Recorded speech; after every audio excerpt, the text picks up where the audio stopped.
Take on me. Take on me. Cansado de perder batalhas por causa do lag no Call of Duty? Com o FACEIT Lag, você elimina o lag e joga com a melhor performance. Tenha uma conexão estável em cada partida e conquiste suas vitórias sem interrupções. Experimente FACEIT Lag e leve sua jogabilidade no Call of Duty para o próximo nível.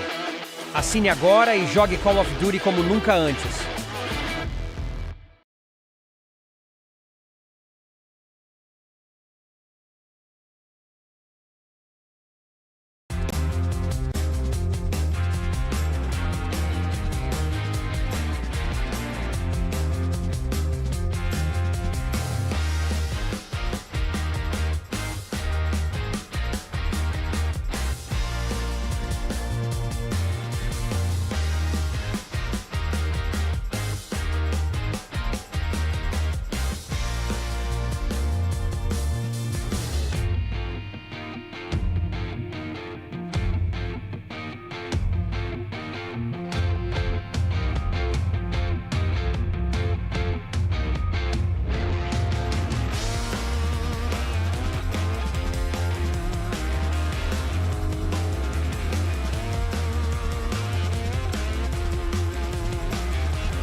Seš ready na další level? Hackni realitu. Urči si vlastní pravidla a staň se tím, kým chceš. Game. Nová vůně od Straight.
Vodafone Playzone Arena.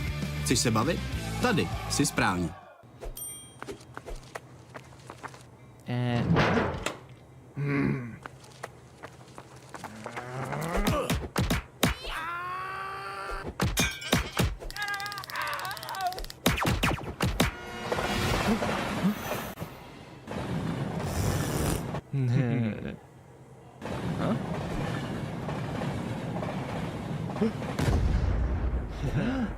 KFC patří ke hře. Hej, šéfe, dostanu vás ven. Tady máte Red Bull. Co? Dávám křídla.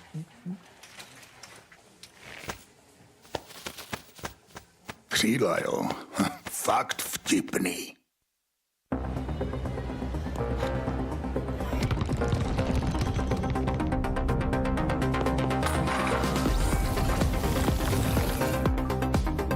Hraj svoji hru. S neomezenými tarify pro mladé je to v tobě od Vodafonu. Teď s Apple AirTagem za 1 korunu.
Hej, šéfe, dostanu vás ven. Tady máte Red Bull. Co? Dávám křídla.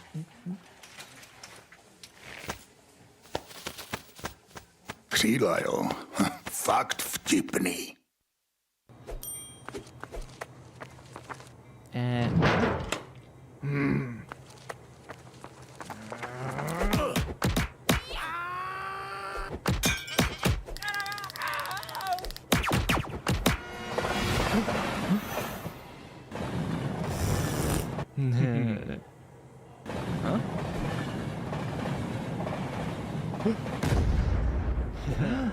KFC patří ke hře. Začít něco novýho se zdá vždycky těžký. Co rád? Ale ať ti to půjde jakkoliv. Jedno je jistý. Že si to užiješ. Vítej v největší komunitě sázkařů. Tape Sport.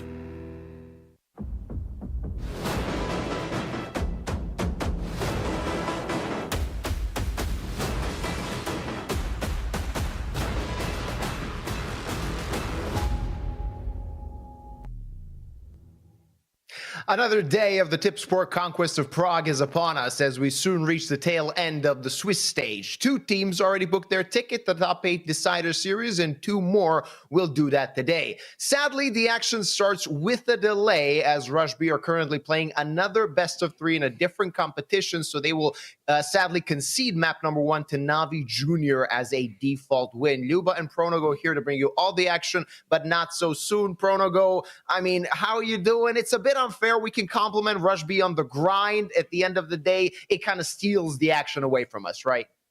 It does indeed, Luba, but I will say the fact is, you know, we know what happens in these competitions at this level of competition. There's so much Counter-Strike to be played that it becomes really difficult to balance the schedules. And sometimes these kinds of collisions are, well, let's just say they're hard to avoid.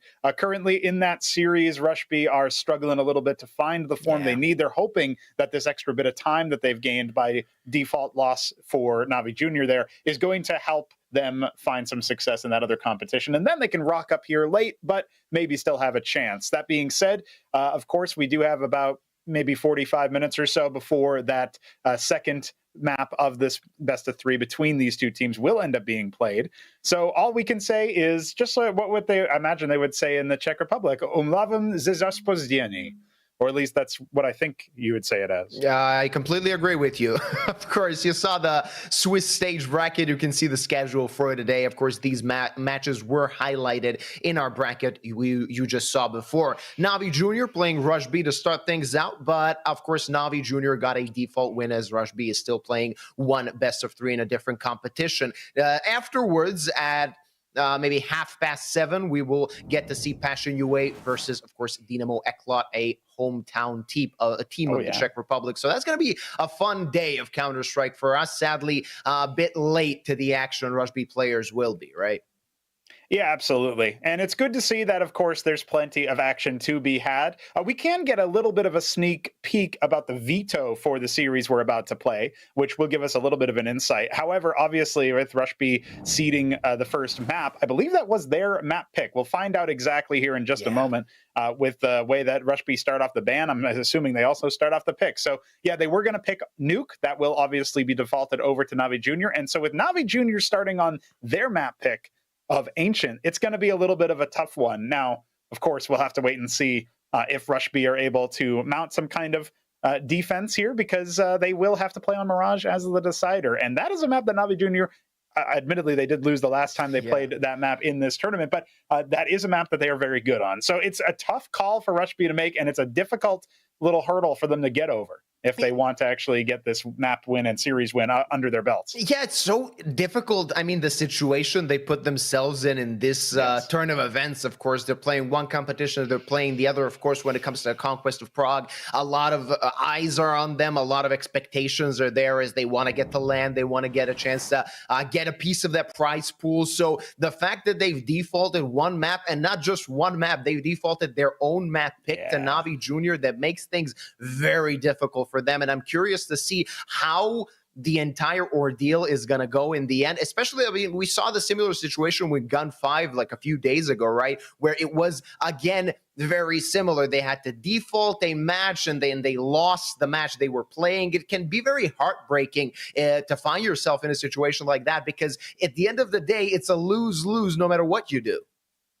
Yeah, absolutely. So we'll have to see if they can at least salvage a W from this situation, despite the odds being stacked against them in now both series that they have to play today. But of course, that will require a little bit of time. So we appreciate everybody on the broadcast, in the chat, waiting here for us and checking out other Counter-Strike action. Of course, there is some action to be played in this very broadcast, in this very tournament. So we hope that you'll stay with us. And then when the time comes, we'll be back with all of that action. Isn't that right, Luba? Yeah, we'll be back for map number 2 in around 45 minutes. Till then, you can grab some snacks, drinks, and get ready for some good CS. Hopefully, Rush B won't be deflated afterwards, after playing, of course, their first best of 3. Hopefully, we'll see them in a good light against Navi Jr. on map number 2.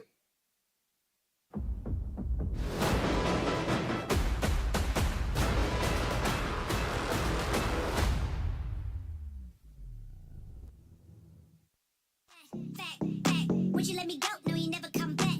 I'ma kick back when you fake like that. Head out of the game, I don't play that fact. Would you let me go? No, you never come back. I'ma be the best that you never had. Yes, I don't flex, I'm success. Effortless, yeah. I'ma kick back when you back. Would you let me come back.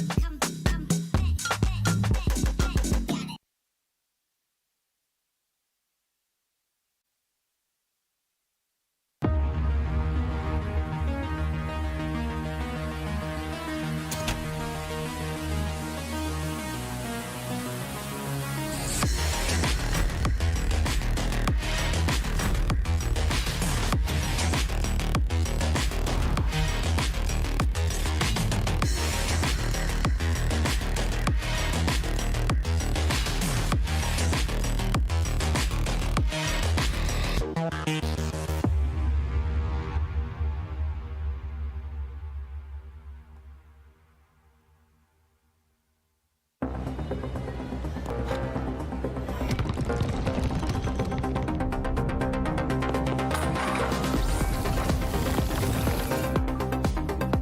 Hraj svoji hru. S neomezenými tarify pro mladé je to v tobě od Vodafonu. Teď s Apple AirTagem za jedinou korunu.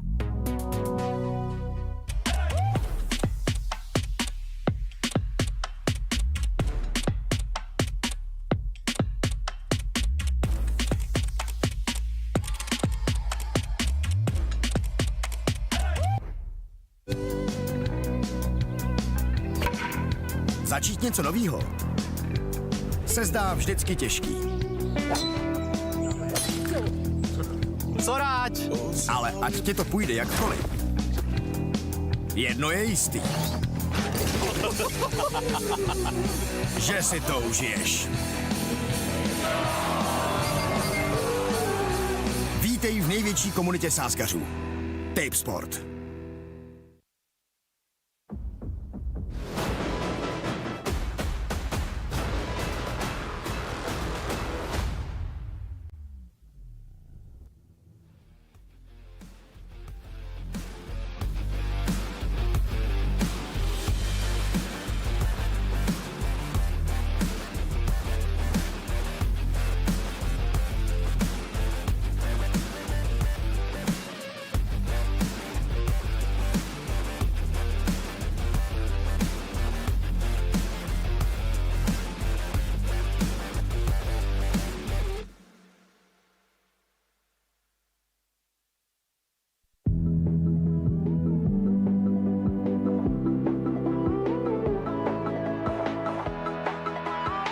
Prepare-se para fazer a festa.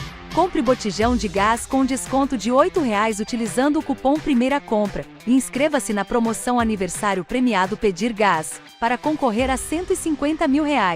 Peça pelo aplicativo Pedir Gás ou pelo WhatsApp da Supergasbras, 0800 591 2591.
O Latam Pass tá de cara nova. Agora você tem o poder de escolher. Descubra mais opções para acumular milhas.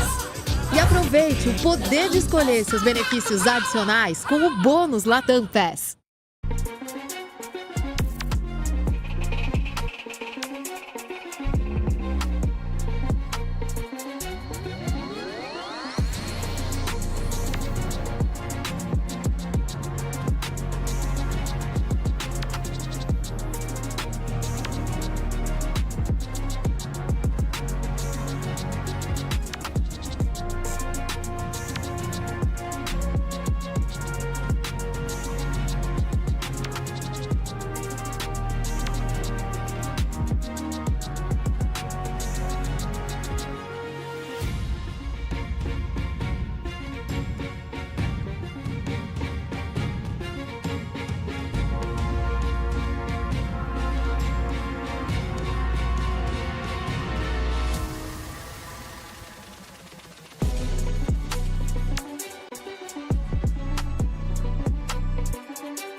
We're back, ladies and gentlemen. Again, Luba and Pronogo being the harbingers of bad news, as the first best of three will not be played. Navi Jr. proceed to the top 8. They have gotten themselves a default win, as Rushby have decided to forfeit the match, as their ongoing best of three, well, is still going in a different competition. So, Pronogo, that was a very one-sided affair, we can say.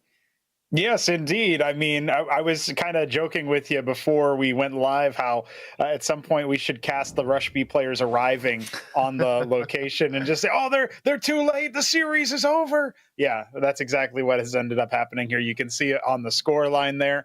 2-0. Well, all of those default wins, Navi Jr. will proceed to join the ranks of Fnatic and ENCE, but we have one more team that will join those aforementioned squads. It'll be either Passion UA, fresh off their best-of-5 victory earlier in the day, where they won another tournament, versus Dynamo Eclot, who are the hometown favorites, the hometown heroes, and they're hoping to get a little bit more action and be the defenders of Prague rather than allowing somebody else to conquer them. Yeah, they're going to have a lot of work cut out for them. That is something that we can expect from Dynamo Eclot. I mean, they are a team that actually could do some damage. Passion UA, of course, is not unbeatable, but coming off a win in a full best-of-5 that could give Passion some confidence.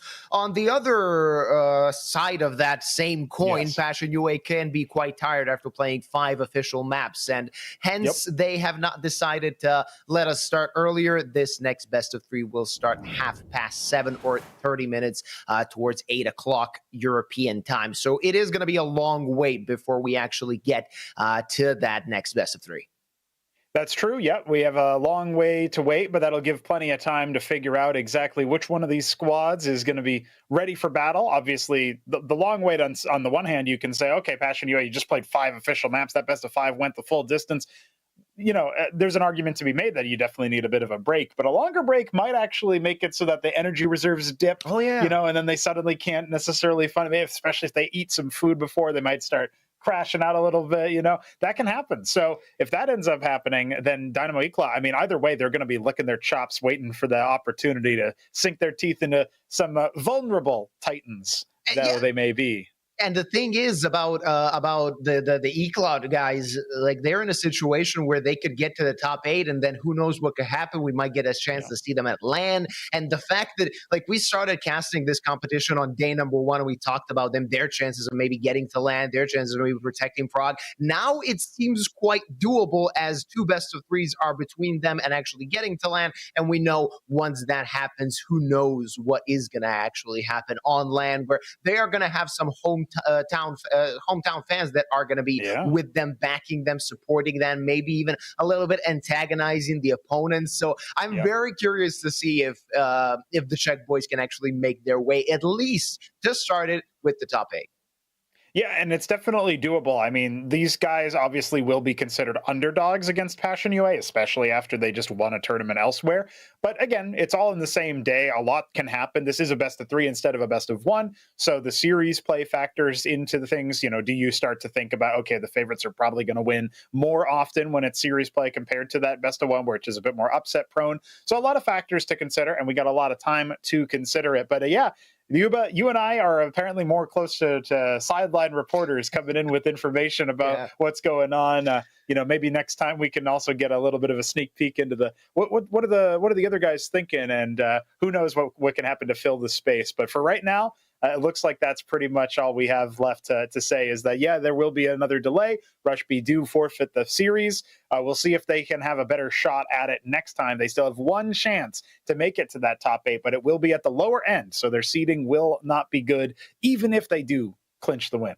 Of course, Navi Jr., of course, very happy with the current situation. They didn't even need to play, and they have found themselves in the top 8. Of course, one best-of-3 away from making it to LAN, and that's basically something that every team wanted ever since this competition began. They had a very easy road, actually, between them and making it to the quarterfinals, as we like to call them. Of course, ladies and gentlemen, this may be of course, something the production can think about for next time. If there's a forfeit, maybe we could do like a podcast or something like that. But we will go on a very long break, and it is going to take us a long time, as we already previously mentioned. It's going to be 7:30 is when our next best-of-3 and last for today is going to start. Of course, you stay with us, and you'll get a chance to enjoy some pretty good Counter-Strike when the time comes.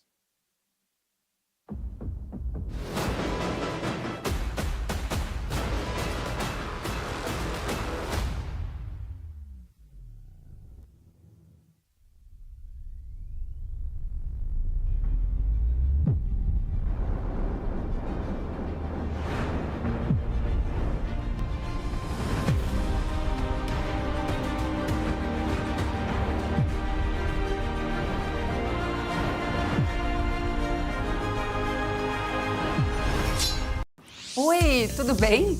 Sabia que eu estou em um apartamento Exetec pronto para morar? Só a construtora mais sólida do mercado. Oferece mais de 50 empreendimentos prontos nas melhores localizações. Com alto padrão de acabamento, lazer completo, financiamento direto com a construtora, preços e condições especiais. Fale com os nossos consultores ou acesse exetec.com.br. Bem-vindo ao seu Exetec. 5 do 5, moda e beleza? Olha na Shopee. Nová vůně od Straight.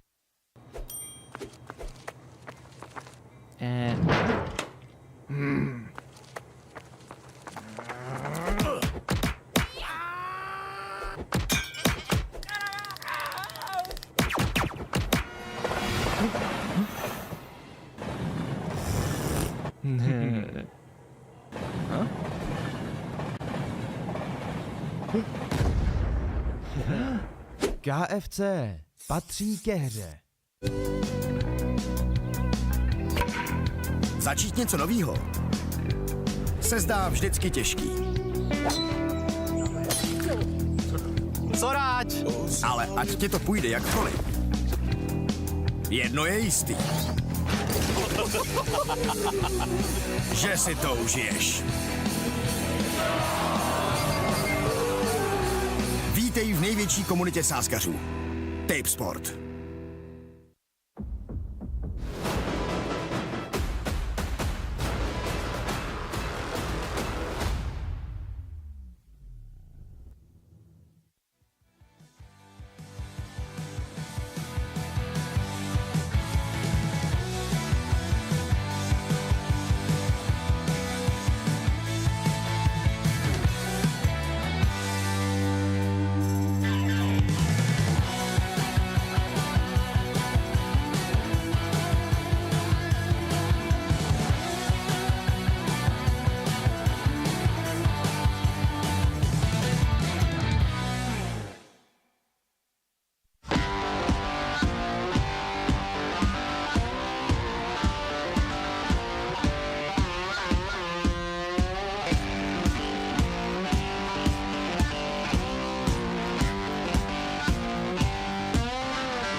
Ladies and gentlemen, welcome back to Tip Sport Conquest of Prague. I'm introing us this time around, and that means it's time to get ready for a podcast. Luba, how are you, sir? Oh, yeah, I'm feeling quite well. This is the first Conquest of Prague podcast, as there's like 44 minutes left before our second best of three is about to start. Of course, that first one was a one-sided game because there was no game to be played, as Navi Jr. got the default win against Rush B, who are still playing their concurrent best of three. Sadly, we didn't get a chance to see those two teams in action, but our next best of three will be quite interesting, and I really can't wait for that to start. Of course, we will fill this time with some of our chatting and our thoughts about what can happen in the future of this competition. As there's a lot of things going on, we decided to take the time, maybe spend like 40 minutes actually to explain the interesting nuances of this tournament, talk a little about the tournament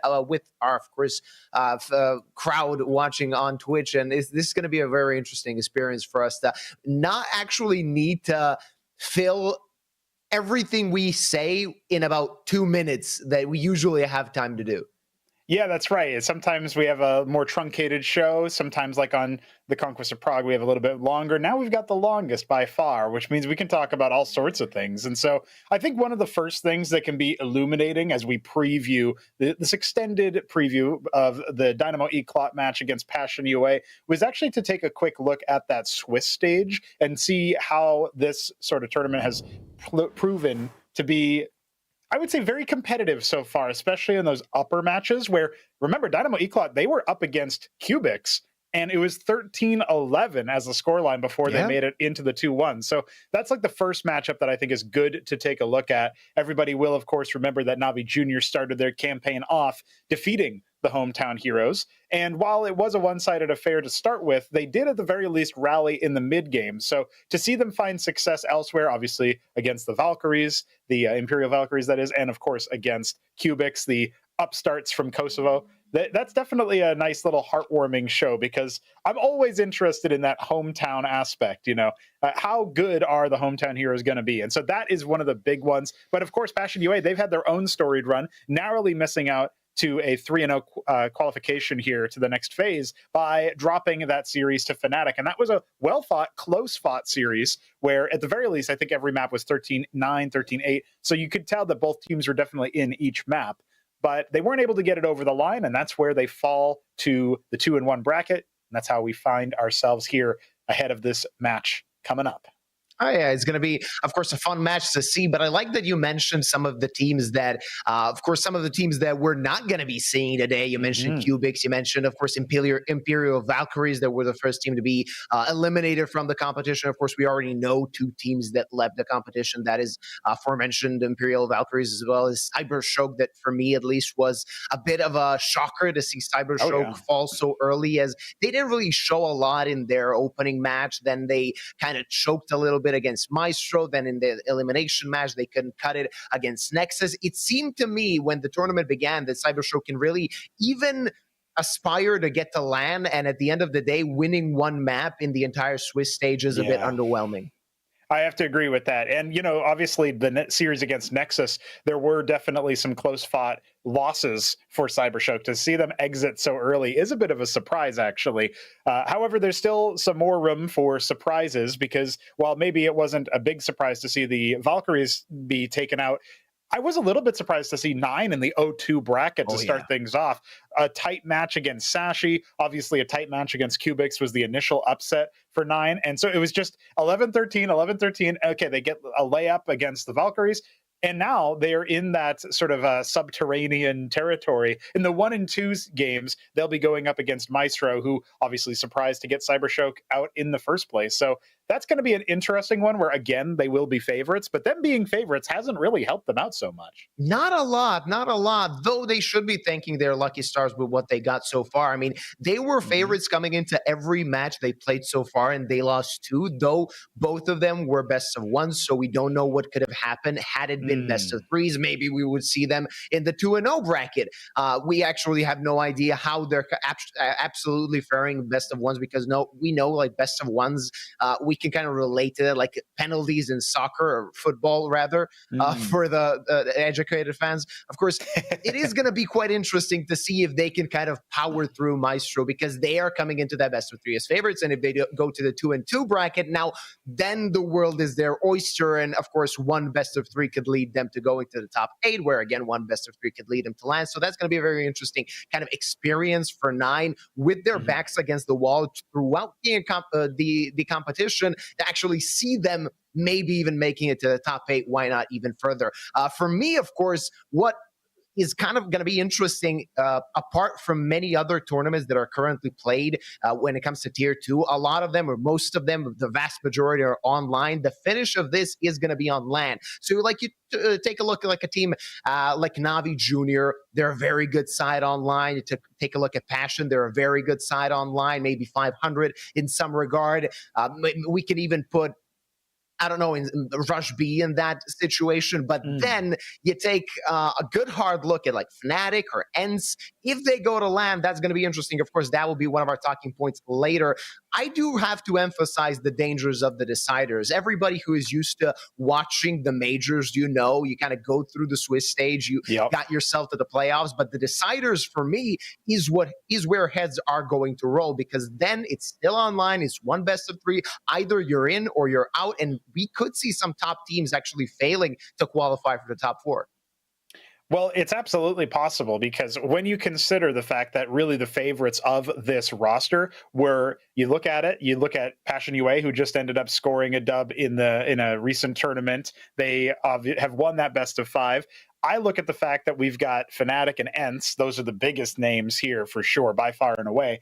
And then we consider, obviously, Navi Junior. They've won a Tier 2 event as well in Yala Compass online. So we've got two kind of fresher squads in Passion UA and Navi Junior who have won tournaments very recently leading into this. Then we also have two squads that maybe are more on the legacy side, especially in terms of organization, and they boast talent that we've heard at the scene at the tops. Glaive on ENCE, obviously you've got Crims on Fnatic still, and plenty of rosters that are in this competition are basically looking at them and they're kind of thinking, hey, maybe we can actually, trade with these guys. Maybe before it gets to LAN, before they lock in and feel that LAN arena buff or what have you, we can maybe do some upset potential. Now, thankfully, for those who really like that top of the competition, the creme de la creme, they like to see Fnatic and ENCE taking the cake. They like to see the fact that we're talking about them, in the 3-0 bracket. No worries there. Navi Junior have obviously qualified thanks to their default win over Rush B earlier today.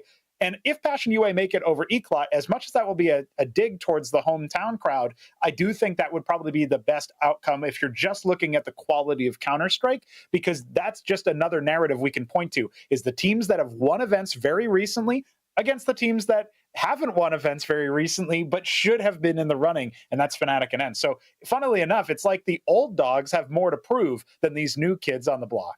Yeah, I mean, I'm very going to be curious to see how it is going to look, especially in the deciders. Of course, we saw how it looked throughout the Swiss stage where Fnatic and ENCE, they were challenged at points. They were challenged at rounds, but there wasn't any sort of situation at any point where they were really facing elimination, where they were facing a difficult challenge throughout the Swiss stage. I mean, they both got 2-0, and they managed to go through 3-0 rather, and they managed to go through to the top 8. Of course, they're going to get those 3-2 opponents, which in theory should be a little easier. I mean, I'm talking about the likes of potentially a Gun 5, maybe 9, maybe Nexus, definitely teams that for Fnatic and ENCE, even online, are quite beatable. And that kind of leads me to another part or a talking point that we should discuss, is the fact, like, who could actually go to LAN and what kind of quality Counter-Strike are we going to see on LAN regarding, of course, the experience of the players and what they can bring if they get to a LAN atmosphere.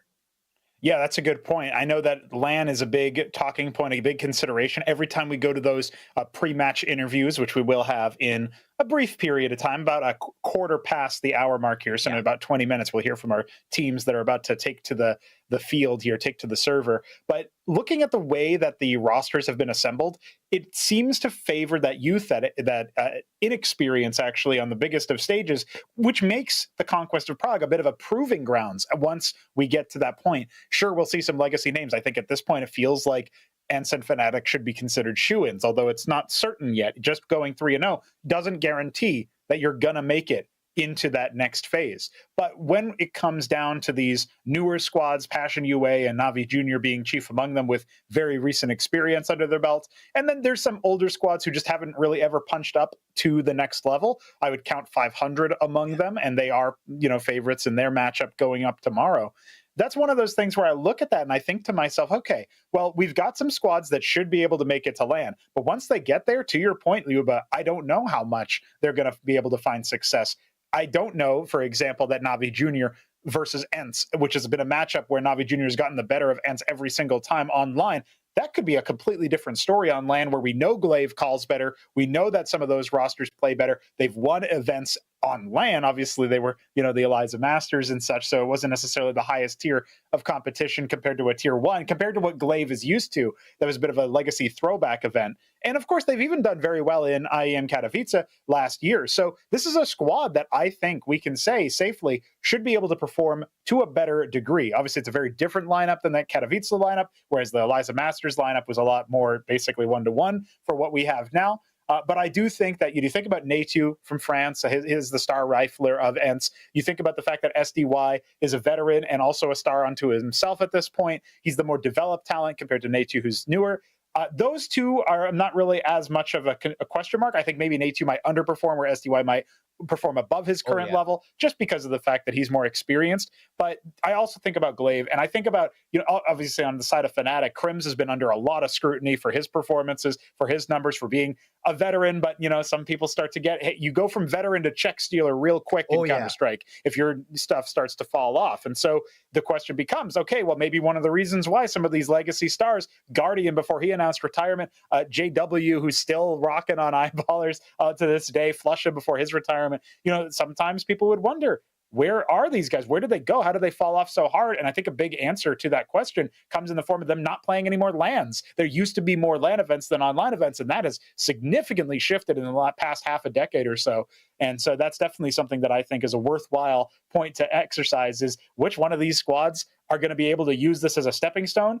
Are we going to get any phenoms be on display? Is Makaze from Navi Jr., for example, going to be as good on LAN as he is online? It feels like the answer should be no. You should have to pay your dues, climb that ladder slowly but surely. But we've also seen some really significant developments in newer players where somehow they don't have as much pressure. I don't know how it is. Maybe that pressure hits them later. Like you think about Gambit for going from online to LAN, saying, no, we have no troubles whatsoever. Navi just stomping them in the Stockholm Major. Turns out there was some pressure. That's how it's supposed to be, kind of. You're supposed to have to pay your dues. But so far, we have seen some players who just don't seem to be affected by that in the same way. It's kind of weird to see, right? I think Spirit is probably one of the first that comes to mind when you think about the teams that don't really have a lot of experience on LAN. They go to LAN and they completely dominate. But the thing is, even with Spirit, you can see their performances in the past few months, definitely since the beginning of 2025.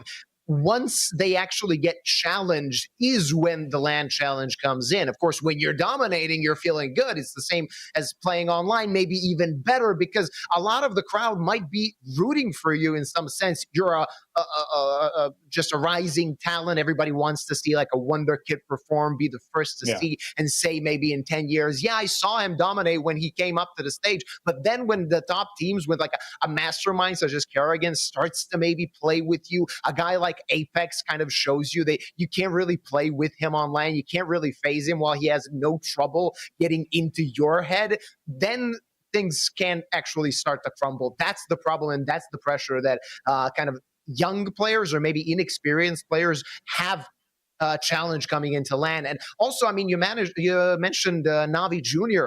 This is actually a big question for Navi as an organization. If they can make it to LAN, if the Navi Jr. side can actually make it to LAN, whoever performs actually has a shot and definitely is in the discussion of maybe going into the senior team. Look into how the senior team is performing performing since the beginning of 2025. Look at Jugs. We mentioned him.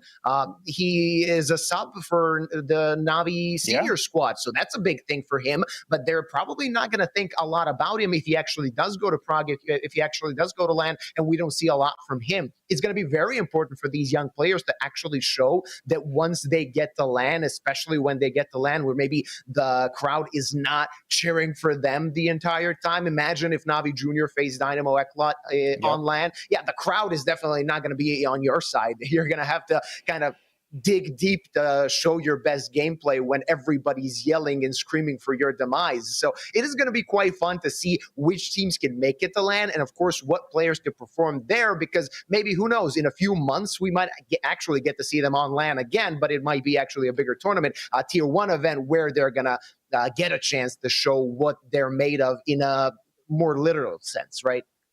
Yeah, I think so. And it's worth pointing out, too, obviously, Jugs is that stand-in for Navi, currently registered in a lot of places as their substitute. So that's like one example where they are one of the few organizations, it feels like, that is directly investing their own academy players as the subs if they need them, which is kind of interesting because a lot of rosters have academy squads, but they don't necessarily draw upon them for the talent in emergencies. However, barring any such emergency where Jugs would be taken out of this lineup and thrust into the big stage, it's interesting that he's the one that's chosen. It's not Makaze, who is the star rifler. It's not, obviously, Krebeni being the IGL. It's not Semtree, who's got that sniper under his belt. The fact that it's Jugs kind of tells you, oh, wait a second. There's some information here about this player that maybe somebody like Blade has some thoughts on. I feel like maybe I could be reading the tea leaves a little too strong here, Leo, but somebody like Blade, does he really just do a random selection of which player he wants? No, I think he's probably got his fingers in all the pies, including that Navi Junior squad. So he must have had some idea. Yeah, one of the probably the biggest thing you can think of when you think about maybe an academy player stepping into the main squad is Bit. A lot of people didn't really expect Bit to actually be the one from the Navi Academy team to step into the senior side when he did, given the talent that they had. And remember, on Care, he was probably one of their biggest stars at the time. Of course, you had Monesi at Navi Junior at that time, and you would expect somebody from that Academy side to step in. Of course, you need to take charge of the roles. You need to think about it, and probably there's something that Blade saw in Bit at that certain point, which, I mean, we can say that it paid dividends given Bit's performances from 2021 up until now, and the fact that from that roster, he is the only one left standing in the Navi senior side. Yes, the last man standing from the Stockholm lineup, which is almost a strange thing to say because it feels like there's been such a through line, but ever since obviously certain geopolitical events broke out, it's been a very different Navi-looking squad, and they did end up doing their international pivot. I mean, I remember we talked, obviously, there was something that you and I had talked privately about, is the Furia international pit, where it's like, why though? What's going on? The same kind of reaction, I guess maybe it wasn't more, it was kind of hype because of the signings that were had. Alexi B, Imma from Gamer Legion at the time, fresh off the Paris Major. These kinds of squads, the signings, whoa, wait a second, it's international? That's crazy. And the fact that Navi Junior has also made that pivot in that way, where they have some Kosovar players, they're willing to have players of different nationalities. Obviously, at that point, it tells you, whoa, wait a second. Okay, there's more talent that now Navi Junior can tap into. It's not just the Eastern European squads. It's not just Ukrainians or Russians. It's obviously going to be a little bit of a mix there. And so that's definitely something that I think is interesting. I also was kind of, for my own edification, we can say, was kind of looking through a lot of the rosters that are in the, say, the borderline around the triple digits mark of the VRS ranking and the HLTV world ranking. And I was just astounded by how many well-fragging members of that Eastern European neck of the woods, so to speak, exist. There's so many teams that are 5 Russians, 5 Ukrainians, or some kind of mix thereof, that, obviously some Kazakh players as well, and a Kazakh team, in fact. I think it's Rage, if I'm not mistaken. And then, there's like a bunch of squads that are out there that are like, nobody's heard of them really. They've been so few of them and far in between. Have they really played officials even? But they have players that are posting respectable numbers that tell you that there might be talent in need of development, but the talent is certainly there in those spaces. So to see Navi Junior even cast a wider net than that and say, no, we're going to look for even more players, we're going to open ourselves up to all sorts. I mean, it does feel like we've seen the heights of what international lineups can do, with FaZe Clan's major victory coming to mind. Of course, it was actually after the PGL Stockholm event that obviously eventually was won by an international roster. There's that infamous sponge bet where he said there's no way that there will be an international major win for the next like 3 years, and the very next major it happened. So some people are dining out on that, but I do think that that's the way of Counter-Strike, and people have kind of left behind this idea that we're a Swedish org, or we're a Danish org, or we're a Ukrainian org, or a Russian org. I think a lot of teams are sticking to that kind of thing, but very, very many more are sticking to international. Yeah, the fact that teams are playing internationally is, for me, it's maybe a double-edged sword. Every time I see a team going international, it's a bit difficult to comprehend, in a sense that, when you and I started following Counter-Strike, it was a completely different story. You take a Titan, you take an LDLC, you take an NVS, you know that they're French teams, even though maybe the organization is not French. You can kind of see that where they're coming from is France. The same thing comes, of course, to mind with Fnatic, a UK-based organization that took a Swedish roster, and everybody, of course, sees them with deep roots in Sweden, of course. And teams going internationally, to me, it maybe changes up the dynamic of who you actually root for. Because, of course, if you're a Swede 10 years ago, there would be no question. You either be rooting for NIP or you'd be rooting for Fnatic. Who are you rooting now? Medisport? Not really a good situation you find yourself in. Or maybe you're rooting for players playing in international teams and hoping that they can show the best of themselves. It's always been a bit of a weird thing to me when teams started to go international. Of course, now it's actually a more rare occurrence to see teams from one same nation than to see actually international size. Of course, even when we look at this competition, you're going to struggle to find many teams with one same nationality. Because, of course, you got 500, you got Partizan, you got Passion to an extent with TC from South Africa being their coach. You got Sashi, they're Danish. You got Nexus, they're Romanian. If I remember correctly, their coach is Portuguese. So it's always there's always a bit of a mix of something international, even in national sides today. Yeah, that's true. Drawing upon the whole world for talent, or the whole English-speaking world, or whatever you want to say there, is definitely gives you a different appreciation, a different set of resources that you can use in the midst of Counter-Strike. Whereas, at the same time, it does feel like maybe those squads that are of a single nationality, those more monolithic squads, maybe they can become a bit too insular, when you don't realize you're in your own bubble kind of thing, and you're a fish in water, not knowing what water is. That kind of thing can be a bit of it can sneak up on you, where you can find success, but then, you only have you only have information about how you and other people of your nationality play. I think those kinds of days are over. Not to say that the international lineups are going to be the only kinds of lineups, but I think generally speaking, even the players and teams, I think we saw that actually in the interviews that we would see in this event and in other events as well. You would be looking at players who are on a lineup where none of them speak English during the games. They're all speaking a different language, maybe even the same language, but they're still confident enough in English to do a 10 to 15-minute interview. Previously, that was almost unheard of for people in the French teams, people in the Danish teams even. They might struggle a little bit, maybe less so on the Danish side, but the French especially would be like that. Obviously, there'd be a lot of teams from the Eastern European side or the Balkan states where they wouldn't necessarily be interested in talking in English for that extended period of time, maybe even at all. And that's one of those things that has clearly shifted. I think the game has become a lot more global. Obviously, as a first language speaker, I'm a little bit biased in that and say, hell yeah, I can understand what they're saying now. But overall, I think it is turning into that situation where the knock-on effects of that are so many more squads are able to do some serious gaming with each other. They can trade up to different players. They can obviously form those relationships on FPL and have those kinds of partnerships with each other in between games. That's how a lot of mixes get established and then turned into proper organizations or get signed by proper organizations later on.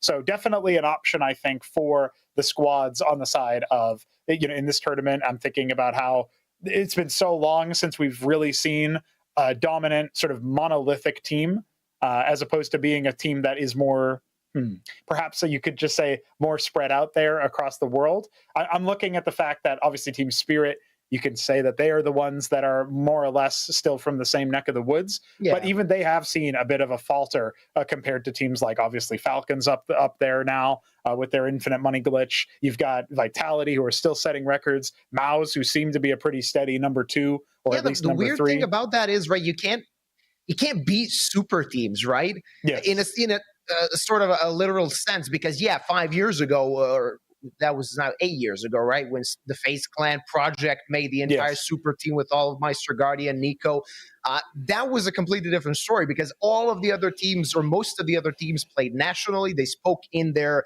native languages. It was a completely different thing, where you got Nico, you got Guardian, you got all of Meister. They need to kind of adapt to speaking internationally, though Nico, to an extent, he had his, of course, tenure on Maus for 2 years where he did speak in English and stuff like that. But you need to find players that can adapt to actually speak in English, communicate in English, do everything in a very short span of time, often when it comes to Counter-Strike, that they need to do in English. Now I think it's a completely different story, where of course, a player like Rops is probably more used to communicating in English than he would be if he was a part of an Estonian team and speaking Estonian. So that would be, as I see it, a completely different story. Now, of course, international teams are used to it because players are used to speaking English. And I would say that now it's a completely different state of affairs, where super teams can actually make a big difference, where you can't really mess with Vitality at a certain point. The only team that really came close to defeating them was Falcons, who are also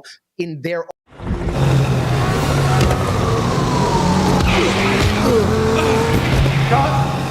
That was great. With over 1,000 payment methods, multi-currency business accounts, and payment cards for your customers, Unlimited's got you covered. Unlimited. Borderless payments for borderless opportunities.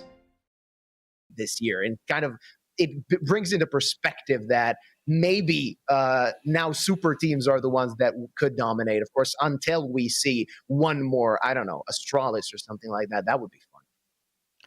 Yeah, as long as it's not Astralis, the org itself, because their time is dusted, clearly. I will say the one cool thing, as long as we're on the topic of Vitality, is that we have, this is very different actually than the Astralis era of just absolute domination, where you only tuned into those Astralis matches to see how Astralis was going to win. Every single time Vitality play another top team, be it Maus, be it Falcons, even FaZe Clan to some extent, and probably maybe to a lesser extent Spirit, actually, because there's a bit of a stylistic mismatch there.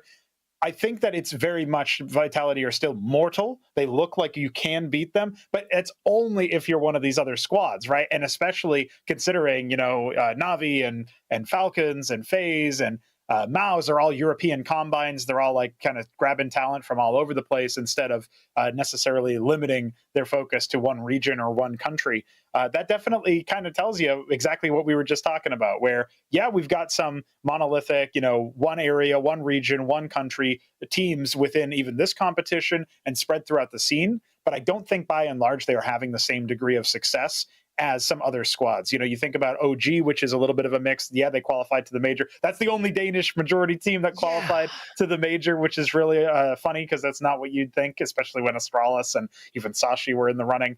You know, there's squads like that. Obviously, we've casted Ecstatic recently. They're another squad. Like, these teams are not necessarily the ones that do it all. And I am in full understanding of the fact that I am saying that after there was an all-Ukrainian final played earlier today, where obviously in the tier 2 space, you can still have success as those monolithic teams.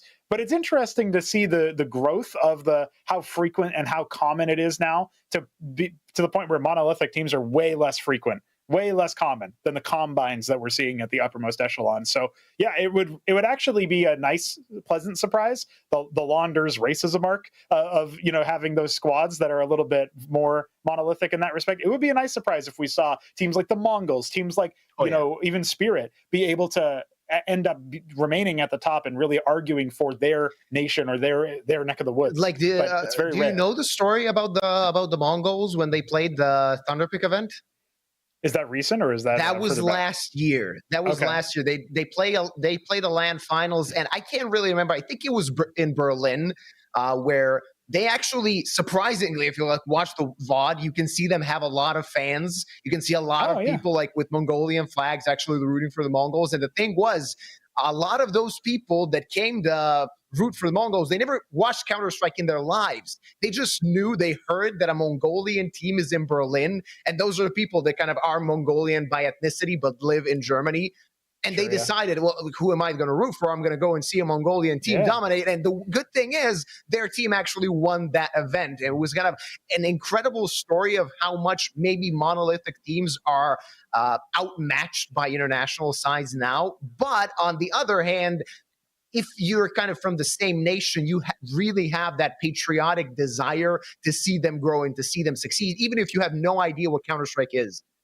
Well, and to tie it all together here as we come to the end of our segment, it's worth noting that if Dynamo Eclat, who are about to play versus Passion UA, if they make it in, which they could start their campaign off very nicely with a best-of-3 victory today, well, I think we know who the crowd's going to cheer for back at home. So I think that's a perfect point to close it out on for now. But we, of course, are coming right back, not just with content, interviews, all that stuff that we talked about, but, of course, the actual best-of-3 for today. It'll be Dynamo Eclat taking on Passion UA. We look forward to seeing you with us here as we're about to start the first and last best-of-3 of the day.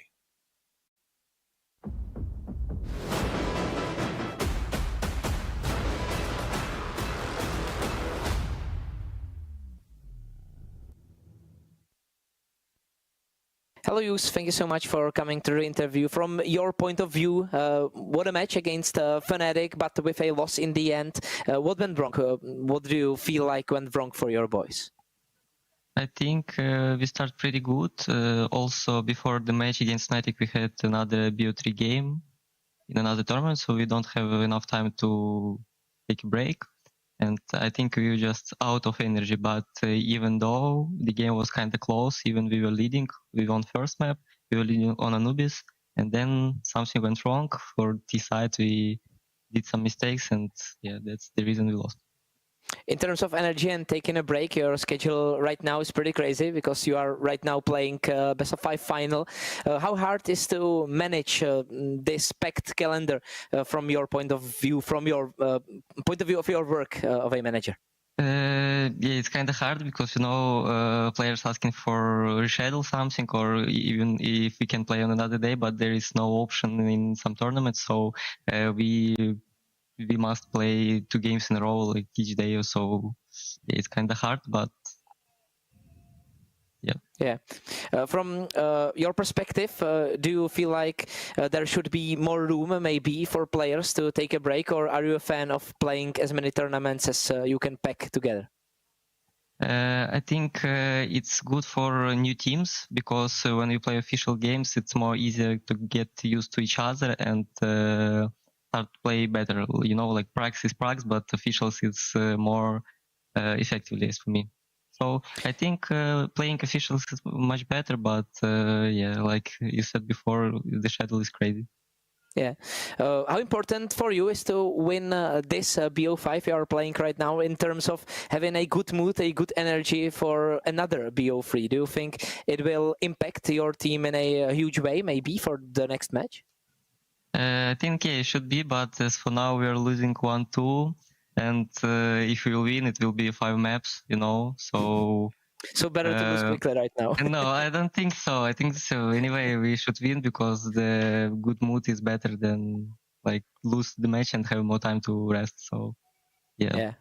For sure, but when you now, when there is a possibility to get to maybe 3 maps with Eclat, there can be 8 maps competitive in a day, so that's pretty crazy. Plus, they are home favorites, so do you think they will be maybe under more pressure than you are right now? Eclat? Yeah. I don't know. We are not on the LAN stage, you know, it's online, so I don't think that we are under pressure or something, like... Maybe on the LAN stage, if you face each other, it will be, but for now, 100% no. Yeah, but in terms of pressure on them, since they want to qualify for a home LAN, is there something that you can work with to play maybe more aggressive CS? I'm not a coach. I think TC will take care of it. Okay. We'll just watch the game. Do you feel like Dynamo right now is a strong opponent for you, or are you confident that you can make it today to a final playing stage? I think, yeah, they're playing good. I don't know what to say about the game at all. We are not bad also. We're playing good right now, winning the game. So I think game gonna be close. We'll see who will win. Yeah, thank you so much for the interview. Good luck for this tournament we are playing right now, and either for the match after that. Thank you. Thank you.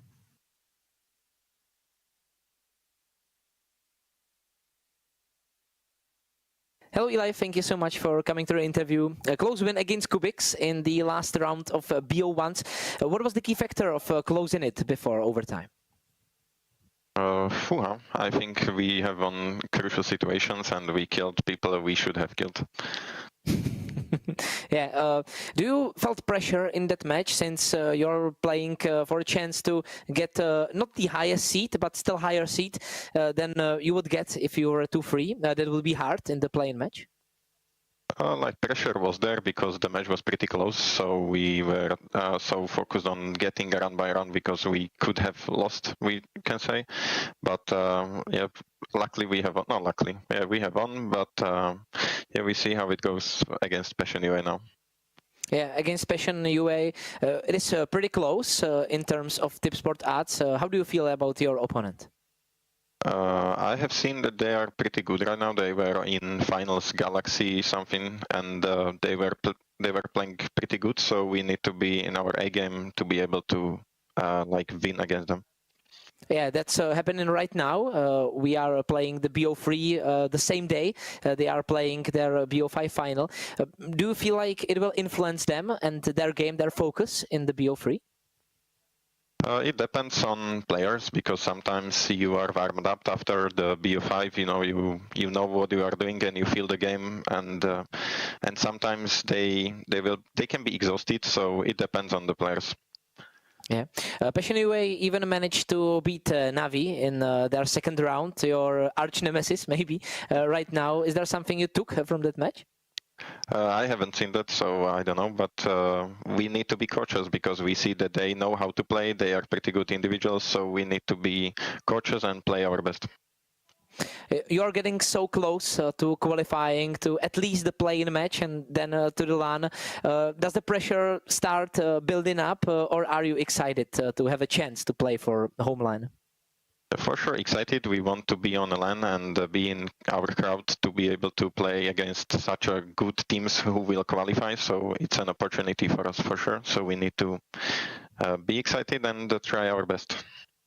We see you for the first time in your new jersey. What is the honest review of your new kit? Yeah, I think it's pretty good. Yeah, and also material is pretty good. So yeah, I'm happy. Okay, thank you so much for the interview and good luck for the match. Yeah, bye-bye.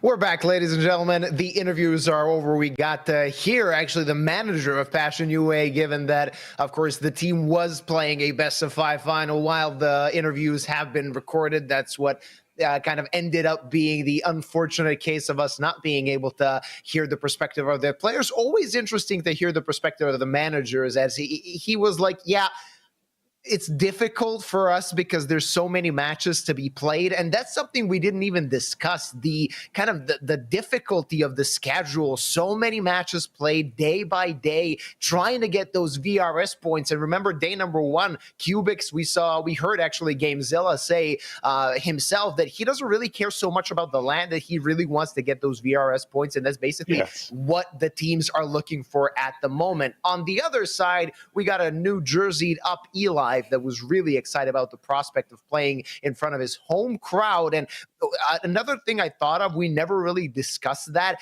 Not only will they be playing in front of their home crowd, they'll be playing in a LAN environment that they have been played in front of, they have played in front of before, right? They're going to play in the Vodafone Arena that is home to number of Tipsport and Playzone events as well. So they're actually going to know the equipment they're going to be playing on, which is kind of a plus side for them if they can make it to LAN, right? Yeah, big if they can make it to LAN. And, you know, I would say that there is a solid chance for that either 2-1 or 3-1 or a 2-2 qualification spot, right? This phase or the next phase of the Swiss stage. We should definitely see them through, but will they be able to make it past the next hurdle? That feels like it is very much down to not only how well they play, but which teams they get played up against. So the seeding is going to matter for that one. I don't know how much of an update we'll have on that anytime soon. I feel like we probably need to wait until tomorrow's days are over as far as the series are concerned before we can make it happen there. But that's one of those things that I'm always interested in is not only what matchup are you playing right now, but what if you win or if you lose, who are you going up against next? And as you pointed out, the VRS impact is going to be big. Cubic's obviously trying to storm the gates themselves. That's why GameZilla was saying, you know, we're basically a fresh squad in that respect. So overall, when you're considering the options that you've got, you got to think to yourself, how do I get into all of the tournaments that I can get into? And that's where the strength of schedule comes in. That's where it's, wow, there's so many games, you know, Rush B having a best of 3 an hour apart from another one. Oh, they couldn't make it. That's a big reason why, is because all of these teams want to accept as many matches as possible to get on the board, get those leaderboards going. For Passion UA, they shouldn't have nearly as much of a problem there. They did just come off of a best of 5 final that they won over Team Next Level earlier in the day. However, this tournament, this match could be a little bit harder for them as a result of having to go through all of that. We're taking a look at our schedule here with Navi Jr. getting the default win over Rush B. They have already made it to the top 8 and they will play in the play-in. Passion UA or Dynamo Eclat will join them by the end of the day, and they'll have another opportunity. Whoever loses here can play again tomorrow or in the next few days, actually, for another spot. So it's going to be not all of the stakes are on the table. Not everything is here for us to talk about a feast of narratives. But as far as Passion UA are concerned, if they stumble here, they will have another chance. The stumble could be a real chance, though. Oh, yeah. When you're thinking about the fact that you just played 5 official maps, a best of 5 that went the distance, and you're going up against a hungry team that wants to perform against a home crowd that they're familiar with the arena, it all starts to stack up in favor of Dynamo Eclat for the upset. Oh, yeah, definitely. I mean, I would not be surprised if Passion UA maybe bottle this a little bit, given that there's a lot of emotional exhaustion as well when you play a full best of 5, because when you dedicate so much time to not only play an entire best of 5, but also to play the entire competition leading up to a best of 5. Yeah. At the end of the day, you maybe feel a little just not that ready to continue grinding, and you know the grind is very close as they're, of course, approaching their next match. We're going to get to see, of course, the players that will be competing on both sides afterwards. We're going to get to even see the veto of this best of 3, and I'm very actually excited to see what maps are going to be picked, because there are some good maps for both teams, and there are some maps that both teams play quite well. So that's going to give us a lot of information of where this best of 3 can actually go. Map number 1 is going to be Train. It is the map pick of Dynamo Eclat, and we're going to see what they can do on it. I mean, Train, always a hit or miss map, but definitely a map where you can do a lot of damage on. Afterwards, we're moving to Anubis, a map that also could be 50-50. We spoke about Anubis. It quite often kind of ends either 13-4 on one side or 13-4 on the other, and the decider, if we get to it, will be Ancient. Yeah, this is a really interesting set of map picks and also of map bans. To not see Nuke makes a little bit of sense here, I suppose.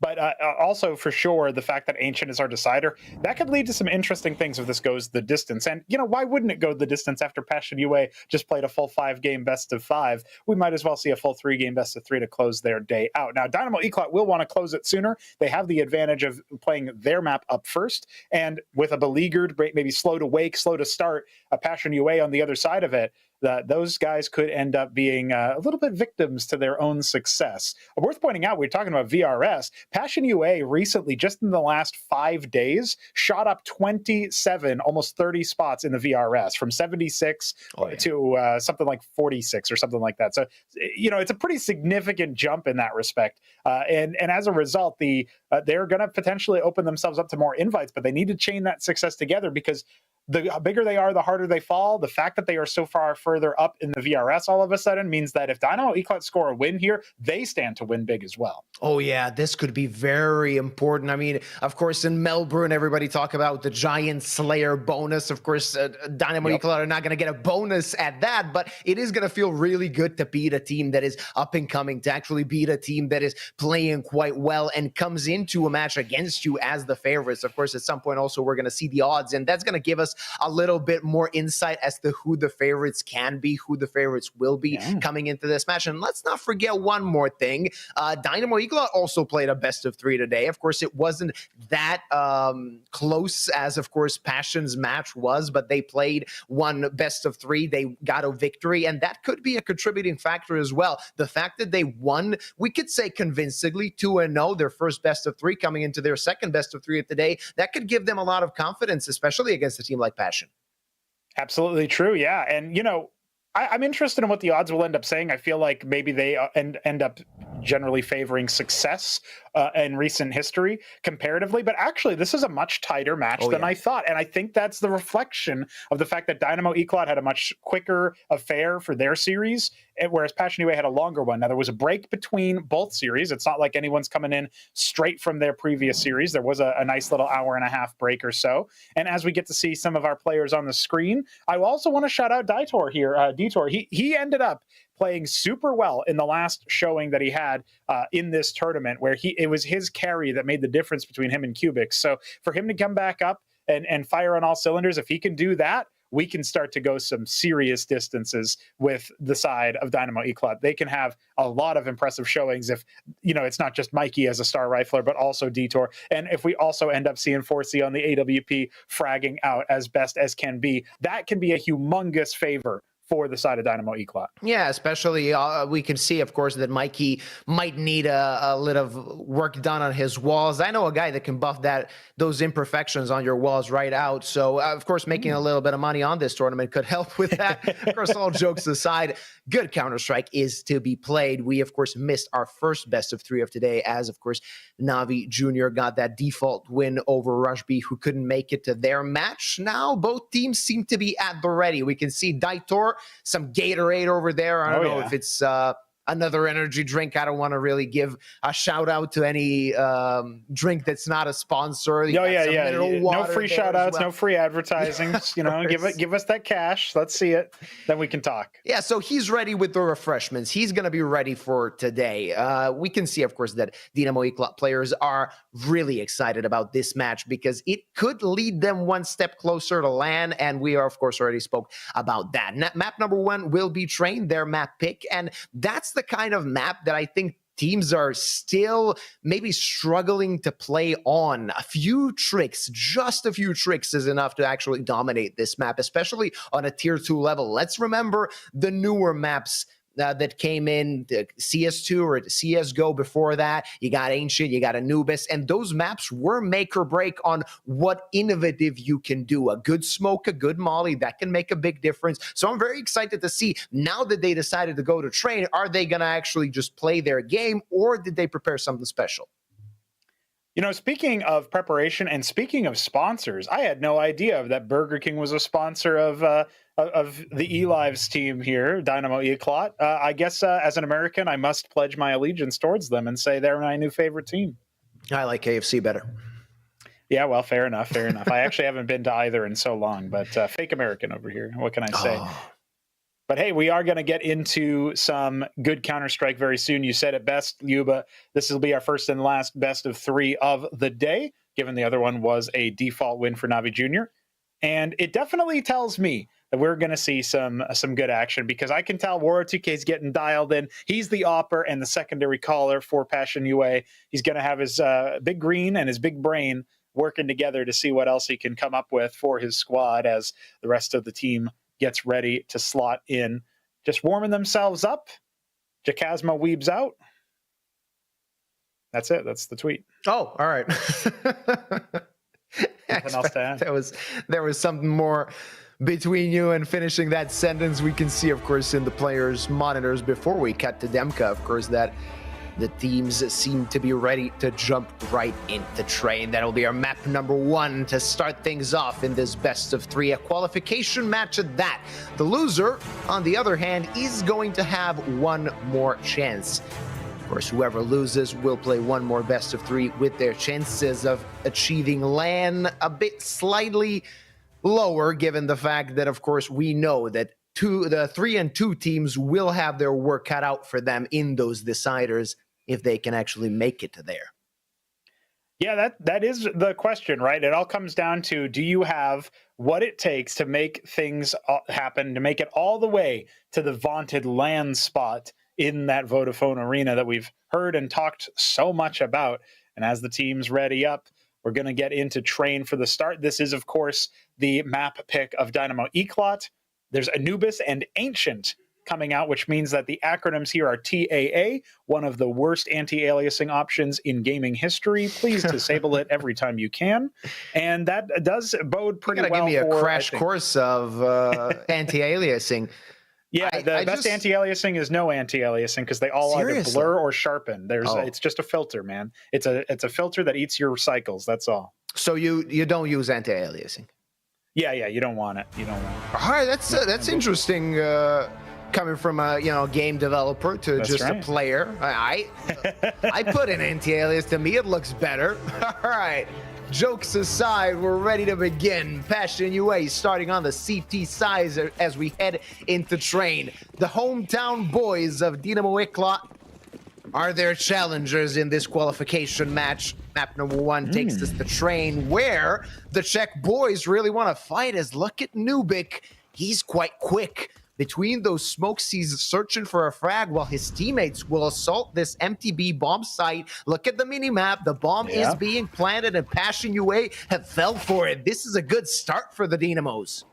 Yeah, that's multiple Molotovs purchased by the T side bright and early. Hey, what's going on? Wake up. You got some T's in your T main. Now, Kavem will take care of that pretty quickly, but I do like the control that Dynamo have. It's very unlikely, even with a man down, that the T's will cede this round, but Topa wants to make it a little bit of a different story. He'll eventually be overwhelmed, but from the top rope, Jacasmo strikes. It's Elive in a clutch that he cannot win, and now the bomb will be defused with Passion UA getting up to it. So expect a force in the next round, but a very nice retake on that B bomb site. Very fast retake at that. They didn't really have a lot of time to start with. Nubik's job was only to spend as much time as possible alive towards that A bomb site, and he actually did that. Get clotheslined by Quem, and then the retake came in. I would say that they shouldn't have not let this slip. There was so much margin for error, and they actually made all the mistakes necessary for Passion UA to get the round. It's fair to point out, too, that because they invested so much in utility, they didn't really feel like they could rock the P250s out for more long-range engagements, which we have seen plenty of times down Ivy and in towards B when you're doing those pistol takes on the T side. Now, looks like B site will be the mark yet again. Jacasmo was doing a little bit of peeking, being cheeky, trying his best to maintain control, but he's going to go play a bit more of a passive angle. War 2K on the rotate towards Z to add a little bit of backup. And, well, it's going to be a very nice setup here for Passion UA to retake fast, especially as Jacasmo fires back from that one-and-done angle. It should be done, but it's 7 HP. He slinks away. Surely he gets taken down through the smoke, but he keeps being Neo from the Matrix and dodging. Quem, he's going to have to fall back a little bit, and Topa, he's making things happen. Jacasmo just slithering through the smoke, still alive, and this is not an easy round for Passion UA. All right, boys, you got that last retake. This one, not so easy. Demka makes it possible now. Mikey dies. Forzy left. That scout has to do damage, and now they've snuffed it out as Quem takes down Forzy. He's going to be the second round for Passion UA, but the Dynamos, again, make them work for the retake. Yeah, I really wish they had been able to secure the kill onto Jacasmo earlier. It would have changed the whole round. It would have been basically a refrag there as they entered in onto the bomb site. That one-and-done angle behind the oil train is so powerful. Oh, yeah. But you're not supposed to be able to do this. Jacasmo getting that initial frag and then skirting away underneath the smoke. Obviously expending utility, but well worth it to keep your player alive and keep things even more ugly here. And Dynamo Eclot, they didn't pick great post-plant positions, so they get torn to shreds as a result. One thing I have to say, throughout my time watching Counter-Strike, every time a hometown team plays for LAN in front of the home crowd, they do a lot in the competition, but rarely enough. Remember Furia and Rio? It's one of those situations, close but no cigar. We'll see if Eclot can play well enough today to get to the deciders, and maybe an easier match than they would have if they go through the next day. Now, at the Eagle by Mikey with that hero AK, hoping to score a frag. Might actually get a shot, and oh, Topa annihilated, disintegrated as Mikey takes the first frag. Quem takes care of Dieter, so that puts us back into a 4-on-4 again, striking towards the B bomb site, hoping, of course, that the defense is split. Not a good play from Jacasmo, as one is not enough. Woro needs to make the hero play. There's one. He's searching for more. He's trying to find it. Now things are getting messy. But Demka is going to take care of the mess, as with 3 players alive, Passion UA grabbed their third. Yeah, no head armor there for Mikey. So even though they give him the hero AK, mostly afforded by the fact that they got 2 consecutive bomb plants despite not winning any rounds. A 3-0 start for Passion UA. It does feel a little bit rocky here. They could still be reset at almost any point. And we did see some good frags here from the Eclot boys, able to make things, at the very least, a bit expensive. It was still 3 members alive, so Passion UA not in any immediate danger for this particular buy. But next one will be messy if they get a full wipe here. So they might consider a save if Dynamo can get onto the site. But Forzy missing that shot feels like, oh, that might have been one of the only opportunities they get for an early pick. It's all going to be uphill from here. Yeah, Mikey could be in trouble. Does he expect the angle? A Molotov will bring him back, and Topa taking down Eli. Power of the Sith not working yet. Quem just taking his time, taking control of the main position, and now that they have the control necessary, things are starting to be a lot difficult for the side of Dynamo Eclot, as they still are yet to take control of any vital part of the map. Yeah, this is kind of the worst opportunity for the T's on Train. When they get stuffed on the initial approach and they end up losing a player early, there's no opportunity for a trade. There's no opportunity for them to stab anywhere else, because all 5 members of Passion UA, and especially with Quem so far forward, makes it incredibly unlikely that Dynamo Eclot are going to be able to clear any map control out. So they're going to have to fight their way into some spot on the map, unless they're just going to peter out here for a 35-second save, which really they shouldn't do. They should just hold, see if they can't wait out that smoke in T-main, and then see what they can do, and they pop on in. But they've got so many corners to clear, and with Mikey going down, it's down to Detour. How straightforward is this frag going to be? Turns out not at all. Quem, unstoppable. Detour will finally put him out of his misery, but now it's Nubik legged on that from Woro. He can just pull out the sidearm and go fishing. Yeah, Woro needs to find the frag, wants to find the frag, and easy as you like, as Nubik falls. Dieter hopes to save that up. It's going to be the 4th on the board for Passion UA, and the Czech boys on their own map pick still don't seem to have found the formula of actually doing something more. They did get 2 bomb plants for free in those 2 opening rounds, but everything Passion does, Midas touch.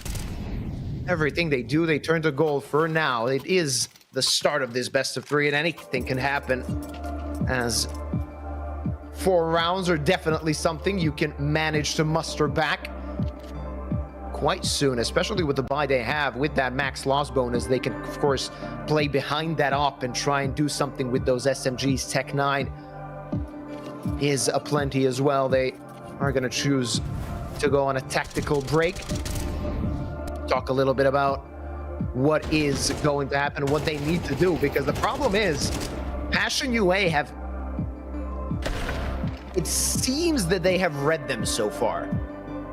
Yeah, it's worth pointing out, we saw in Topa's camera, actually, we saw him alt-tab over to some Google Drive notes.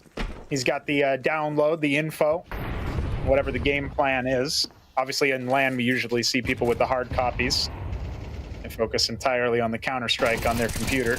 But with Mikey, and Nubik going down, it's a hard-fought trade to get onto the B bomb site, and the rotations are already here. So, yeah, Passion UA, they seem to know what Dynamo Eclat want to do as far as their game plan is concerned. They've got plenty of things that they themselves can focus on as well. Their own game plans drafted and ready to go. And a lot of it does come down to these fast rotates, and they usually are stabbing out for information on the CT side, playing with confidence, with a little bit of pizzazz. Passion UA, that's 2 different times that one of their players has multi-fragged from a forward post. Obviously, previously there was T-Main, that was Mr. Quem, man of the hour with 6 frags to his name. Jacasmo, also at the same level. 6 frags himself, does get traded eventually, and now with an AWP, an A1S, and a MAC-10, this scrappy 3v4 Dynamo Eclat are trying to put together. They're going to go through Ivy for it. The thing is, they do have a lot of room to work with, right? Only one shot from Forsey. Zop can do a lot, and there we go. Demka dead. Now things are starting to be a bit more easy for the side of the Dynamos as the CT rotates are coming in. The T's want to explode towards the side, and Quem, that's a struggling spray, but Topa doubles up. Forsey not yet out of this. 20 seconds left, and he knows where Woro is. He can grab that C4 and consider this 1v1, and there we go. That's an answer from the Czech boys as they get the first on the board on their map pick. Yeah, listen, success starts small sometimes, and that's absolutely the case for Dynamo Eclat. But they can chain together this position. There should be one buy afforded to the CTs. Shouldn't be too messy, as we see Jacasmo already has his A1S out. Worth pointing out, too, that with all of the money, you can tell, even though there's an op back on Waro 2K, there's 2 MAC-10 MP9s for Passion UA. This is going to be an opportunity for Dynamo. If they chain this one together, they should be able to break the eco and get to an easy third. It becomes a lot more manageable of a lead, but a lot is going to come down to this first pick, and Quem, he hears everything. Are they ready for him? Elive's gone down, but at least Nubik trades, and now beating in for Waro, the whiff is going to stop him from furthering that advantage. The nade should still be good for a little bit of damage out towards Mikey. And Nubik going down because Jacasmo peeks through the smoke and B. Man, Passion UA stays so mobile. Yep, very dangerous, very proactive, but Mikey is as well. There's Topa dead, and they know the op was close. It did rotate over time, but that's a lot of information gathered and impact frags for the side of the Dynamos. Now let's see what they're gonna do as Jacasmo wants to backstab once more. Is he going to have the guts to go through the smoke, though? That is the question. And if he finds the answer for it, could change the complexion of this round. But with more than 50 seconds left, Dynamo Eclat can still play for information. They have a man advantage, and now they're just waiting to snuff out the last 2 CTs to learn their positions. And there's Waro. They know where he is. They know where the op is posted. Now Jacasmo striking through the smoke, finding one and escaping with that. A lot more danger now to the side of Eclat. He's going to try and do something, but he's going to die. Waro going through the lines, between the lines, rather. There's one back into a 1v1. Waro lost last time, but now striking from above and legging Detour. One bullet. He can't miss, and Detour, the smart play comes in, going through connector, missed again. Is that up? He needs to change his magazine. That's gonna give Detour enough time to plant the bomb, and now a 1v1. A bullet cannot miss. He needs to find the T playing that post plant, and will Detour do it well? It seems as though he will, as Waro already checked that angle, and now he doesn't expect it. Doubling up the score for the side of Dynamo, and Detour brings his team back into the game. 2 rounds to go to make this a tight affair. And that was all 5 being wiped. You know, I thought if Dynamo go for that B bomb site take, the delayed one, they rotate through Z, obviously a bit of a gamble. They didn't know where all the CTs were. In that position, man, is it a completely different story, because I think then Passion just save. They'd have to be really hopped up on adrenaline to go for a retake on the B with a 2v3. One of you has got an off. Waro 2K at least redeems himself by bringing it close, but he knows he whiffed 3 different shots there. One in Long Dog, one towards Ivy, and then again as the rotation came through towards the B bomb site through Z. So that is a rough spot for the Opera of Passion UA, but I'm sure he'll get warmed back into it. His team has taken a tactical pause. They're going to consider their options as they try to wrangle their buy. It's not very good in terms of the money afforded to them. So this will be a little bit of a mix of a Deco and a couple of other weapons. Yeah, we got 3 Deagles out here, and of course the P250. Topa IGL will be saving some money. Quem is going to be the first to be dropped. Good shooting from FaZe so far in this series. Yeah, the op seems to be fired up. We'll see if FaZe can find anything more. Of course, his impact searched for more in the second half when his team plays that CT defending side, and the op doesn't really have a lot of margin for error. We saw that from Woro in the previous round, missing a few shots. That was, in the end, what made a difference and got the round for the Eklot boys. Now the rotate from the CT comes in as they're going to play a bit of a risky play. Everybody on the B-bomb side, and they're going to get annihilated as 3 guys get 3 frags, and Eli will find one for himself. That's his second kill of the round, and a 3rd round, actually, for his team. I'm going to be interested in tracking where that MAC-10 goes. If it's still going to be on Mikey, he could be tip of the spear on a very fast take into this next round. Dynamo Eklot rocking out so far on train. Feeling good about their odds in this series. We heard from Eli earlier, actually, that who's usually the guy who's got the MAC-10 equipped on the T side. He was saying that Passion UA, they play well. They've got good individuals. They were playing in that final. And he's going to have to dig deep in the strat book to figure things out. Now, so far, Demka should have information about this. Oh, the trade is good at the very least as FaZe gets dropped, but that flash out Ivy is the first time so far Passion UA have made an Ivy play and gotten a kill for it. Woro's still there, but no op afforded to him. Detour going to hold the angle. Not known as a sniper, but certainly can secondary. Oh, yeah. Let's see if he can hit his shots as FaZe's the first one to hit the deck in this round. 1 round lead for the side of Passion, and they really can't let this round slip away, as it will be a big spread of the attack for the side of Dynamo to start things out in this round. Of course, more than a minute left on the clock. They should be in a position where they can regroup and attack a site together. And the thing is, Train often, or more often than not, is quite predictable how the CTs will place themselves. Of course, we saw a different setup from Passion UA in a few rounds back where there was 2 guys on A and 2 guys on B when they lost the first guy. But usually when you lose 1 person on the CT side, you're going to opt for 3 guys towards A, and the B-bomb side could be a better place to attack. Not the case this time around, but Mikey hits his op shot. Topa burns, and Mikey doubles up. There's that op coming into play. 1 more kill to find towards that A bomb site as Jacasmo is cut off. He could actually, or sorry, Woro could actually be dead now. He's gonna go through the smoke, and Nuke waits. And now there's no chance for Jacasmo to do anything. Not gonna see the shadow just yet as the smoke is fading. Easy frag, searching for more, but not finding it. They know where the last guy is, and look at Nubic already on the rotate. He wants to take that gun away. Yeah, especially since it's been a recovered AK-47 there from Eli going down. The IGL already calling the troops into position. Nubic, though, playing a little bit more passively. He's going to watch for any actual full exits from Z. Eventually, Jacasmo has to face him. And there it is, the demise, the tie game. Good that we're getting some good competitive Counter-Strike on our first map. Of course, there's always opportunity for us to go the full distance. All 3 maps, both of these teams capable of winning their own map picks. And it needed to be some good T rounds from the side of Dynamo Eklot, because even though it's a CT-sided map, you can't just say, okay, we'll win all of our CT rounds and that's how we'll win the map. You need to be able to post up something for the offense. And I'm not going to say that Dynamo Eklot are going to necessarily win the whole thing, but they've done great punish onto the economic management of Passion UA, where now the defenders don't have anything. They're back to Deagles. We'll see if they can make a miracle happen. Well, we've seen the Eagles do a lot of work in this competition. Why not this round to be golden for the side of Passion? Not yet gonna happen.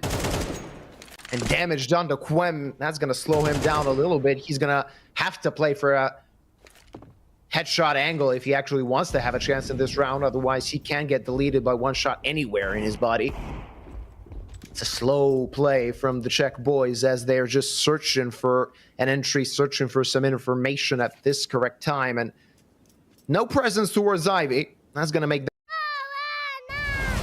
Desbrave o mar de aventuras na velocidade Vivo Fibra. Assine já. Just saw one of the Eclot players actually face towards Ivy and find information, see if anybody decided to be cheeky. It's going to be a risky play from Passion as 4 players have gathered on that B bomb site. Only one, that's Demka, will be guarding A. It looks like Long Dog might be the point of attack, point of egress for many of the attackers. Demka's going to have a lot of work to do with that Navi encrusted Deagle. At the very least, he'll find a little bit of info. Jacasmo has been brought down already. They know Demka's in the position. Ooh, but Mikey just holds his nerve. A couple of shots being fired through the smoke. Woro unsuccessful, just catches a little bit of lead in response. And there's a little bit of armor onto Quem. He might decide to try to save this one. Same for Woro, actually. It's only Topa who's armorless. They should just look for exits here so they can at least get something for their trouble going into the next. Max loss at this point for our defense. 5 in a row for Dynamo Eclot. They are on fire on their own map pick, and Topa, he'll be going down relatively quickly there. Nice to see some heads-up aim duels being won by Dynamo. You don't want to give the pistols too much respect, but if you just throw caution to the wind, you can have your heads caved in by those heavy rifles, heavy pistols, hand cannons. It can be a tough thing for you to go up against. Passion UA not able to find much success. Not a single member of Dynamo Eclot going down, so their economy flourishing right now. Yeah, and last 2 Passion UA players thanking their lucky stars. It's not Nuke.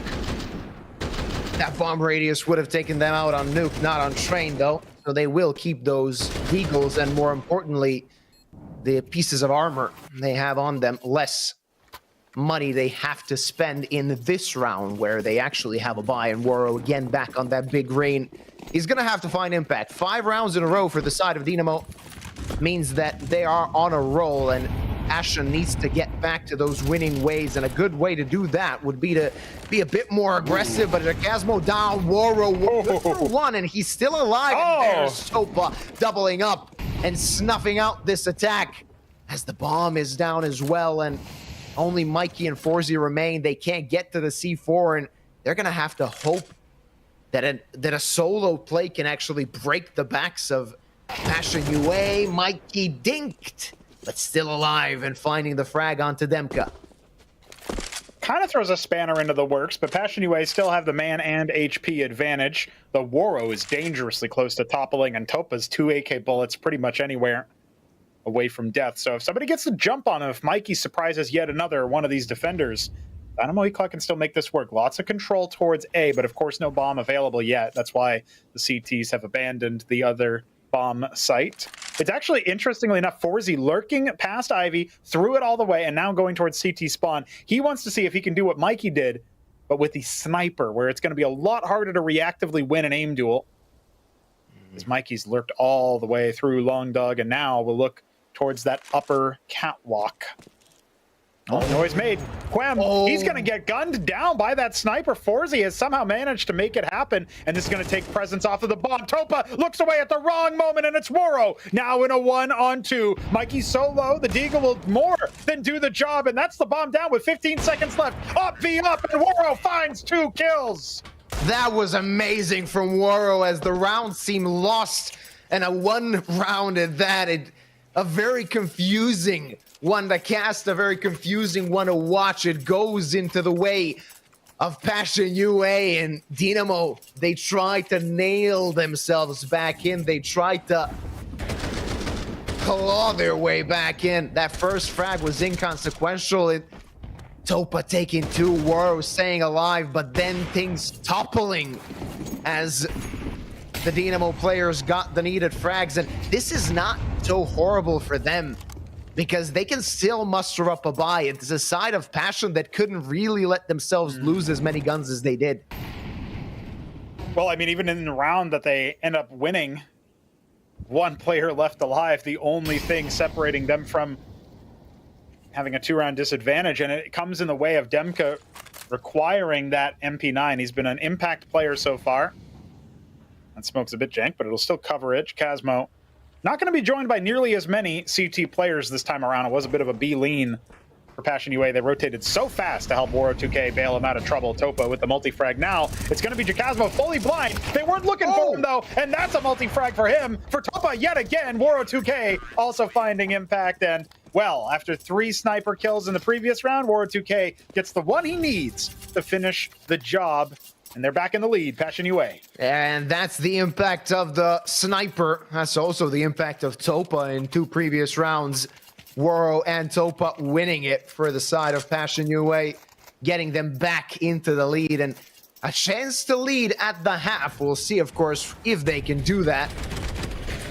A bit unlucky for the Dynamos, as one smoke could have made a difference. They decided to smoke connector and not throw that default smoke towards the lower drop.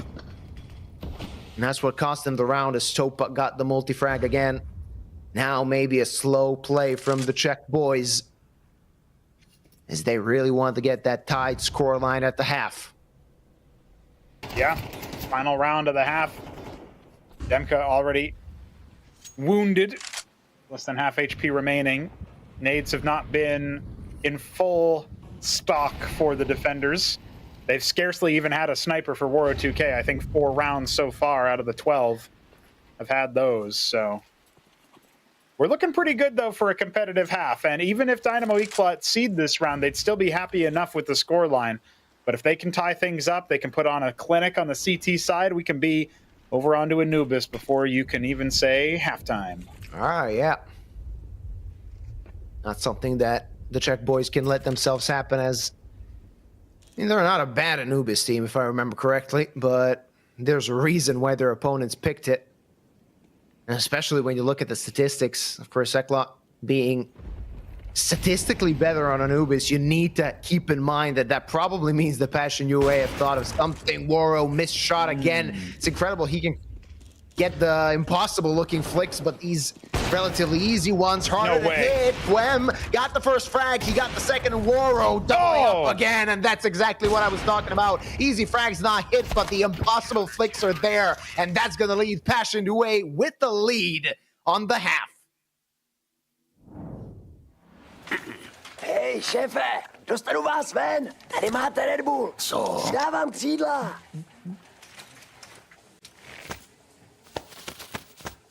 Křídla, jo. Fakt vtipný.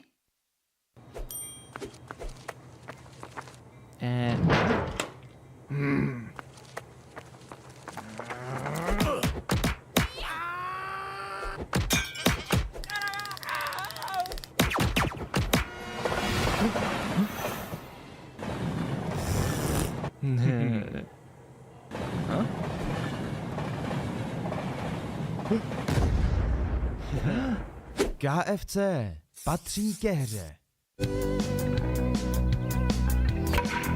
Začít něco novýho se zdá vždycky těžký. Co rád? Ale ať ti to půjde jakkoliv. Jedno je jistý. Že si to užiješ. Vítej v největší komunitě sázkařů. Tape Sport. Slimmest of leads available for Passion UA, but a 2-round advantage on the opposing team's map pick thanks to some Waro's great flicks, and also Topa fragging out when necessary, as they have the 2-round advantage. Rather, Dynamo Eklot need to find an answer in starting for the pistol round that could give their CT side a stepping stone for the future of this map, rather than seeing their opponent run away with it. Still a small margin. We'll see what happens. And there's the attack towards the bomb side. Mikey's still alive, and there's Z alive as well. 2 for 2. Not enough for the T's, as the CTs can rotate, but the bomb has been planted. Those little tags can actually prove to be advantageous. There's a flick for Eli, but he's going to get shut down. He's going to be silenced as Nubik and Forzy remain in this 2-on-2. Yeah, this is some tight margin counter-strike right here, but Topa might get found out by that leg advantage. Nubik Not going to be looking so newbie after all. Takes the head of the IGL for Passion UA. And now in this 2-on-1, Demka has got a lot to do. He takes FaCEIT down. The defuse is dropped, but he doesn't know that. He doesn't know that. And Nubik, he's going to try to dance around the back of the train, but there's been enough time. And now Passion UA will win both pistols in the opening map. That's something you like to see if you're Passion UA, getting the pistols. I was going to say converting the pistols, but they still need to do that on the second one. And they managed to get that in that first half, remember? So this is a situation where Passion UA could easily end up looking like they're going to run away, and it'll be Dynamo Eclat trying to claw back any advantage they can get. That's how the first half started. Demka, that was not easy to hit, even though it looked simple, and in the end, it was enough. Not enough confidence on the side of the last Dynamo player to actually try and stick that defuse. Was the only chance to win the round. He was hoping to find a frag, and Quem, he's gonna eat that nade. Went straight down his esophagus. So he's down to 43 HP. Damage done to Topa as well. And if you're gonna start with a force buy, that's a pretty good way to start a round. Yeah, not bad. I mean, remember, you're investing $300 per nade purchased. So, does add up. I think they got enough damage. Ooh, Detour, definitely seeing some success. He'll even take Demka's head as well. Thank you very much. Team Main still sees Quem with the bomb, but they need to get onto the site. Topa and Waro will make it a doable affair. Yeah. But Topa still has to go hunting. No! FaCEIT will cut him down before he can even look for Detour towards Olaf. Oh yeah, things are starting to crumble. Detour, though, he's gonna hit the deck, but FaCEIT continues with the scout, and Waro gets shut down by the Eli. That's gonna be a round for Dynamo Eclat. Not something we expected, not something Passion UA could have predicted, but they were destroyed coming into the site. I was going to say a quick fire double whip them back into the round.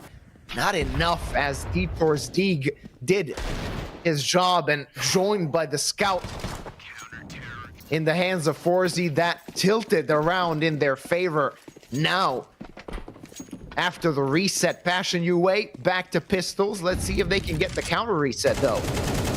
Yeah, listen, they are going to be making an Ivy play here, and we'll have to see if FaCEIT can respond in time. He's got an AK, but he's already spent a decent amount of that magazine spamming. Eli going to be watching for the CT push, and, well, that's definitely where a couple of them are going to go. Already 2 frags in favor of Dynamo Eclat. They got more to do, though. Jakazma running him down. FaCEIT drops on the top of back train.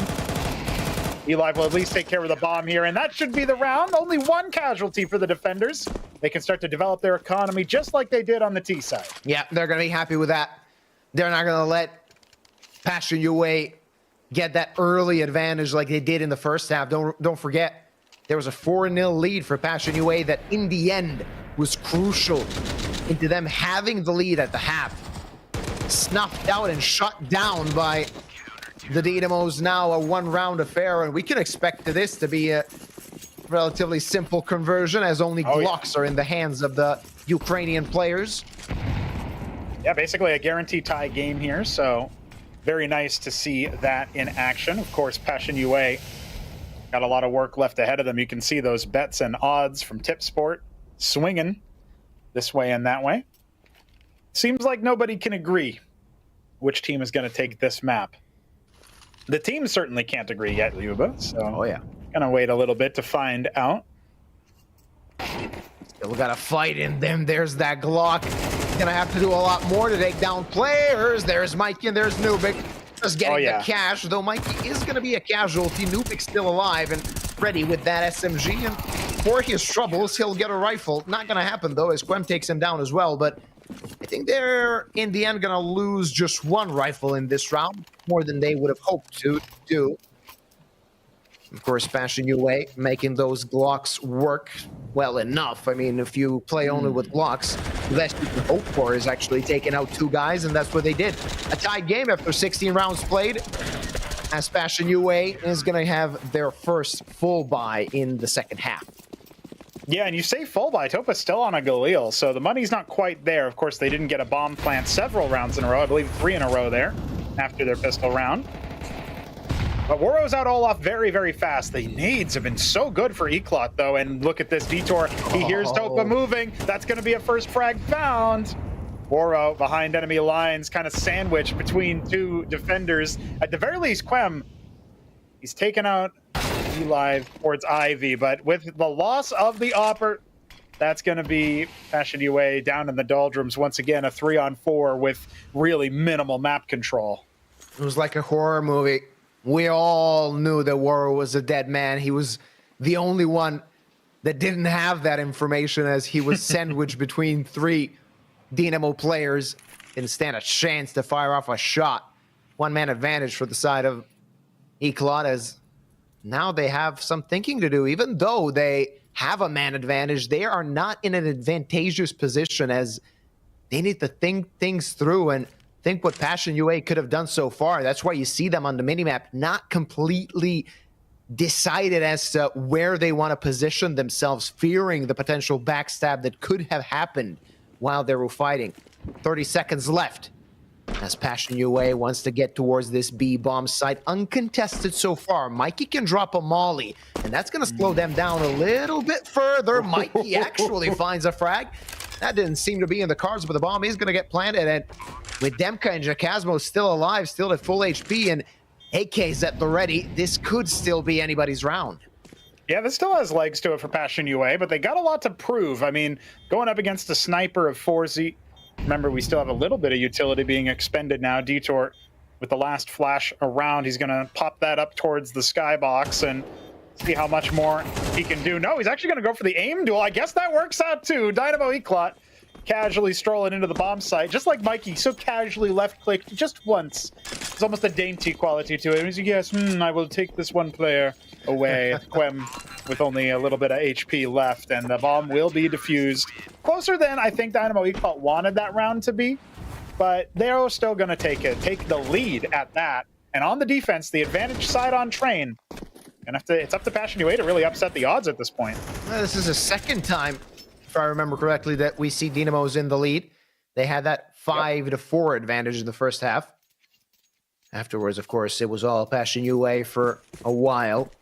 Though now, again, the boys from Czechia fighting back, biting back, and they're hungry for playing on LAN.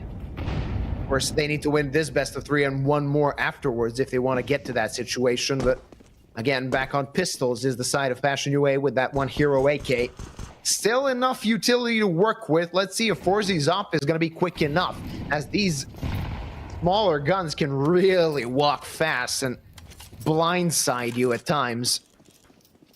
A lot of time left on the clock as they're still positioning themselves, hoping that somebody on the side of Dynamo can make a mistake, make that error in judgment one step too far, and for them to take his hat off. Not going to happen so far, as the Dynamo players are quite passive, knowing that they're playing against pistols mostly. Yep, Quam on that hero AK is one thing, but it's also worth pointing out that was the last smoke FACEIT expended towards Team Main, so opportunity with 45 seconds left for Passion UA to explode anywhere they like, really. Big lean towards the catwalk position, but there's 3 members of Dynamo Eclot already here. And with FACEIT taking out Topa towards Long Dog, there's an opportunity for Passion UA to try to overwhelm this site, but Mikey rotating quickly over. This is still a 3-man setup. He's actually ahead of the Molotov. That's an opportunity for sure. Quem getting dropped immediately. There's no room for that hero AK to find heroism. Instead, it's going to be a martyr. Jakazmo picks it up for 2 frags. Passion UA trying to fight their way to a round victory that they have no business winning. Yeah, that AK gave them a chance, but Jakazmo is low, just on 2 HP, and that's a dream they want to continue dreaming with. Woro still in the fight, but now he's alone, and P250 not enough to do the damage necessary as Didor takes his head off. That will be another round for Dynamo, but that hero AK at the very least took out 2 rifles, and it kind of put Dynamo in a position where, again, of course, they got good economy, as we've already seen, but it's not going to be completely impenetrable if we see the side of Passion starting to take things back and tying up a few rounds. Yeah, worth noting at this point that Passion UA have gotten bomb plants and impact and frags more so on their weird buys than their straightforward rifle ones. But Jakazmo dropping the op for Woro. is a big deal. And we are going to see that sniper coming into fruition. As the smoke breaks, he doesn't see a thing. Fires off the warning shot so Eklot can plan around that sniper. But look at this, two-man egress towards Ivy. They're actually taking charge. I think Demka heard something. Woro, he's got the opportunity, but he gets dropped by FACEIT, and they must know there's more than one player here. Yeah, now that's information for the side of Dynamo. They can just post up FACEIT, and they know it. That's why we see Eli leaving. That's also a bait, as that made Demka peak. FACEIT doubling up in this round and completely shutting down any plan that Passion Ukraine had. Yeah, for sure. As passionate as they are, we know they're passionate. Struggling as their opponents are on double digits and the precipice of an 11th. They could end up petering out towards the back end of Train. The offense not finding very much success whatsoever. Topa spotted out Mikey. He'll call in the backup as he falls back. The op posts up on the angle. No, actually, FACEIT pushing more towards Pop Dog instead. Throws down the last of his utility, but Mikey will lurk through the B main tunnel, and that is it. The IGL dropped. 35 seconds left as the clock continues to be an enemy of Passion. Absolutely. Will they try the Hail Mary play towards B, or will they save? That is the current question, as Detour already ready with that backstab. He wants to take those rifles away, and looking at the timer, he knows he might leave them with nothing. Jacasmo is going to get taken out, and it's only Quen that remains. He saw the nade, but not quick enough to react, as that smoke might keep Quen alive just for a little bit as he walks into Nubik's crosshairs. 3-round advantage for Dynamo Eklot as they put themselves in a good position. And this is what we were talking about when it comes to Train. Exactly. Yeah. Like the way you play Train in a certain type of way is that you try to poke and prod on the CT side, try to punish the opponents constantly, egressing where it's important, and that's basically what gave Eklot the lead. Not so much the macro, but more of the micro decisions of the players that completely changed the complexion of the round in from the perspective of Passion UA players. With only one tactical pause left as well, they're really running out of time, Passion UA, to come back into this game. 2 rounds separate Dynamo Eklot from a 1-0 start. And look at that, after your tac pause, we take 1-2. Dynamo Eklot gonna say, no, let's talk it over a little bit more. That's a fun tactic. We so rarely see teams at this level of play use those tactical timeouts in such a capacity that they sort of stuff the planning of the other team or get in their own heads. It's a bit of a mind game, right? Yeah. Because, I mean, we spoke that a few days off when we did the Conquest of Broadcast. It was a similar situation. The CT side picked the tactical timeout, and usually when the CT side picks a tactical timeout, the T side, their only way to kind of break the game plan of their opponents is to play aggressively. And the question is, what if Passion UA during their timeout have thought of not playing so aggressively? So it is a lot of mind games in play, given that now Passion UA needs to think, will we consider our game plan or will we try to break theirs? Something has to give here. Otherwise, Passion UA will be ceding their opponent's map pick. And Nubik getting that first frag is very impactful, especially since FACEIT was so far deep up catwalk. First frag found, and look at the rotation so quick on Train. You gotta watch out for those. You don't have as much time as the rest of the maps in the map pool. And Dynamo Eklot seem on a lock for 12 versus just the Deagle and the wounded Topa Tech 9. Not a position you want to be in. Look at FACEIT, so much confidence. Never would you see an opper go with a pistol against a pistol, knowing what he could lose, but they're playing with a lot of guts, and the guts are going to be spilled on the side of Passion UA as Dynamo are going to have 4 map points.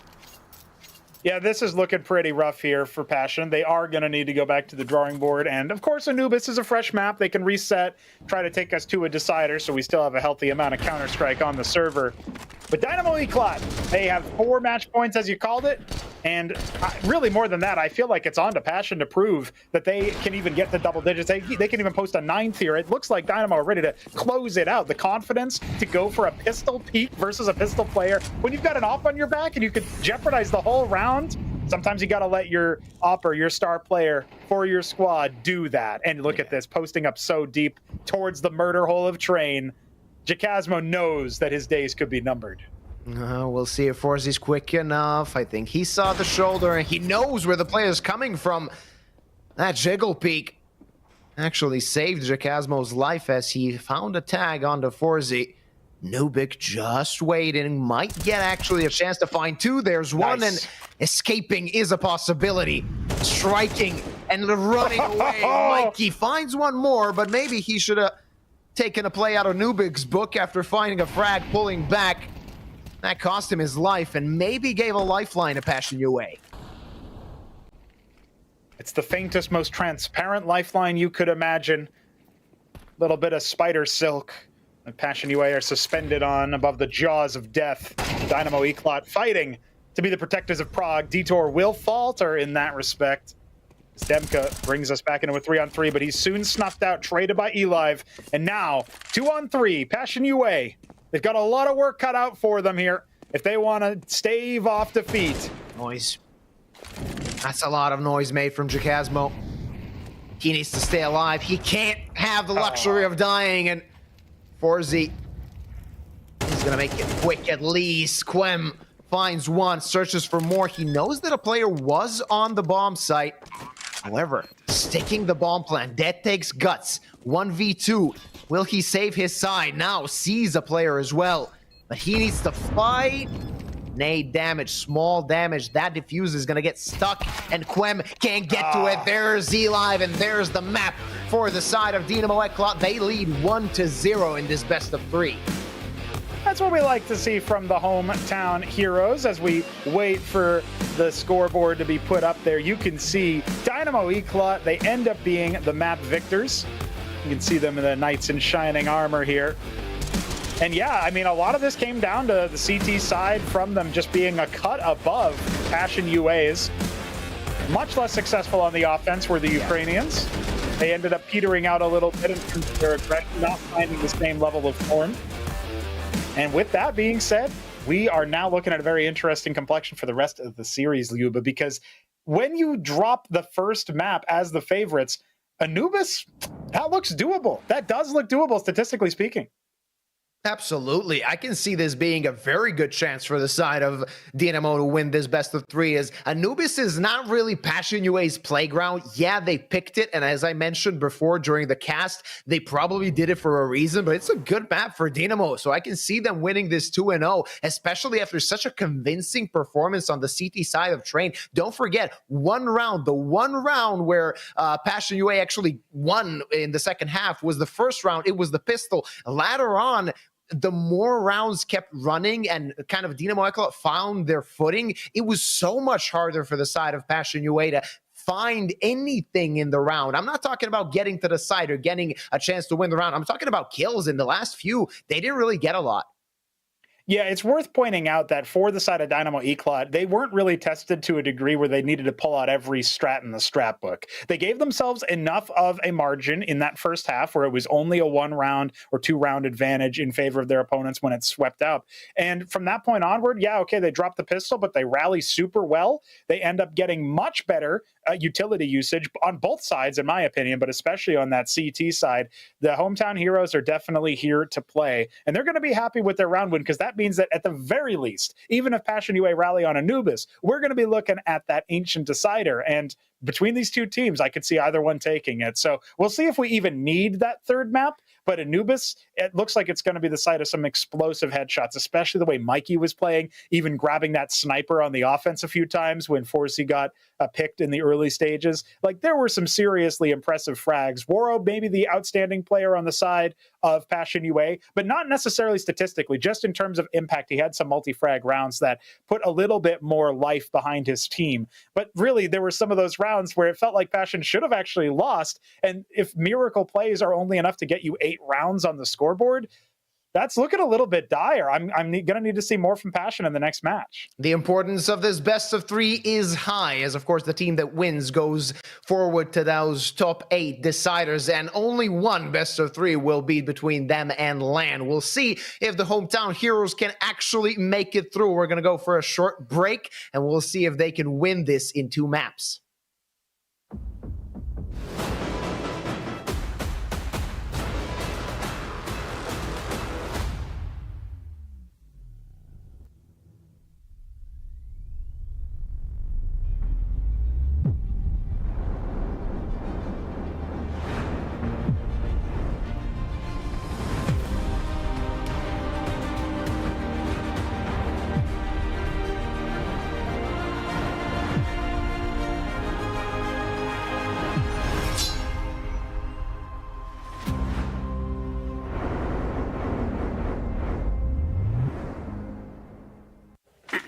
Hej, šéfe, dostanu vás ven. Tady máte Red Bull. Co? Dávám křídla.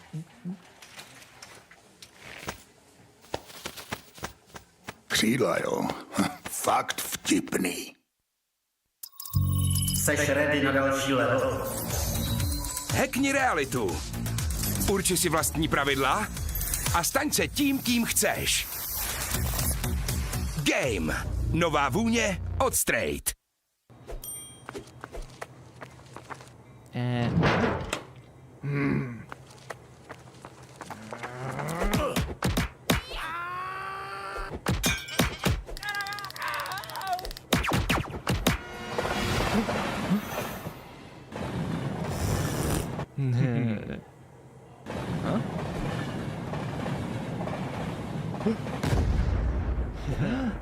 KFC patří ke hře.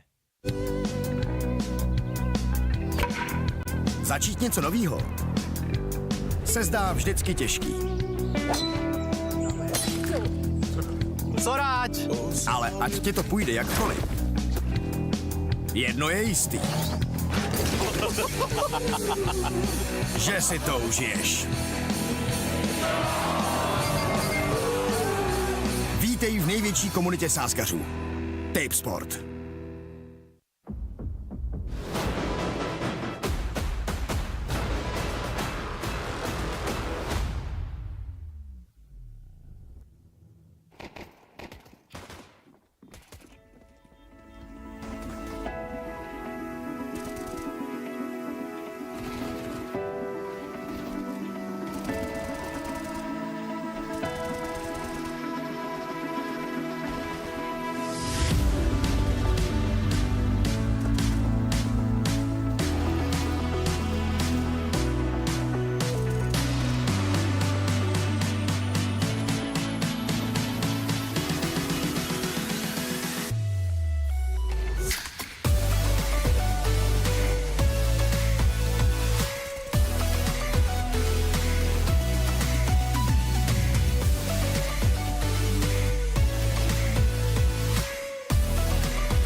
Začít něco novýho se zdá vždycky těžký.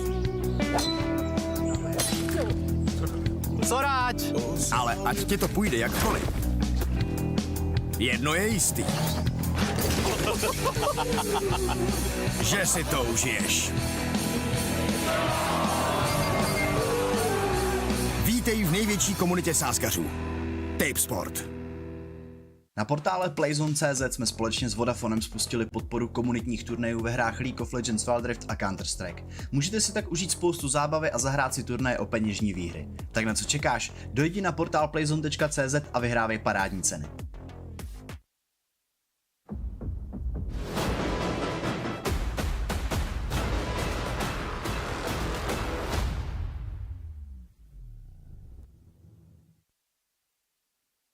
We're back, ladies and gentlemen. Our next map is going to be Anubis. After Train, well, it was quite interesting in the first half, and the second could have been an email, as far as I'm concerned, as we didn't really see Passion UA play their best attacking side. We'll see, of course, will things be better on Anubis and how they will actually be on the defense, as they are probably starting on that CT side. Bronogo, how are you doing, man?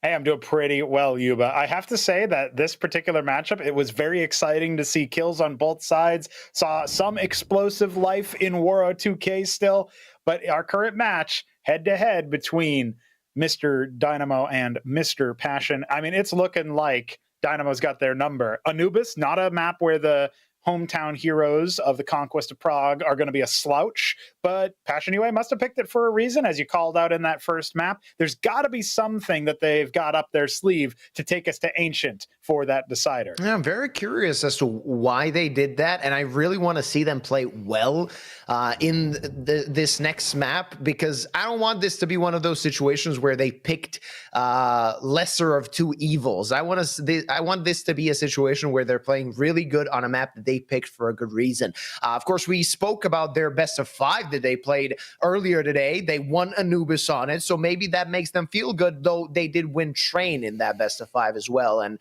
they lost it now. So might be hit or miss for the side of Passion UA as we're moving on and checking the statistic from Train. We can see that Detour really played well. FaCEIT played well as well. Oh, yeah. Yeah. Detour was actually the carry versus Cubics, the difference maker there. So good to see that he's still finding form in a tournament that probably matters most to those on the roster that are, in fact, Czech, although I'm sure the Slovakian mercenaries are happy to help their boys out as well. Looking on the side of Passion UA, obviously, Quem was really the standout player on the rifle. Waro 2K found impact with the op, but the fact that he was in a position where he needed to win clutches in the first place, it's a little bit of a rough spot for that sniper. And I'm sure he's welcoming the pressure in that sense, but he also whiffed some sitters. And that needs to change when we go on to Anubis, where the op can be a pretty big impact weapon. Now, I do still think Anubis does end up favoring riflers more than oppers, at least when it comes to these more brawly T-sides, where it is more of a T-sided map than trained by a long shot. So we should still see a little bit more action from the riflers, and Quem can continue to go from strength to strength, from map to map. But I need to see more from Waro 2K, especially in those retake situations. That is where my sort of eye of Sauron is aimed at him. You know, I am casting judgment balefully. All right, let's see if your casting is going to be judgmental throughout this map. There you go. I'm more like, I don't know if the op is really going to come into question so much in this map on both sides, because as you already previously mentioned, Waro did have some good moments, but they were maybe snuffed out in a way, or they were maybe led to be less impactful given those sitters that he missed. On the other side, like we saw FaCEIT hit some really nice shots, and the thing is, FaCEIT did that on the T side, which is something that we need to discuss. FaCEIT was quite good with the op on the T side, quite impactful on the side where his team kind of struggled. Yeah, that's fair to say. I mean, the T side from Dynamo Eklot was not a slacker necessarily, but it was obviously not going to win the half. That's pretty rare on Train. So to see that despite some of those miracles, some of those more miraculous rounds going the way of Passion UA. There was so much impact from that sniper. Honestly, even when Forzy went down that one round, Mikey getting 2 frags with it when they went to take A, that was a really big deal too. So the fact that there is a little bit of depth there, especially on the CT side, where sometimes you will see double ops, probably not on Anubis, but still something worth noting. It's cool to see that there can still be other strats played, and you can see here on your screens, we've got plenty of action from our squads warming up on Anubis. It's a pretty warm and sunny day there, I'm sure. So, you know, it kind of brings me back to when they used to get those alternate versions of the maps released, where it was, hey, here's a Mirage at night, and you know you can't see anything, but that's okay. It's just not for fun. Yeah, right? It's not the point of those maps was never gameplay. It was just vibes, right? Mm-hmm. I'm feeling. Yeah, one of the things that I think people will probably miss the most until it gets retrofitted are those impactful maps where you end up getting to see the like the 2077, the cyberpunk aesthetic. Yeah. You know, there was loads of maps like that in Counter-Strike Global Offensive. Maybe we'll see some in CS2. But we are about ready to get into our map number 2. And of course, if you're on the side of Passion UA, if you're a fan of the Ukrainians, you're hoping that they take us to Ancient. They go through Anubis and straight into that third map decider where they can look for their second series victory of the day. Dynamo Eclat, in a similar fashion, they're looking for their second series win of the day, and they're already up 1-0. Looking very, very solid here are the hometown heroes. And yeah, I do really think that Anubis is a map where it really does depend on which side you start. If you're starting on the defensive side, you can at least try to win in the disadvantaged nature of the map, where it is going to be a bit more on that T side. The meta overall favoring T side, generally speaking. We still have a couple of holdouts in the map pool that are a little bit more defensively minded.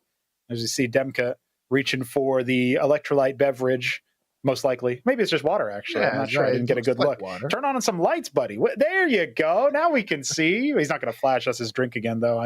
Unfortunately, we'll never know what he's sipping, but he's ready. He's locked in, and it's about ready to get started. Well, for Passion UA's sake, I hope they're locked in. I hope they are ready. The numbers speak against them, as the favorites coming into this best of 3 seem to be outsiders, underdogs coming into map number 2, having lost the first one. They're hoping to do one better now and lead us to that third map, the decider that will tell us which one of these 2 teams is going to go through to those decider best of 3s. Of course, 2 maps needed to win. For Passion UA to do that, only one necessary from the Dynamos, and they're going to do what they have themselves 1 series away from representing their country on yeah, Passion home UA. soil. That would be a really good storyline for the defenders. Passion UA, on the other hand, of course, they want to be conquerors, Luba. They're going to have to dig deep if they want to do that, especially with the way this best of 3 started. Passion UA starting on that CT side, you all mentioned. It's weaker, as the T's have a lot more room to play with, and they can talk more about how they can control the map. For now, Passion UA still with no control, only Woro just poking and prodding towards top mid.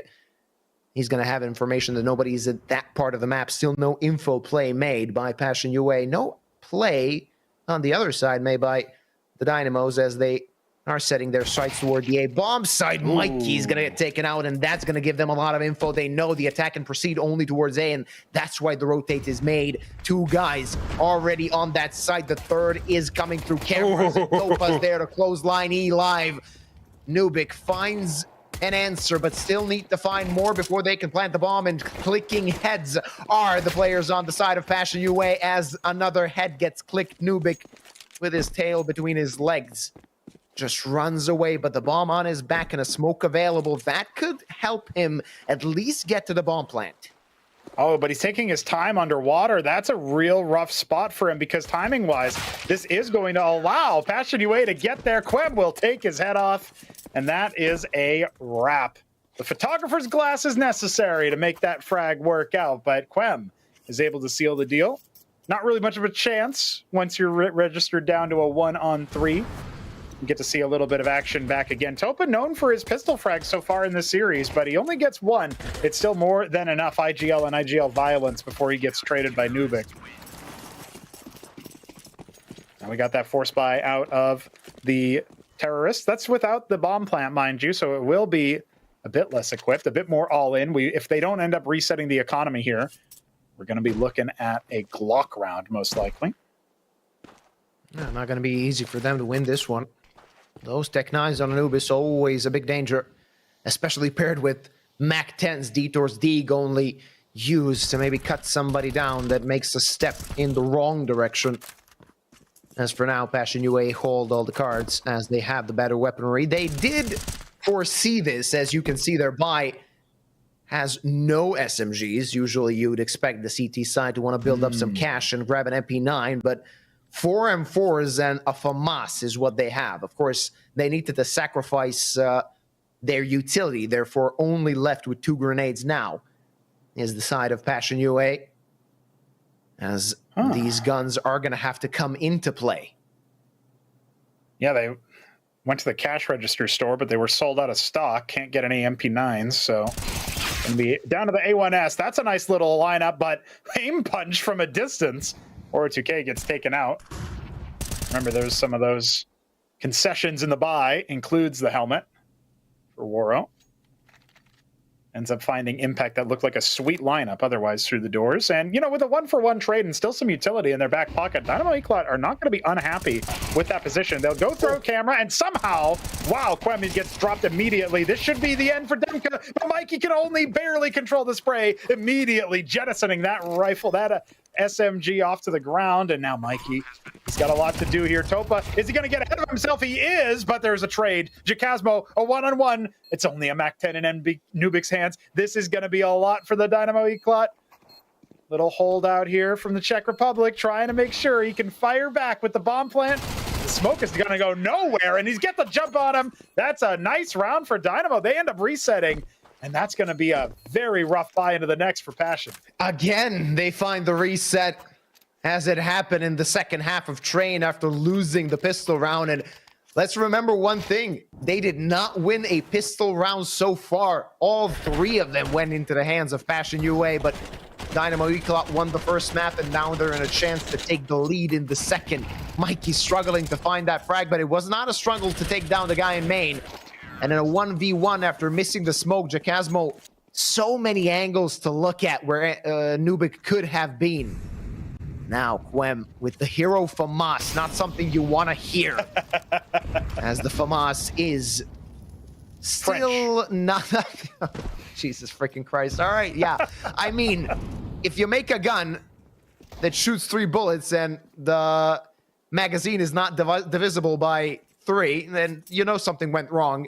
And it kind of translated a Counter-Strike, as the FAMAS is still hated even after the changes made with the movement. Well, the French are not known for standing their accuracy. skills. Yeah. No, that makes a lot of sense. Oh, wow, through the smoke, Demko almost ruined. That's a little spam off. It was top banter, by the way, that they slow-mode Mikey's frag with the Mac 10 just to show every bullet missing. Oh, boy. Well, nonetheless, he still ends up with an instrumental part in that round win. Jacasmo trading him towards A main, and that's how we got to this awkward position for Passion UA. They got 2 members on their dying breath of life already. Going to be fodder for Mikey to frag if he ends up wanting to, as they flash on through camera. Going to be taking an empty site as Passion UA are just going to go ahead and save from this position. Maybe some of their players are going to go get a little curious, but in reality, a lot of money is on the line here. They can actually just take this whole force buy into the next round if all 5 stay alive without worrying too much about their economy being in tatters. Dynamo Eclat secure their second round. And, well, it wasn't without firing a shot, but it certainly was without needing any frags. Yeah, in the end, some damage dealt to Topa and Demka was enough to send Passion UA away from that A-bomb site. And I'm kind of surprised that Eclat didn't choose to send Mikey and Eli onto the hunt, as they only have those SMGs. They're even going to save that, and in the end, no victims of this round. All 10 stay alive as the Czech boys get that 1-round lead, wanting to convert it into a two-round lead. but it's not going to be completely easy, as you previously mentioned. The guns have been saved on that CT side, and the CTs can consider having something to fight with in this round. Leo, but did you ever watch Monty Python and the Holy Grail? Absolutely. I feel like if you get reduced to 1 HP, you are the Black Knight with all 4 limbs missing. Just a flesh wound. Tis but a scratch. It's but a scratch. I can still fight you. Well, Passion UA still want to be able to fight you, so let's see if Dynamo Eclat will continue to pump the pressure. Still 2 SMGs on their side. It's so funny that round 4 is a bonus for the hometown heroes. Check majority squad here. Gonna try to continue building their advantage. And again, the same force buy as the last, just to get a couple of nades mixed in. Jacasmo. Ooh, that HE is the herald of more to come, but the FAMAS gets dropped. Quem is out of the picture. And so too is Jacasmo. Oh, but are they expecting yet another? Detour is. That's going to be a nice 3-piece hat trick for him. There's still one more to find. They know that it's a stack at this point, but, well, the wraparound from Elive and Nubik being so far forward, somehow Demka's going to steal that one away. And all right, well, at least he's got a Galil, but that's the most Pyrrhic of victories for Passion UA, as Dynamo are going to set up for their 3rd round win. Yeah, easy as you like, as Detour kind of put the pedal to the metal as he found 3 frags towards B main, even though, like, you were kind of surprised by the fact that after finding 2 frags, he didn't decide to disengage. Ooh, timing is going to cost them because live, that What's he looking so down at? unlucky. And you could see it on his face that he was unhappy with what happened. One look down was enough for Detour to take his 4th frag of the round. And it's very dangerous to see Detour popping off so fast, so quick at the beginning of a map. That is a herald of doom for the side of Passion UA. Yeah, that's rough. Somebody shouted, "Your shoes untied," and he actually looked. Got him. Works every time. Well, nonetheless, it's going to be an A-hit here, pretty fast developing for Dynamo Eclat. They know the buy is out, but if they can just stuff him immediately, well, the pressure will continue to mount. Quick rotation available from Waro 2K, who's holding down mid with the assistance of Quem. So we shouldn't see anything too crazy as the opening continues to develop. Dynamo Eclat, they've got the game plan. It is going to be the A bomb site, but the longer they wait, the more action we might see towards mid. Yeah, Waro's already burrowed in, so they're going to have a little bit of a fight on their hands. Oh, Demka, only one. Not more than that, it seemed. Of course, like a one-and-done situation, but with the state of affairs and players lining up, for a moment there was hope that he could find more, though Topa will find a frag and back into the lead go the side of Passion UA. A short-lived lead advantage might be helped by Jacasmo, and he finds one and pulls back, still alive, dancing around the side, and there's Quem as well to help. Only Elive alive, and he's gonna fall. That's gonna be the 2nd round for Passion UA. A messy one at that. Yeah, but they keep 3 alive, and their loss bonus obviously wasn't fully expired at that point or built up, so they're going to get okay money into the next round. So Passion UA should be able to buy in just fine. Maybe Waro can break out the sniper. Would be a good time for it. Really chaotic start to that round, thanks to that flashbang. Well timed from Demka. Spider sense is tingling as Quem hadn't really heard anything from his forward position in mid. So good tactics coming out on the CT side here. Remember, this is a T-sided map. Dynamo Eclat want to prove why. Get themselves up to a nice advantage. They want to at least get to 7-5, which is the train advantage that Passion UA had before eventually capitulating. But now they've got to deal with those rifles. No sniper available for them. Demka peeking out, but this time Nubik is ready. Anti-flash. Ends up just being a little bit awkward, but Forsey, he'll do one better with the sniper frag and baiting out a lot more utility here as well. Looks like the early aggression from Passion UA this time is going to backfire, and it's always a little bit hit or miss here, but this position that Jacasmo finds himself in, he doesn't really care too much about an upgrade, but he's definitely looking to see what info he can get. That's a missed molly. Detour might be fragging, but his util could use some top-ups. It's going to be a... Well, they haven't really decided where it's going to be just yet. Bomb is still leaning towards the A-bomb site, but not so sure.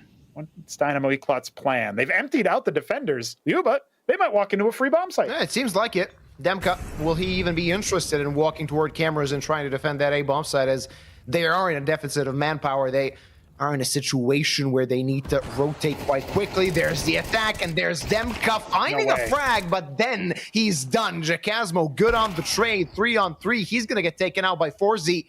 And Detour on the backstab. That backstab is not going to happen as both defenders are dead.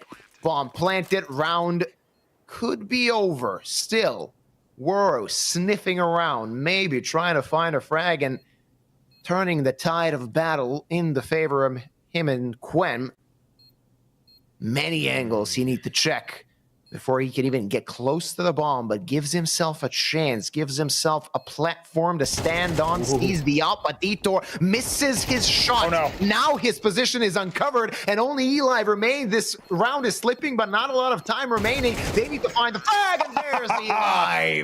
The power of the Sith brings Eclat the round.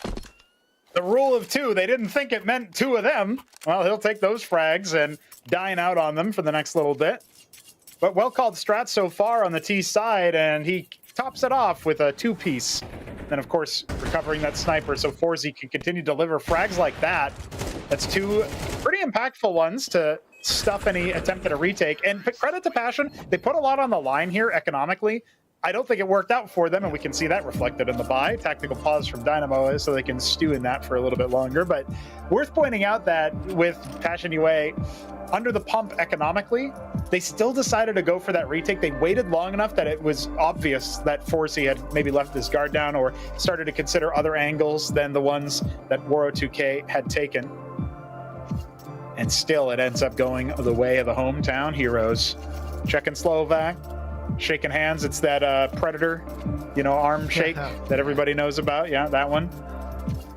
And of course, they're shaking hands over defeating Passion UA in a best of 3. That's their goal. Still ways to go. Plenty more Counter-Strike remains to be played. But we're halfway through the first round, first half, as Passion UA are down to pistols yet again. Should be comfortable for Dynamo, especially as FACEIT has that sniper. And they're just trying to apply pressure somewhere other than A and mid, because that has been where Dynamo has done some of their best work so far, and they want to divvy it up a little bit. Check that conditioning, see what you're doing on the B bomb site. All right. 4 men guarding that B bomb site, even with pistols. It's hard defense to break. Yeah. Of course, they need to play for information, and that's exactly what they're doing. If you check the map, you can see that Demka is dead. I was going to say, if you check the map, you can see Demka trying to find info, but that info cost him his head. And now, the Dynamos have so much space to work with. They should have an idea that there's at least somebody toward that B-bomb site, at least 1 or 2 people, given that there was a smoke thrown. And they can turn their attention again toward that A-bomb site. It gave them a good amount of success so far in Detour. Doing work. HE Grenades finds 1 frag, and there's 1 more with the AK. Get his head blown off, he will. That's going to be a free AK for Woro, but the bomb is going to get planted towards A. Yeah, nobody here to stop this, and even if they had somebody here, it would be a hard task to do with just a deagle. Woro 2K has recovered the AK, so at least they can bring that into the next round, but yeah, good leaving Detour off to this B site. He's just constantly fishing for info, generally winning those trades. And on anti-ecos, he has been farming, even on anti-force, getting plenty of frags there. And obviously dropped 3 players before it's revealed that, oh, there's even more? Yeah, go A. Dynamo Eclat get a 5th. And they look pretty likely to win the half. Now the question is, how much more of an advantage can they chain together? Because there's not going to be a spectacular buy behind this. Woro can drop a gun for sure.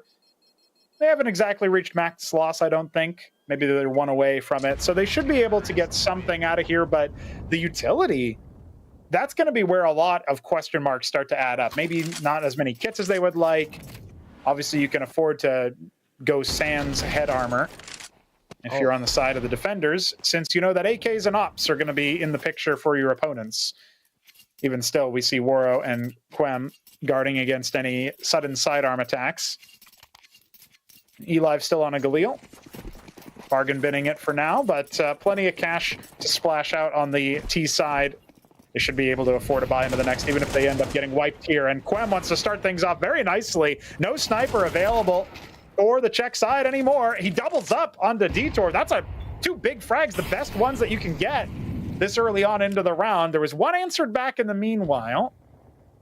Mikey now on to that sniper as the secondary man. Very little health to work with here, but ooh, we already have a little bit of a lurk. And Demka, he needs to double up there. Well, Quem will do one better.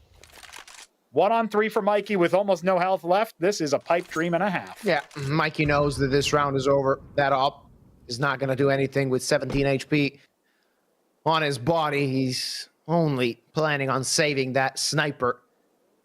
And that's what's dangerous about Passion UA and CIS teams in general. You saw Quem re-peak actually to find a frag towards mid after Woro got his head taken off. That's something that takes confidence. It takes courage. He could have been taken down and completely that would have changed the complexion of the round, as only one player would guard that A-bomb site, and Demka in a position on heaven could have been taken care of by the players coming from mid and from A main. When the attack fizzled out on mid, only the A main players remain, and it's not much they could have done. So that will be a third round for Passion UA as they fight back and show that the Dynamos are still going to have to show something if they want to make it through to the top 8. Yeah, it's good to still see some signs of life from Passion. I'm really expecting that most of their success is going to come on the half switch when they go and take to the offense, but they do need some token rounds here on the CT side. No matter how T-sided you think a given map is, there's not really a single map in the pool where it's, you know, oh yeah, we can lose every round and still be fine on the conversion. No, you need a little bit of mileage to work with here. So they've guaranteed 3. Next round with the op saved, we should see AK's bot around it. There might be 1 or 2 concessions made into Galil's instead. Obviously, eLife seems to be happy with that second lesser weapon. Indeed, he is. But with Forzy with that dropped sniper, he's going to try to do better than he did in the last round. Another mid push. If you find success once, try it again. But are Dynamo ready this time? Oh, that's a good question. Will they expect this? Molotov towards Carpet is going to give them a little bit of info. Had somebody been in A main, and that's not going to happen as Demka was too far away to hear that tick. But still a little bit of unconfirmed damage on towards Nubik is always welcome for the side of Passion as they are searching for a way back result-wise. And Woro, that is an aggressive peak. Oh, yeah. Holding the line with it off. And he wants to do one better and charge towards them. The attack comes in. There's Demka dead, but Quem finds an answer. A 4-on-4 with Woro just behind them. That op can catch them off guard. Will this op be quick enough? Both oppers missing their shots. And now that element of surprise is not going to be so impactful, though Jacasmo is. There's one frag for him, and he doubles up, and that's a quick cleanup for the side of Passion as Dynamo Ekla. They did take control of the bomb site, but their control was short-lived. 4 players alive in a situation where it seemed that had to be more difficult for the Czech boys. Yeah, I mean, Woro 2K had a lot of chances to get a little bit of impact there on the push, and we saw him take control of the timing very, very well there. His whiff notwithstanding, it was a well-played round. The problem here is that you just need to be able to win some of these trades into the bomb site. Once the first line of defenders falls and there's still layers of the CT aggressive, you know, the push into the bomb site for the retake, it gets a lot weaker, a lot more slippery. Slips right through their fingers. 1-round game and probably a none-round game after this one. It's just Deagles on the side of Dynamo. They need some kind of miracle, and they're setting up for it with 2 members in mid. This has a chance, but only that. Just a little bit of hair out of place there for Mikey. And Woro continues to push. Quem on Overwatch with the rifle. I have to say one thing. Every time I play FACEIT, I get blown up by a Deag on mid. Not gonna happen this time. To the side of Passion as they find the first 2 frags in this round with eLive just barely alive on 23 HP. A very slow round from the T side is they're just waiting for somebody to peek, catch them off guard. Not going to happen yet. Discipline there for Passion, so far at least.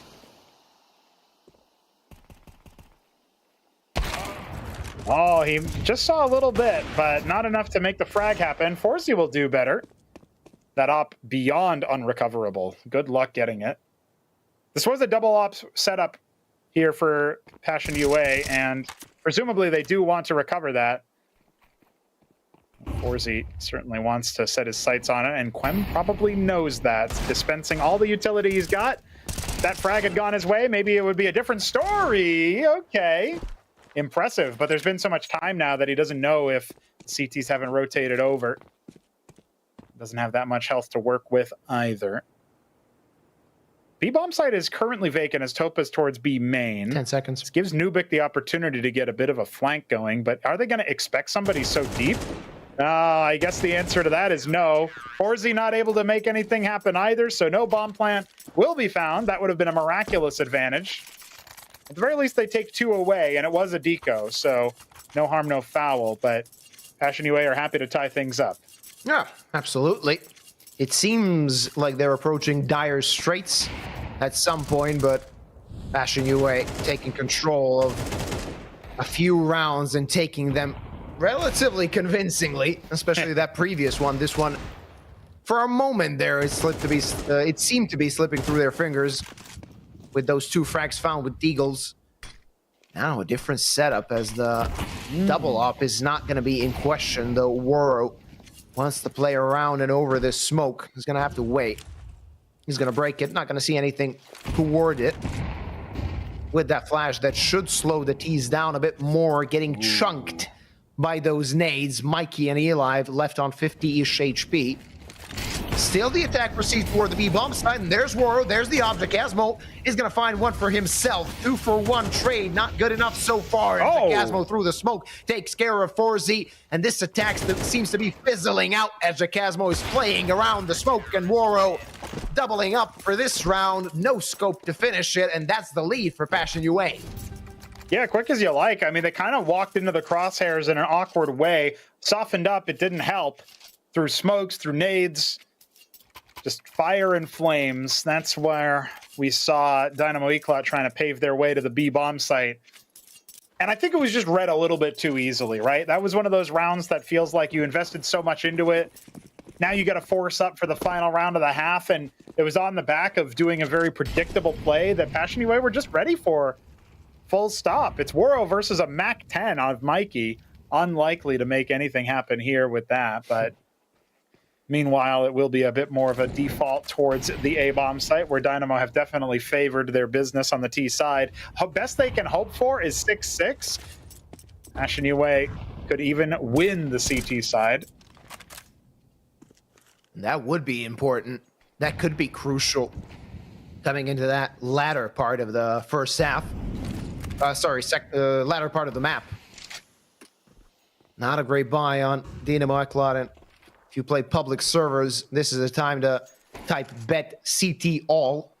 As Quem is going to have his hands full. Will he expect Eli on that right flank? He's going to check in, but not going to find him so easily. There's the setup. There's the cleanup, as there are no Czech players in A main anymore. The only 2 Eclat players left are the 2 on mid. And this attack just broke toward that A-bomb site. They lost the bomb as well. And with 40 seconds left, they need to hurry up and try and find an answer. An answer seems not easily to be found. And it seems you really don't expect that A main taken towards A main, and you're going to get cut down before you can even really set up for your util. That almost never happens. So, Woro ends up whiffing. That's going to cost him the Galil upgrade for Mikey. They'd still try to piece something together. Rotation's coming in. Ooh, he even gets another frag, and it's all on the detour now in a 1-on-3. Needs to find much more than that, and he won't. Dynamo Eclat down by 2 rounds. This is exactly how Train went, but Anubis is not Train. It is not a CT-sided map. Dynamo have got a lot to work with when we go to the second half. Hej, šéfe, dostanu vás ven. Tady máte Red Bull. Co? Dávám křídla.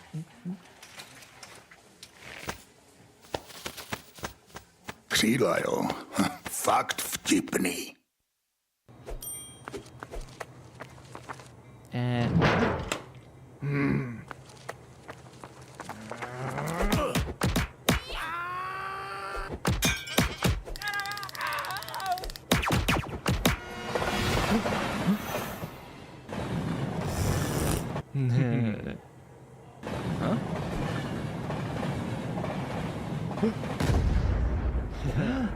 KFC patří ke hře. Začít něco novýho se zdá vždycky těžký. Co ráč? Ale ať ti to půjde jakkoliv. Jedno je jistý. Že si to užiješ. Vítej v největší komunitě sázkařů. Tape Sport. Explosive ending of the first half as Passion UA tie up loose ends in chain rounds to get the minimal lead at the half. The same happened in the first map, but as my colleague previously mentioned, it's a completely different playground we're in now, and Passion UA have put themselves in a good position to take us to map number 3 in this qualification best of 3. Yeah, a lot to work with for Passion, as they're certainly going to be taking to the attacking side with momentum. FACEIT and Nuke set up for the A hold. And they have Eliv waiting as well for that offensive flashbang. Nuke's got a lot to do here, and he does get the first two. I don't even know that they've seen the other player. Well, FACEIT will certainly announce himself now with a trade, and Eliv gets a sitting duck in middle. That's a dominant pistol round, and the first one Dynamo have found all series. Maybe that's the lifeline they needed to come back into Anubis. That's a statement. And you can say it on Eliv's face. He's pretty happy with what happened. Dynamo's finding an answer with those dualies and was quite confident. Look at Nuke. He found 2 frags. Second one, quite difficult. And you would say they overstayed their welcome. But the control they had with the guys coming from water, it was very difficult for Passion UA to actually punish them in that situation. And now it all boils down to that one deagle in the hands of Jacasmo. It would be the first time we see them winning a round with 1 deeg. But they're going to search for something here as shots missed won't be consequential. There's Detour. 3 quick frags with that MP9. That's going to give him a lot of cash. And Jacasmo finally finding an answer with that deagle. Not going to cost them a lot. The only thing they lost so far was that one MP9. And Mikey's going to take care of business as he makes this a tied game after converting the pistol round. Well, I don't know what kind of business Detour is running, but he just absolutely clocked in, clocked out, overtime money for him. So let's call that one a successful startup. He'll fund up his next few adventures, and he even upgrades to an A1S after all is said and done. Let's just say the CT economy is going to be looking pretty nice after that round. 7-7. Plenty of stuff here to play for. Passion UA, no bomb plan in either round. And now we got FACEIT taking some initiative towards the middle of the map here. I think if it's anything like Train, Dynamo are going to wait a little bit before they do anything too crazy. And I don't think that FACEIT himself was spotted there necessarily. But Quem is certainly chancing it. There was another jump peek there. It's Quem, Moro, and Jacasmo setting up for a little bit of a mid-take. Meanwhile, Eliv's got a lot to do with the French rifle. I don't know that it's going to be good for it. Oh, Nuke trying to double up there, but only good for 1. And now FACEIT between a rock and a hot place. Going to get absolutely melted. Dieter's got a lot to do here. Oh, that could be a play and a half. Look at this. If he goes through the smoke, that could be huge. That could be big for his team as they need to make a play. Him and Mikey not in a good position as the A site is already taken. And the T's are in good positions. Detour finds one, finds the other, and this is an active round once more.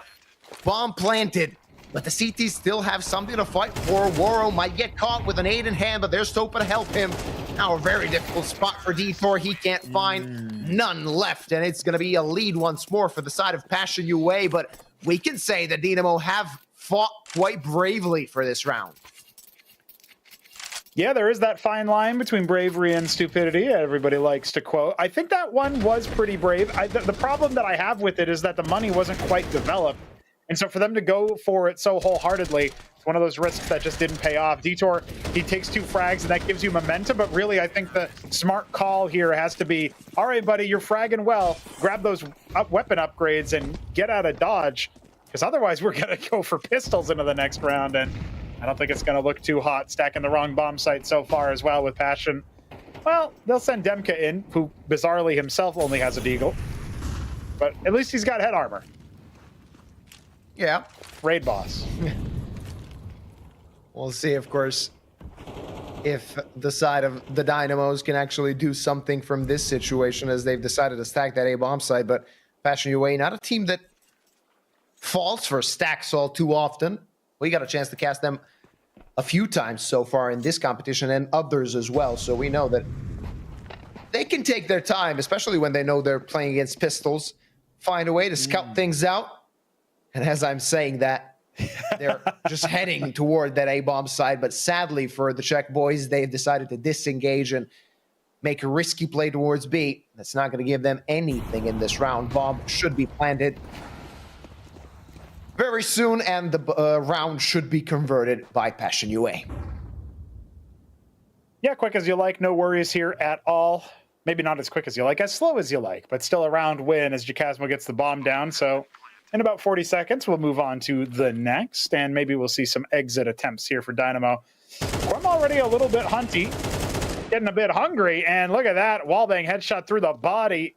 Quem will get 3 frags for himself. Traded out in position, as Waro is going to look for any other victims. It's just Elive and Nubik. Now just Nubik, far away from all the action with a trusty deagle in hand. He's also got Kevlar, so he should definitely try to save that into the next. And this will end up being a reasonable buy for Dynamo. No op available most likely, unless somebody wants to go without hardly any resources whatsoever. Yeah, only can be even afforded by Mikey, and I doubt he's going to do that. But we could still see it on a 4Z. They could try to put their options. Oh, yeah, he does. He grabs it. So there we go. Snipe into the next round, but there is a 2-round lead for Passion. Yeah, Dynamo, they need to think of something now. This CT side, for a moment, it seemed strong, but Passion UA back in the driver's seat now. It is their map pick. We were skeptical, but they're fighting back. Technical timeout for good reason, as they need to discuss things. Only one left. Don't forget, their first was after that Elive clutch in the first half. This time, though, it is for the worst parts of their game. That first one, maybe just to consolidate the team and make them still be confident but careful. Now, they need to get back their confidence, and that 4Z op needs to start doing work, as it's a big investment, and 4Z, he needs to wake up if he wants his team to win this best of 3 2-0. Yeah, this is a big opportunity for 4Z to crack shots off. They are fighting to protect Frog, not let it slip. And look at that, Elive doubling up, but it will eventually be traded out. Now it's suddenly a 3-on-3, and 4Z, the next line of defense here, to be tested. He does end up firing true, falling back to a more defensive angle, diving into the corner, but that whiff is going to cost him. Suddenly, a 2-on-2, and the bomb will go down. Utility used. Detour could get absolutely decapitated, but instead he trades back onto Waro 2K. What do you got for us, Jacasmo? Your team is watching. Your fans at home are watching. Down towards Cake. He is doing his best to watch all the angles, be as mindful as possible. Flashed off. Mikey sees him. Mikey drops him. Now with 2 members left alive, Dynamo will get their 8th round on the board. That must feel really good for Dynamo. This round looked like it was slipping away, and starting, of course, with Eli finding that double 4Z. He missed that shot, but he found one before that, and that's what gave them a podium. That's what gave them a chance in this round, even though he was taken out. Detour, important frag on Waro, and afterwards they knew where the last guy was. Jacasmo already threw nades from the sight position. So they had an idea that he couldn't really escape towards main. They could just double peek him, and that makes them breathe a sigh of relief to start things out. Tactical timeout now called by Passion as they need to find their way to consolidate.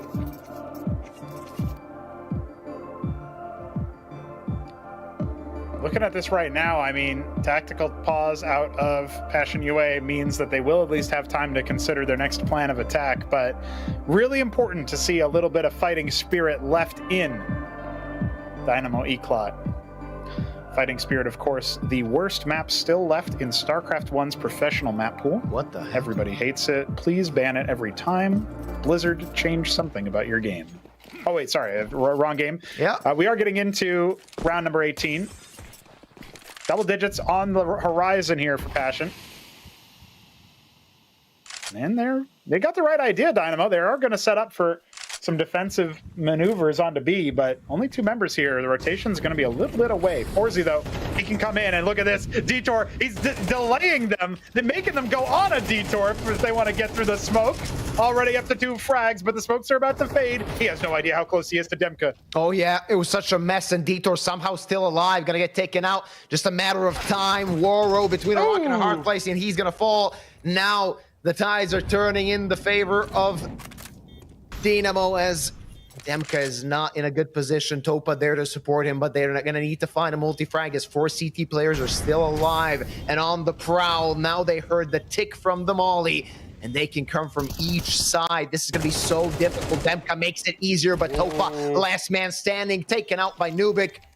And at the end, it is a comfortable retake for Dynamo Eclot as they tie things up on Anubis. That is a wild, wild round, Luba. I mean, the fact that Dynamo win again with 2 members alive does end up staining their economy a little bit. But they do so with that defuse, getting that extra cash. And on top of it all, Detour somehow didn't die. Like, he diverted so many attackers into weird paths because they couldn't quite make it through the smoke, but they didn't put 2 and 2 together. It was so risky. That maybe they should start spamming. Yeah, that's a big risk. Eventually, you're looking at the minimap as you walk through the smoke. If your square ain't moving, if your circle ain't progressing, you're going to start pushing mouse 1. It's the natural thing to do. It was very, very risky. Turned out that risk quite well paid off. As back on a shady buy is the side of Passion.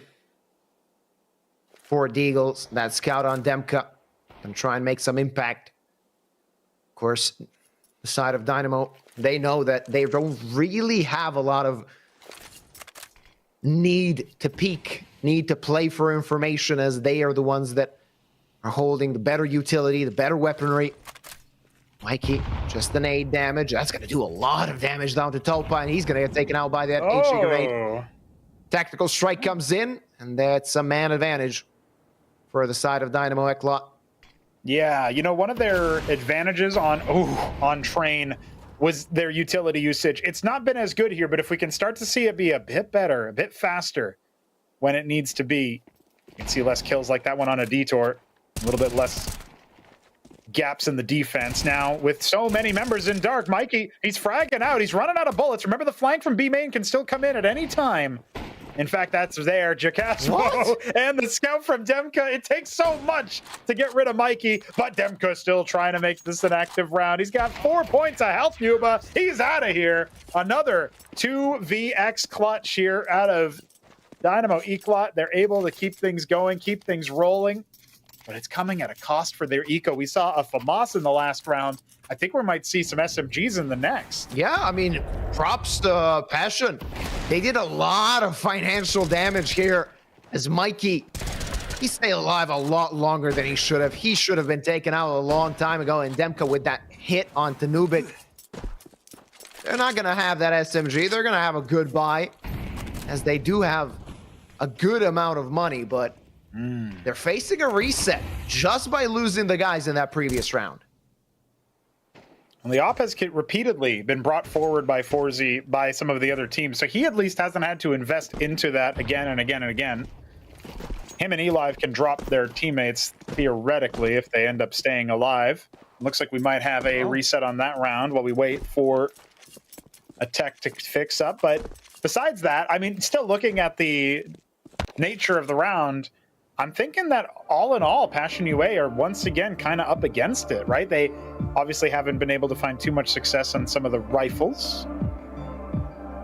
And with that in mind, Dynamo Eclot are going to try to keep putting on that clinic that they need to on the CT side.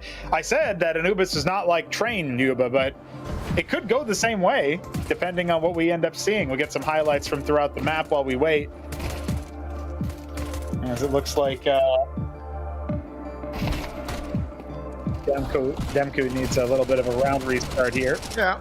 But yeah, overall, I would say this is a very nicely contested map. Even though the scoreline ends 7-5 in the same way that it did on Train, it's a completely different story, the fact that it's on Anubis. A totally different round. Yeah, absolutely. I mean, you see a lot of back and forth fighting, and of course we talk about Anubis being a T-sided map, but it's all about momentum. Like, of course, we had the pleasure of casting multiple overtimes as well, and in those situations, you know that momentum is all. I don't think it's a completely different story even in regulation. So if you actually find a way to tie up rounds, even on the weaker side of any map, you can still do a lot of damage. You can come back from a result, and 7-5 really wasn't that big of a lead for Passion UA to have. Now, we can see the Dynamo Eclot are having a pretty good time playing on their CT side, even though in theory it should be the weaker one.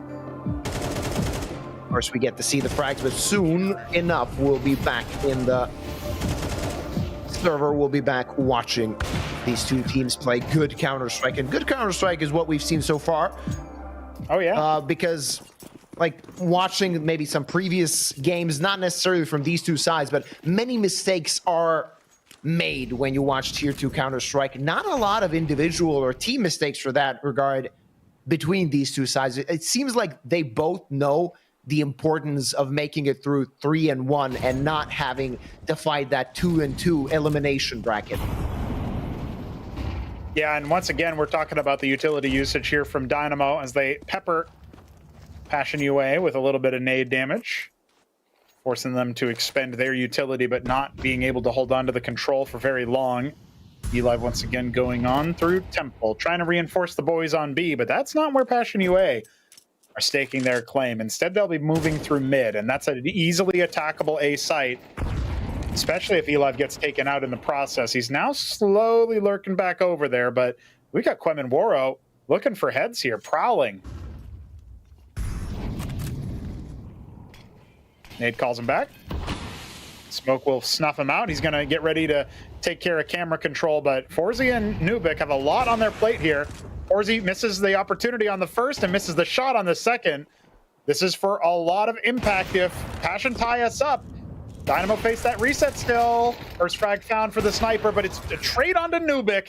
Mikey's got so much more effort to do. Eli gets dropped in the back lines. This is looking like a really hard retake. Oh yeah, this is going to be a very difficult retake, made a little bit easier with Jacasmo falling and Waro being so low. Still a chance for the Dynamos as they pounce towards the site, but they lost the pincer of Eli. That doesn't matter, as they're going to take heads, they're going to take players and take their 11th round on Anubis. So important, so impactful, and Passion UA missing a very good chance to tie things up and get back in the driver's seat. And I was going to say Eli was in a situation where he had to stay alive so his teammates could actually make more of an impact coming from the main position.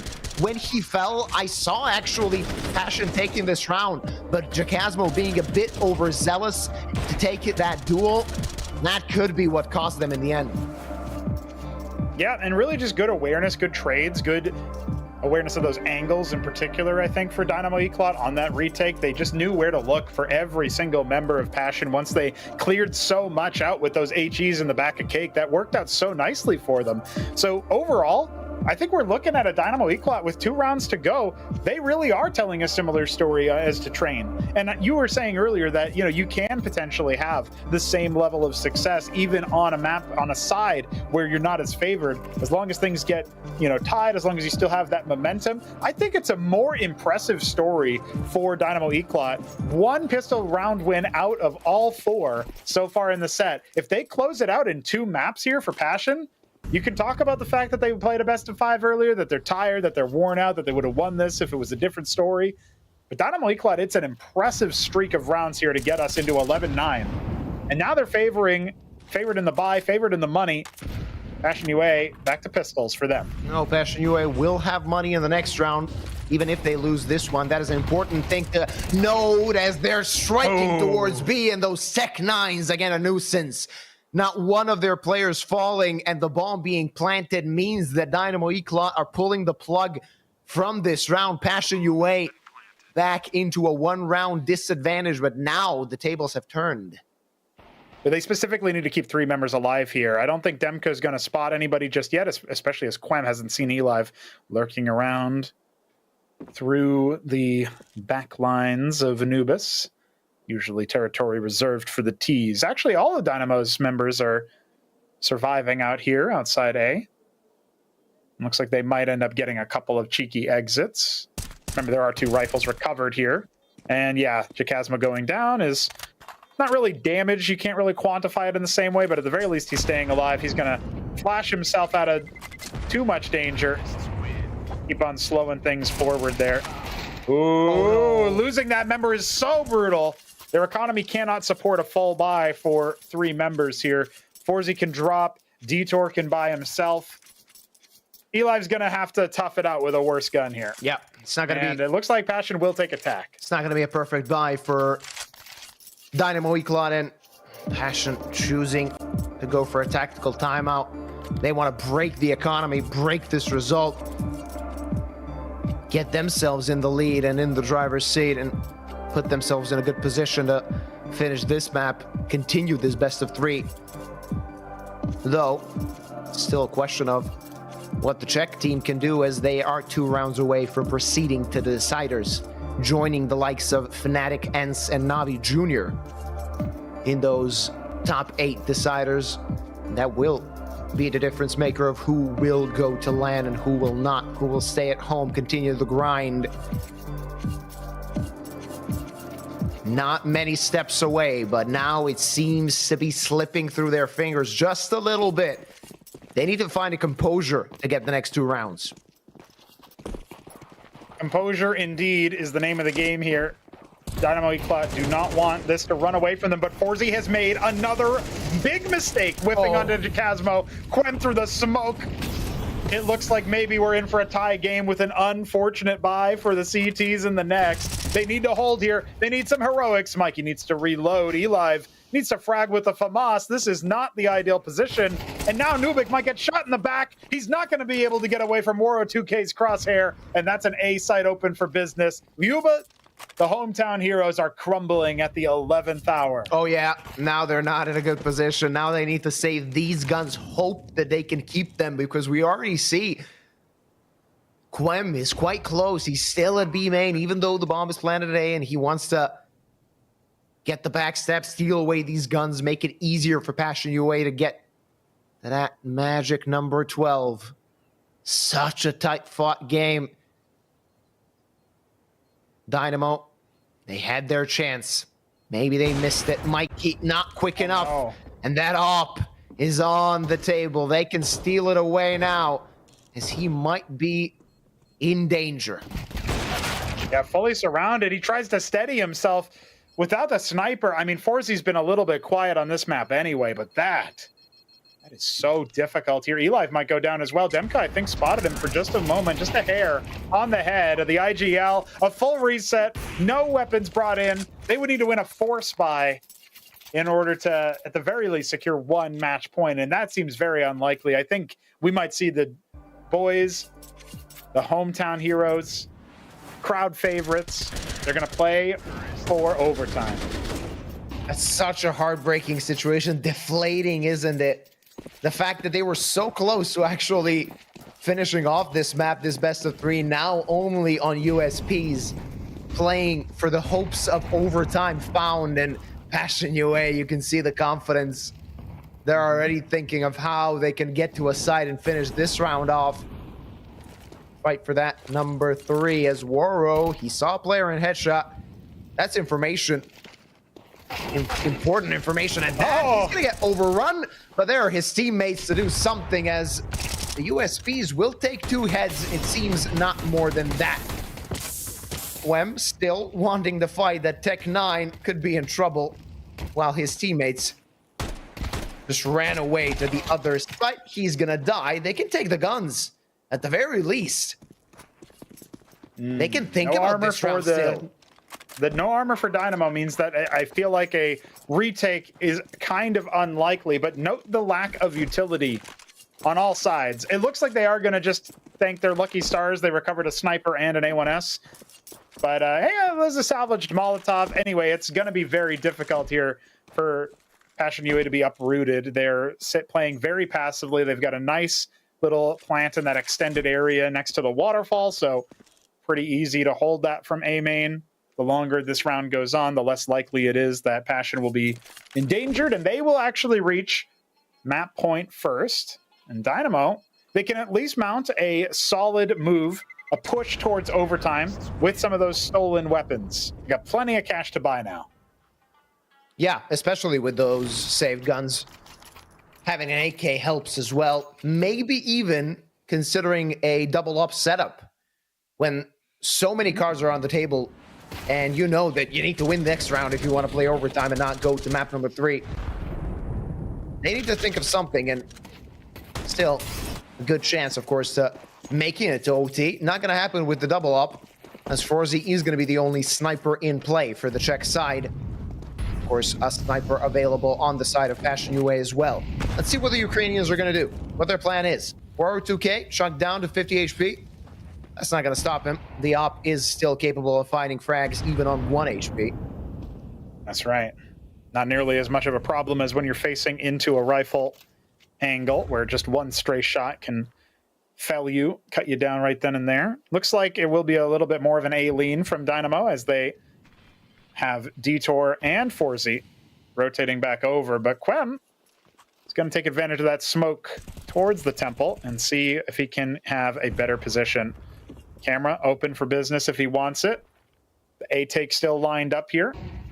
Passion UA, this is their choice. They will go A, and that's where Dynamo are expecting them. Oh yeah, this might have been a good read from the side of Dynamo, but now they need to fight. Now they need to find the frags. Quem felled, and the only part of the attack can come from A main. They know it now. They can sense overtime approaching as the attackers are falling. Demka still not giving up this round, still wants to end this map. HE grenade is going to blow him up, and it's only Woro that remains. His op needs to find a heroic play, but the bomb, even the bomb is far away from him.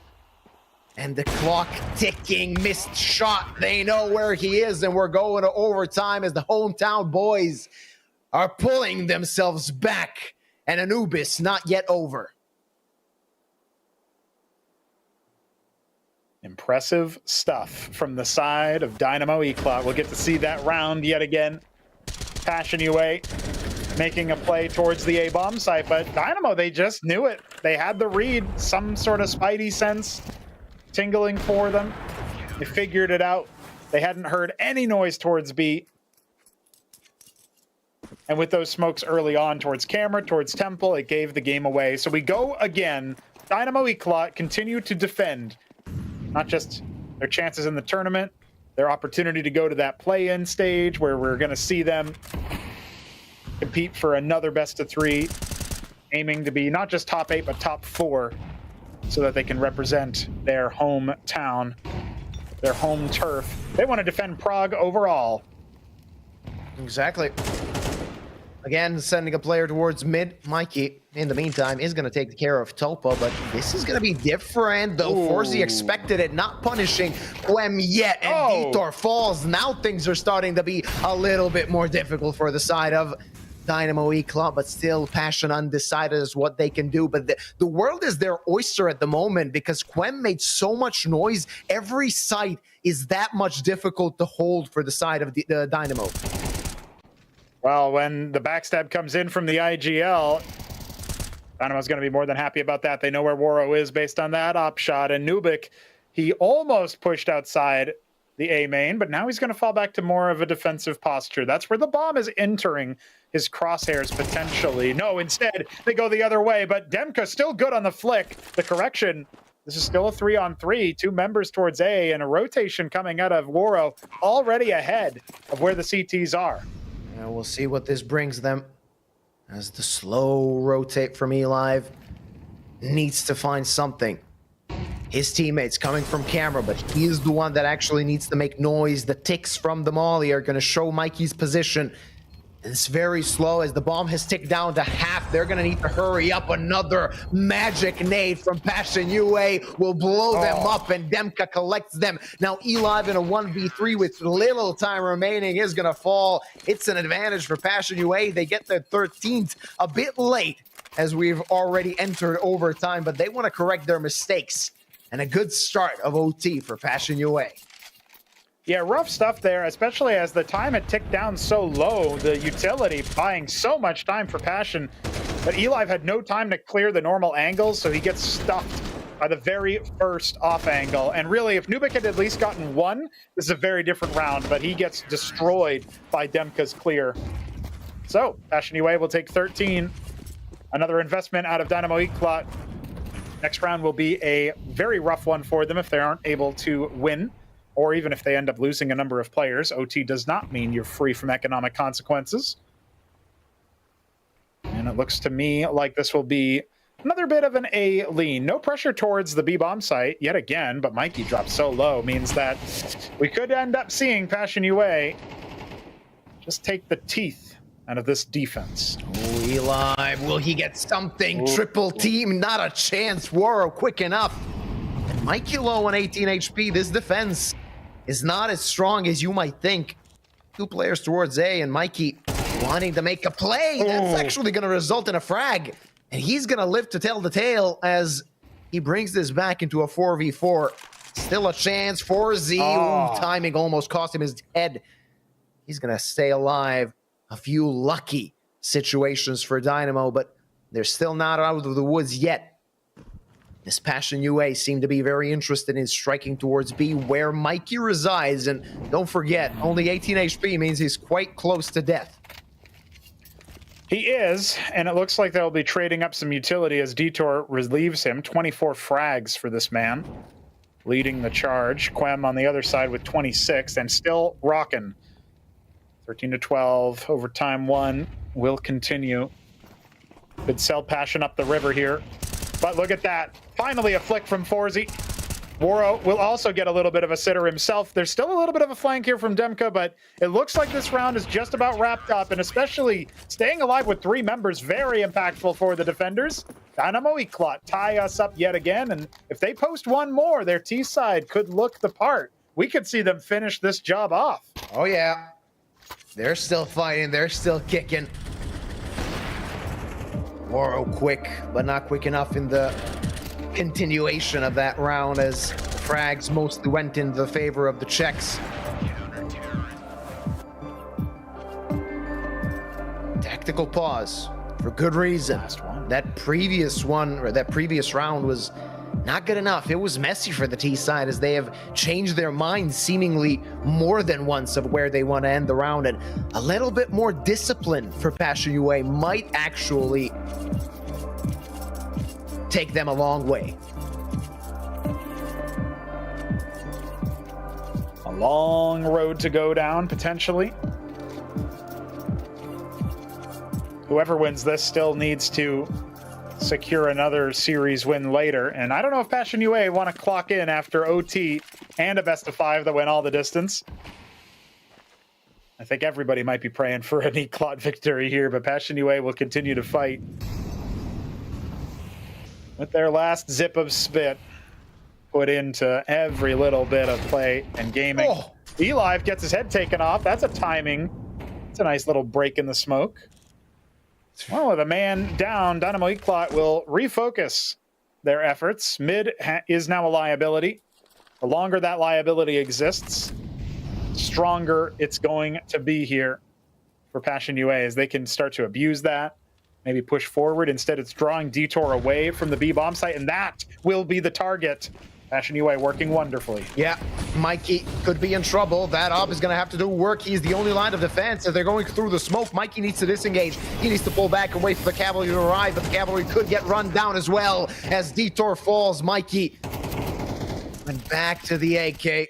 Let's see what they can do in a deficit of 2 men, as Passion UA have complete control of the site, and that smoke is not gonna help the CTs at all. Mikey goes through it, but he falls as well, and Passion UA getting back into the driver's seat. All the frags going in their favor, and FACEIT just salt in the wound that miss was.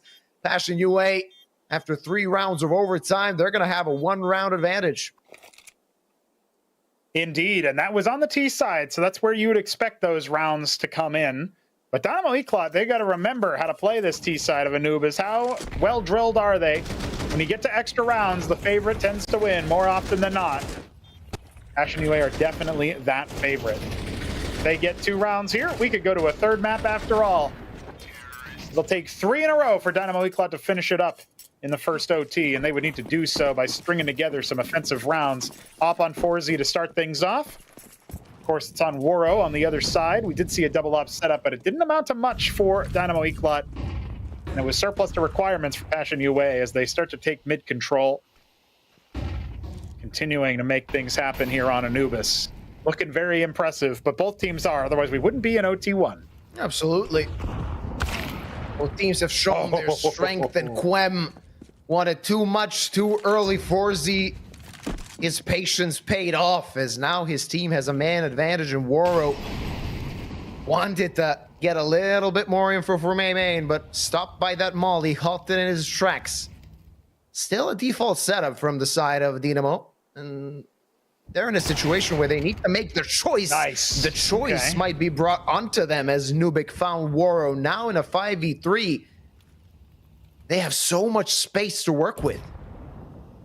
Yeah, Waro's taking a lot of risks in that position. No util, no rifle backup, no trade potential. Demka thinks somebody's lurking through that smoke top mid. Not going to be the case. Nuke will punish Waro's risk-takey behavior. Elev making noise for Topa to focus onto. Some rotations are going to come on through, but this is a 5 versus 3. And Dynamo, they're going to strike onto the B-bomb site, but it's all a bit of a ruse. Hopefully Detour can continue to frag out, pad his stats. Instead, it is going to be Jacasmo as the only man left to frag onto this A-bomb site. He's found one. Definitely still an active round. Yep, it seems like a fluffed 5v3 as Mikey is between a rock and a hard place, and not even a plant in this situation. This is painful, as they held all the cards and they decided to fold. Even I got tongue-tied in this situation, as they had a really good position to get back into a tied result. Finding 2 early frags in the end meant nothing. And it's 2 map points, Passion UA. Dynamo are going to have to do all of what they just did, but better. Look at Jacasmo. He's like, what are you doing? What are you doing, you goobers? How did you drop that? Now he's just configuring his settings, but it would be funny. It would be banter. We don't see a lot of that in the cams of the players. Just sometimes. Yeah, very rarely. I think it was. I'm thinking like Fine Shine. You know, he likes to flex or look like a little superstar there. Sometimes he'll try to ego out a little bit. I mean, it's all for banter. It's not like the players see each other's cameras, but that's behavior that will go far on LAN. That's for sure. Well, we'll see who can make it to LAN. That's right. Still 0 teams have booked their ticket to Prague, as even the teams that advance through the Swiss stage need to play the decider matches in the top 8. Another tech pause seems to be in order, as players should find a way to cool down. Dynamo Eklot playing for another set of overtime. 2 rounds needed to string up. If they want to do that, either we're going to Ancient. Hard to remember how this all began, but remember that only one pistol round has gone the way of Dynamo, and they've still got it so close, winning the first map despite losing 2 pistols.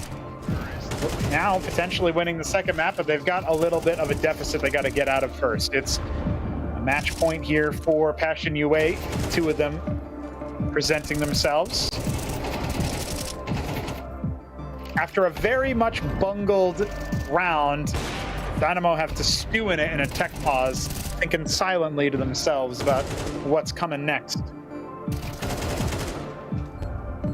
So many thin margins, as it often is in these tight games. But it ends up favoring Passion ever so slightly. Whiffs from both oppers. They've been a little bit quiet, but maybe we'll start to get them waking up here. And if we do end up going to Ancient, that could be a nice little omen for the sniping gameplay we might end up being privy to.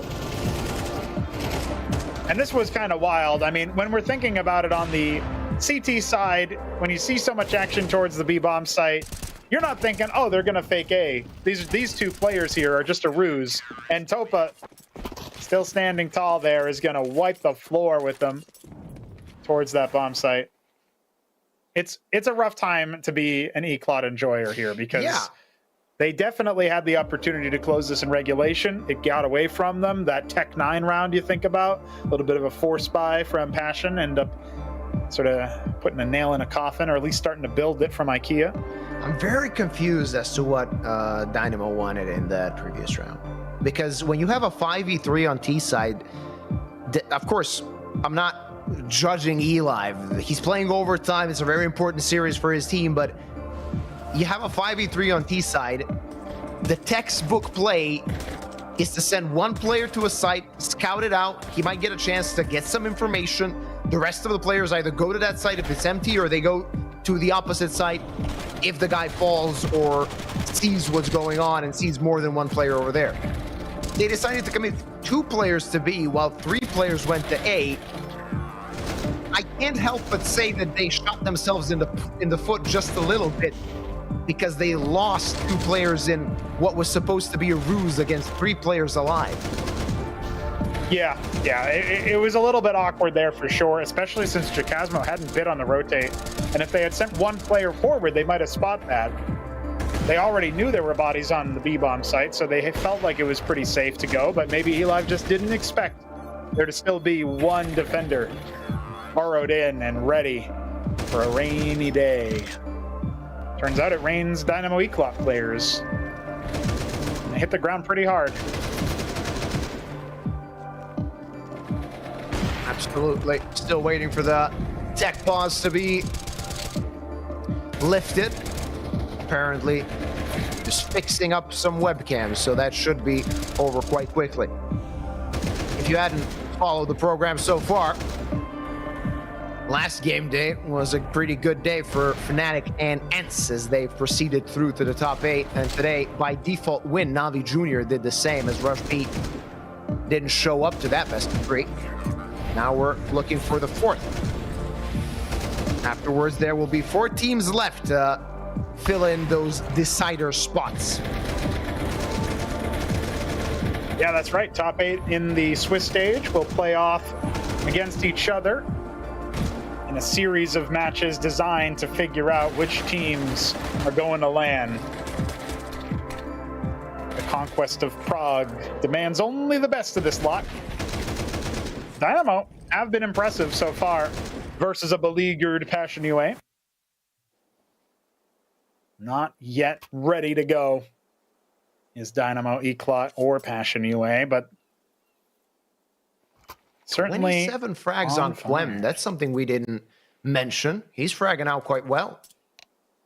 He's doing pretty well for himself. Of course, his next in line would be Detour at 24. You can see, though, the strength of the rest of the players, rest of the squad, is more evenly distributed on the side of the hometown heroes, whereas Passion UA is a little bit more front-led. 19 on Jacasmo, an anchor of sorts. Demka with 20. Quen with 27. Moro and Topa just bringing up the rear. They've had their moments. They've had their impact. And now after that lengthy technical timeout, We have a tactical pause coming out of Dynamo Eclot. They want to reset. They want to talk over their options. That is their last timeout left. The last opportunity for them to stave off whatever's coming down the pipe. They can set the pace on the T side, but so far, as impressive as it started, it petered out pretty quickly in the end, and that was not a good look for them. Absolutely not. 2 rounds needed to proceed to another round of overtime. Otherwise, we're going to that decider. And on that map, nobody is safe. We can say that. Ops hoisted on both oppers, as Woro and Forzy both have the big green. Rest of the players on a pretty good buy on both sides, as Woro might get an easy frag, and that's a good flick. The top fragger on the side of the Czech team is out, but Eli wants to lead by example as he finds the trade even more as Jacasmo is dinked through the wall. Luckily for him, still on 64 HP, but he's just getting peppered by that utility back on 16. And now it doesn't really feel good for him as they found the opening. Now they can spread that defense thin, play it slow, and look for a mistake. I might give it to him. Star fragger, top fragger for his squad right now. Just jiggle peeking. Forzy, does he expect it? Looks like he's going to adapt it. He sees this is an angle advantage, and he plucks him out of the sky. Just like that. This has turned into a 4-on-3. Last time we had this many members advantaged for Dynamo. They did bungle it, but I don't think they'll make the same mistake twice. So low is Jacasmo. Got to do a little bit more. Up available for recovery, but Bogdan's Law not going to come into effect this time. Instead, he falls back with the rifle, and Mikey runs him right through. Topa has a nice flank. He knows that the op is there. How has Forzy not paid attention to that one? Bomb will still go down. This is an active 2-on-2. Yeah, this is definitely possible. One guy in jail. He's going to get a frag, and only Topa remains. 100 HP. He can still fight. He has utility to work with. The HE grenade could finish somebody off. Not going to happen just right. And Mikey is going to take him out. In the end, a 1v1 goes into the hands of the last player surviving on Dynamo Eclot, and they're still fighting. They're still kicking out map number 2. Yeah, they want to end this in this map, which means they need to go to a second overtime. Dynamo Eclot, the hometown heroes, the favorites of that crowd if they can get there. This is really, I think, the frag that mattered. Forzy saw through the net code, saw through the sub-tick. Like that exactly the right moment to pluck that shoulder. Not even shoulder, just an edge of an arm. Yep. Swinged him. That's the mistake from Quinn.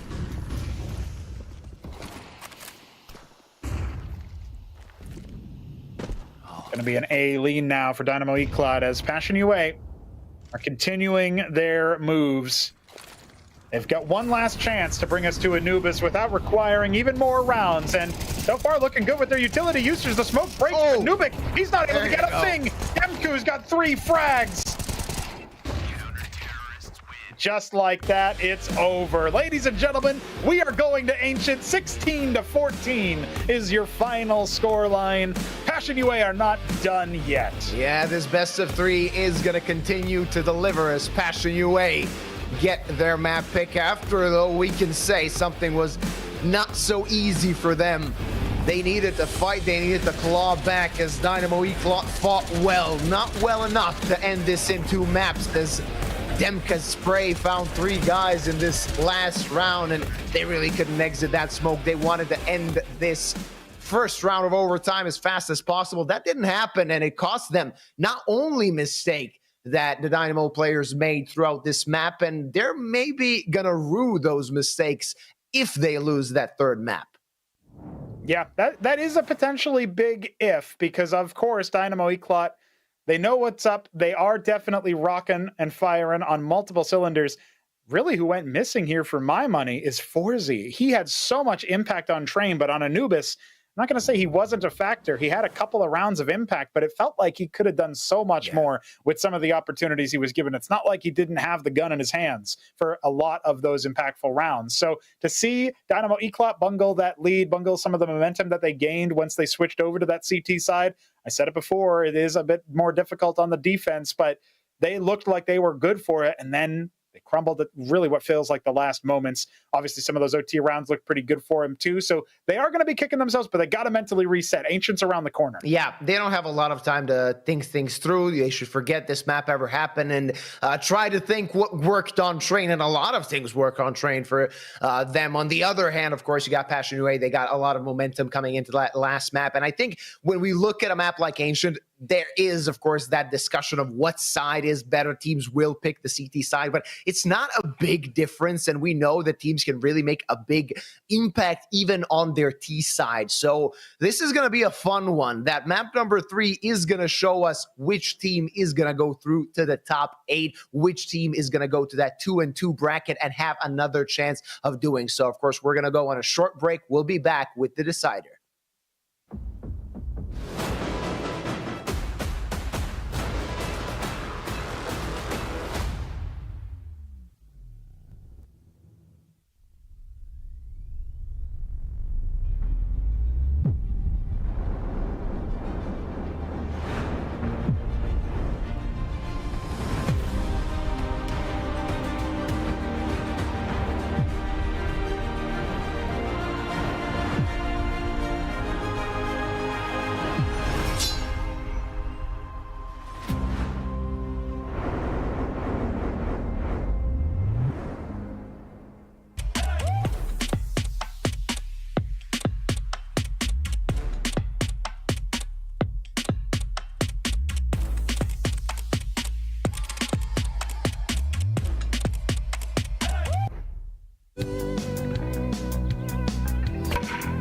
Začít něco novýho se zdá vždycky těžký. Co rád? Ale ať ti to půjde jakkoliv, jedno je jistý. Že si to užiješ. Vítej v největší komunitě sázkařů. Tape Sport. Na portále Playzone.cz jsme společně s Vodafonem spustili podporu komunitních turnajů ve hrách League of Legends, Wild Rift a Counter-Strike. Můžete si tak užít spoustu zábavy a zahrát si turnaje o peněžní výhry. Tak na co čekáš? Dojdi na portál playzone.cz a vyhrávej parádní ceny.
Ladies and gentlemen, welcome back. Last map of the day takes us to Ancient, where we will find out which one of these two teams will make their way to the top 8 and which will go down to the 2-2 bracket, which will be, of course, a promotion, but also an elimination match. All the cards are on the desk, and we're waiting for this last map to start. My name is Luba. I'm joined by Pronogo, and I have no idea who's going to win this. I kind of made a prediction where map number 2 started. I was like, yeah, Ancient is probably going to show us the winner, and it was unintentional, but in the end, I was right. So we'll see, of course, what Ancient brings us.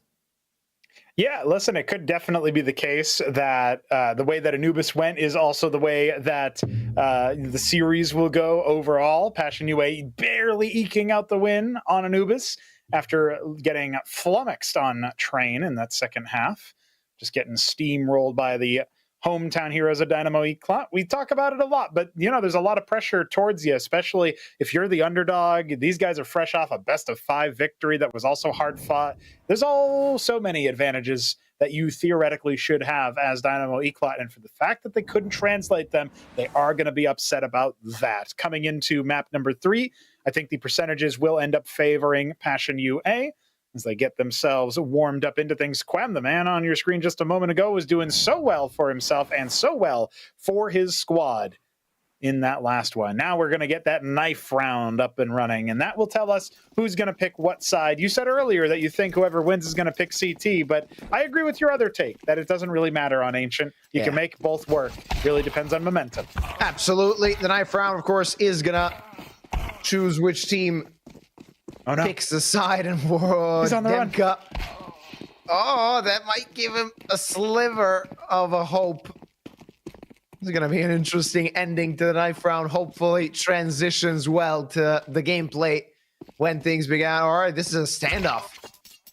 Which Elev there we go. Win. That's a bit underwhelming. No clutch in the knife round for Demka. He's going to have to wait until the match begins. These two sides have met a month ago in a best of 3, and Eclat, they managed to get the win. But they lost Ancient 13-7. So that might give us a bit of a perspective of where this map can go. Looks to me like it'll be CT side here for the boys in blue, the boys that were able to clutch out that victory in the knife round. What I really feel for in that knife round, by the way, is not the players who have to sit there and watch, not even us who have to somehow cast a knife round of all things. It's the observer. That poor guy had to nail the transition between Red Room into CT spawn, somehow following all the action. Shout out him. Yeah, absolutely. Nobody ever gives credit to the observer when he's doing a good job. Everybody only criticizes the observer when he misses a frag. So yeah, big shout out to our observer. Just so you know, we're following your work and we believe you're doing a great job. Yeah, that's right. That's right. About to go live here, it looks like, as we get ready to see exactly what we're going to see on map number 3. And of course, our observer is a big part of that. They show us what we're seeing. Oh, hopefully. That's right. Yeah. That's right. Maybe he's going to get overly ambitious now and miss a few key I think he needs to show us some weird angles. We need to be flying upside down, looking at all the players in third person. That's the only way to enjoy Counter-Strike, in my opinion. All right, it's map number 3. Winner goes to the top 8. We'll play one best of 3, and that will determine their fate in the future of the tournament. The loser has one more chance to qualify, and Demka, he wants to take that chance right now, but instead, it's Nuke, it's Detour, fragging out on the B-bomb site and stuffing this aggression with the dualies. Yeah, there's the sheriff. A new sheriff in town, and he's got a deputy as Nuke. Gets the frags with dualies. He got help as well, and it was a complete shutdown of that attack as Passion UA barely fired off a bullet. 1-0 to the side of Dynamo, and that's a good start of that CT side. You want those dualies to do a good job, and they did. Good to see that Dynamo are not done yet. Running out of steam on Anubis. Doesn't look like they have petered out exactly on Ancient, but it's a small sample size. You need to see a little bit more. No bomb plant means it's just a deagle on Jacasmo and Waro. Everybody else rocking the Glock. See what else they can do. Remember last time we saw Passion UA on Glocks, they actually got 2 frags. That was all the way back on Train, if you can believe it. So see if they can do one better here. Instead, it looks like Mikey will be farming. Remember that deagle is still in the hands of Jacasmo, and it takes the head off of Mikey, but the reveal is there. Nuke should be able to clear that. Oh, he's been flanked, though. Okay. We're starting to see a little bit of action. Remember, Quem has the rifle. That's a duel versus Elive. He should not have won. I think we're about ready to see a bomb plant, boys, especially with another headshot coming through. Ooh, 2v1. Detour had an impeccable map number 2, but this round has turned on its head. He actually just walked over the bomb. I'm curious to see what the plan is. Does he know about the C4 that's laying on Heaven? Still a chance, even though he only has that MP9. They don't have armor, and he can shred through them.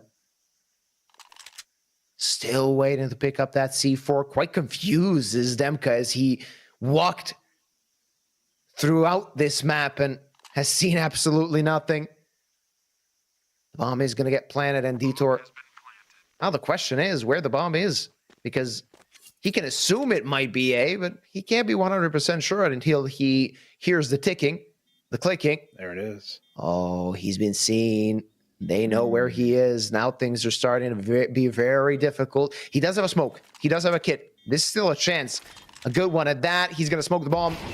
Will he just try and stick it, but gets dinked and left on 1 HP? The hope is not going to be there as they reset them. And Passion UA, they still got a fight left in them. That dig was enough.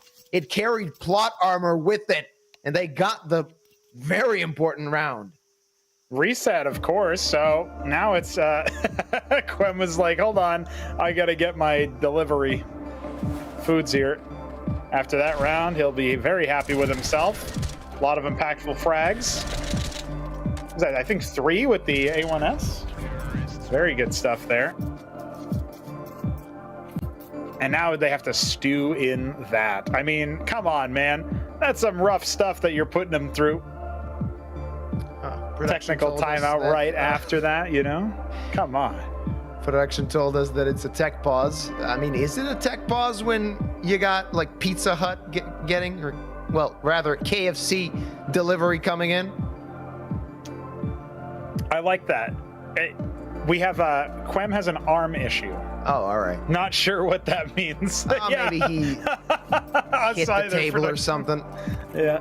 Well, he's gonna have to ice it up. You know, he's got to detach his current one, put on a robo one. You know, you get to a point where we have all of these, you know, keyboards that have been banned by Valve because they got Snap Tap or Rappy Snappy or whatever.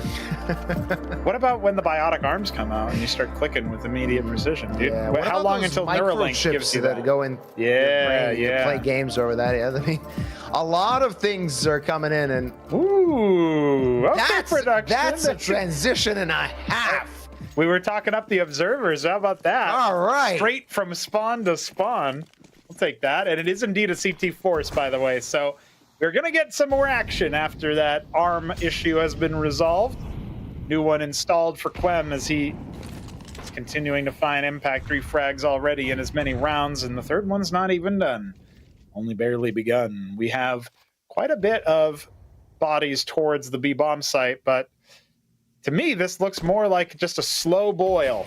Passion UA not ready to dispense with their targeting just yet. Oh, Nuke, that duel he shouldn't have lost. Even though he had just an MP9, he needed to win it.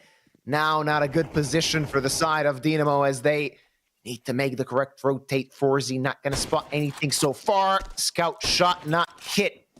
He's going to have to wait with that, and Passion UA already seem like they know what side they like best, even though they know that there's some presence on it. They want to clean it up, and they will, no problem. 1, 2, 3, the defenders are dead. And they know that FaCEIT Scout is somewhere in the mix. Oh, that's so unlucky.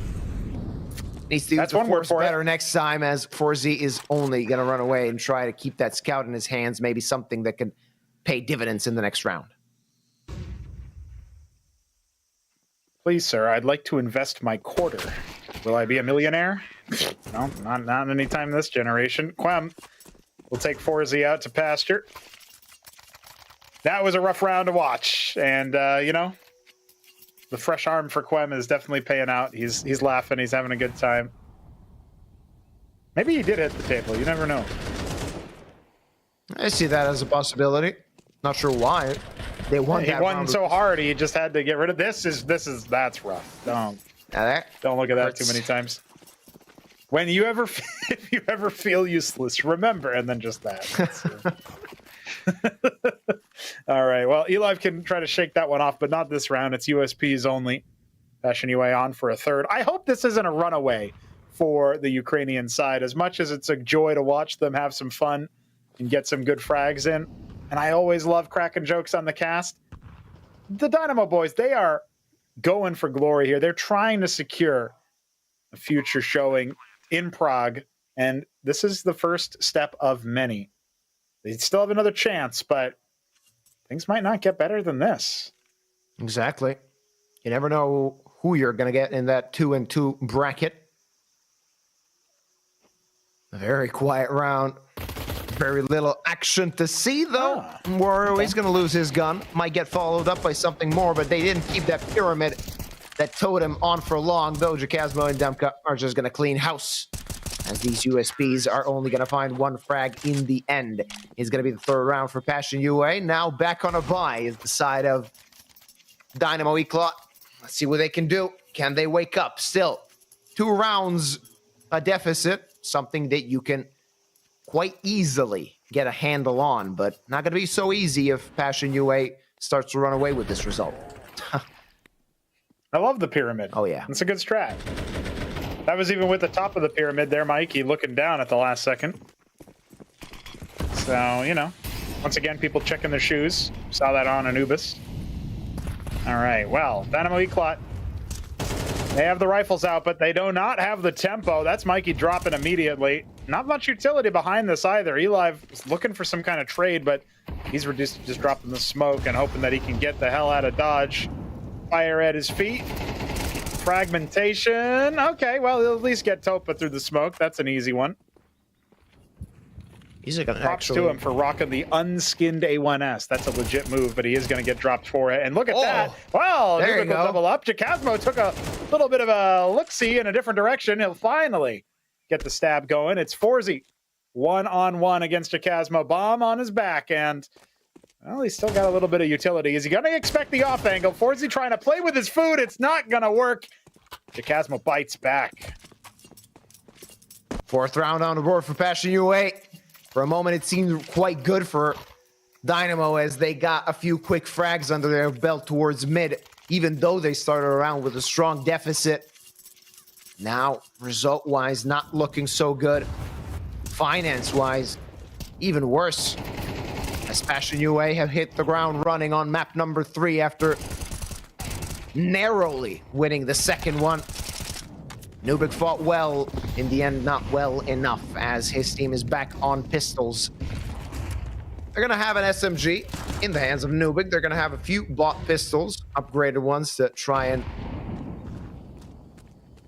get some frag in close quarters, though Mikey did not start the round so well. 25 HP, 45 on Dieter. Somebody's gonna have to make a heroic play. Not gonna be Forzy, as he's only with that USB and now quite low. Eli peeks, but peeks into 4 people, somehow still alive. And that might be information for the side of Passion UA, but they're still gonna throw caution to the wind. They're gonna swarm this side. It is working out so well for them. Why even care where the sack could be hidden, where you can just breeze through it? 3 quick frags, and they're gonna finish this round off quite easily, it would seem. Yeah, I really don't like the call to invest into this particular round. They will probably still be able to buy, as they are nearing max loss. Nubik would do well to hold on to the SMG if he can, but it does feel like he's going to get clotheslined from behind if he's not too careful here. Just holding for an exit, which is the smart play given the situation. I love the little cheeky crouch lurk from Demka, but not too good frags. Okay, he's got enough money that he can help his team out there a little bit. But it does feel like at this point, you know, you really don't necessarily want to be forcing up in a situation like that unless you have some kind of plan that will have pace to it. And there was not really any such plan, right? They didn't go for some early map control. They just went for a stack. And a stack on Ancient with subpar weaponry, when you know your opponents have that sniper, they got plenty of utility. Of course, they got the 4 rifles. Otherwise, it's just not going to work out, man. It's not the same thing. So, Topa considering the game plan as the tac pause comes out. Dynamo letting their coach do some talking as they figure out their game plan. They figure out what's going to happen. Oh, Detour head in hands is not necessarily a good sign, but sometimes the night is darkest just before the dawn, and maybe the hometown heroes can rally yet again. They did so on Train. To a lesser extent, they did so on Anubis, will need to be swatted down afterwards. But Passion UA seemed to be pretty comfortably in the driver's seat, and sometimes even when you're dead tired after a long day in the office, those extra rounds are all you need to lock in fully and just flow, using 100% of your brain power for Counter-Strike. Absolutely. But they're going to have to wake up.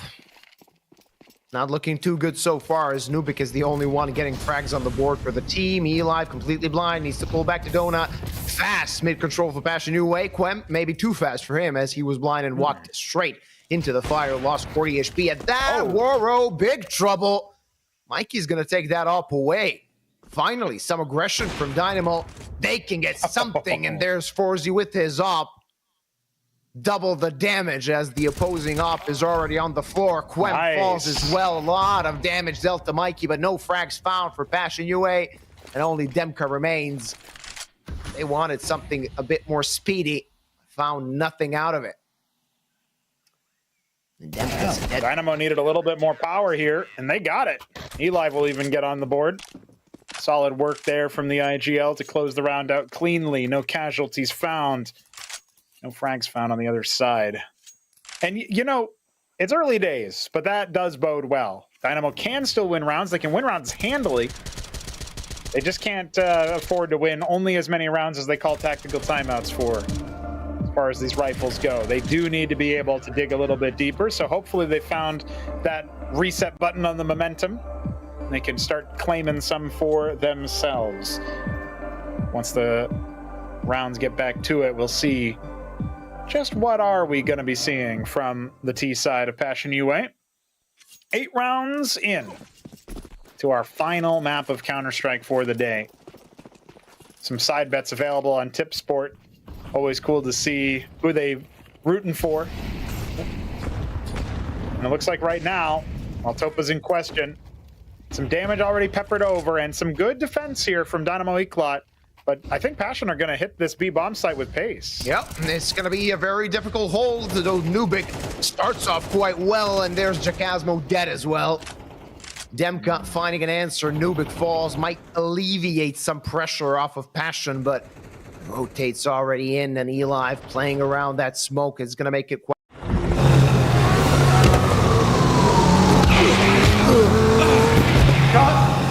That was great. With over 1,000 payment methods, multi-currency business accounts, and payment cards for your customers, Unlimit's got you covered. Unlimit. Borderless payments for borderless opportunities. Gentlemen, not giving any room for Passion to work with. Now that they have a bye again, it seems to be going into their favor. Still 2 rounds left to go if they actually want to bring the result back, but this round was a statement, and a statement good one at that. Yeah, very, very nice that only 1 casualty gets found here on the side of Dynamo. And good heads-up play from FACEIT so far in these last 2 rounds. He needs to keep showing that consistently if Dynamo want to keep it rocking. They're going to break their own smoke and murder. So that will work out okay for them to get some info. A little bit of a boost assembled, but nothing topples. Mikey just puts damage downrange. Still very, very good for Dynamo to get these early little bits and bobs of pressure. Obviously, Passion have bought into this round, and then they'll be facing max loss afterwards, so they should be able to get another force or just decide to call it quits, especially as Mikey continues the pressure, finding Topa in a big way. More damage to be found. Woro's so low. Jacasmo tries to grab that AK-47. Let's see. Passion has been stuffed so far. Dynamo, they're on the rise. Yeah, they seem to be doing quite well with Woro so low and Topa already dead. Again, from behind, Passion UA need to get to a round. Not something that they haven't done before. Don't forget, 3v5s were aplenty, which they won, and Jacasmo starts it, gets it back into a 4v4. Now that's going to spread the defense a little bit. Yeah, spreading it, in particular, the fact that the quick rotation from FACEIT is no longer going to be as available. It's going to have to come in behind the execute. Passion UA are definitely pushing closer and closer to this B-bomb site.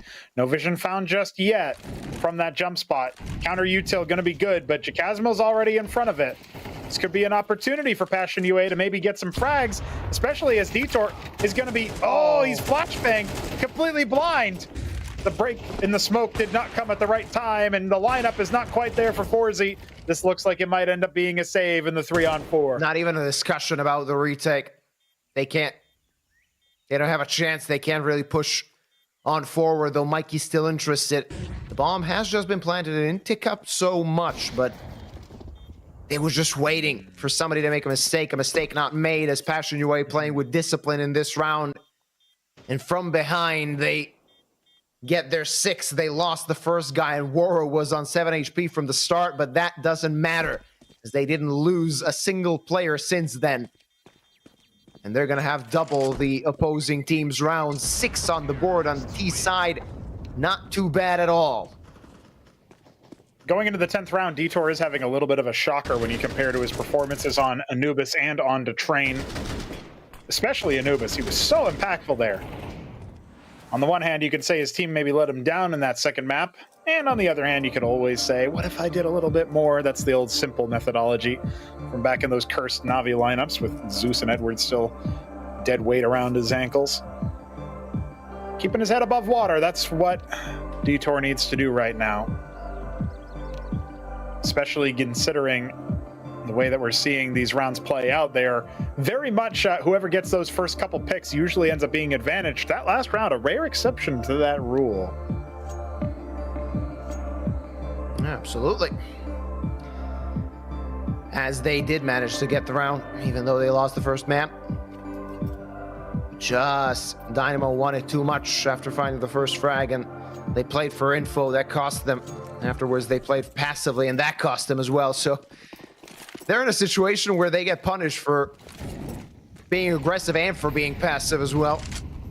Not something you want to happen to you, Quem. He's gonna run towards the flames. Now that the flames have dissipated, he can fight, and he's gonna find a frag. Now on to Topa as he takes down Mikey. That mid-hold from the CTs did not prove profitable, as now their game plan destroyed. Nuke caught with a nade in hand. He's gonna get taken down, and everywhere they go, they die. Only Detour finding an answer, but an answer too late, as Passion UA have taken control of the site. The bomb is gonna get planted. Nobody is standing in the way of the carrier, as he's gonna draw this round to a close with 7 on the board for Passion UA. They already secured a lead at the half. Yeah, no kidding. It's going to be Dynamo's turf here if they want to come back to it, and that's going to be off the back of a save. Forzy will hold on to the AWP for now. The hunt is not quite continuing at full throttle. They've just confirmed it with the body of Woro.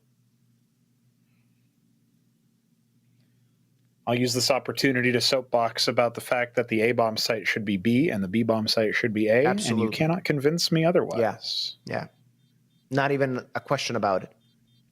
Though now A that is always the more active, B is always the harder to retake. That's just so simple. Now that I'm used to it, I kind of get it. But when the map just came out, while casting, I had to hold a map in front of me to remember which side is which. I'm not even kidding. The first, I don't know, probably I when believe the map that. came out, when it came into the pool, Yeah. I needed like what do you call it? A cheat sheet to know which side is which. Yeah, everything about it screams A, but it's B.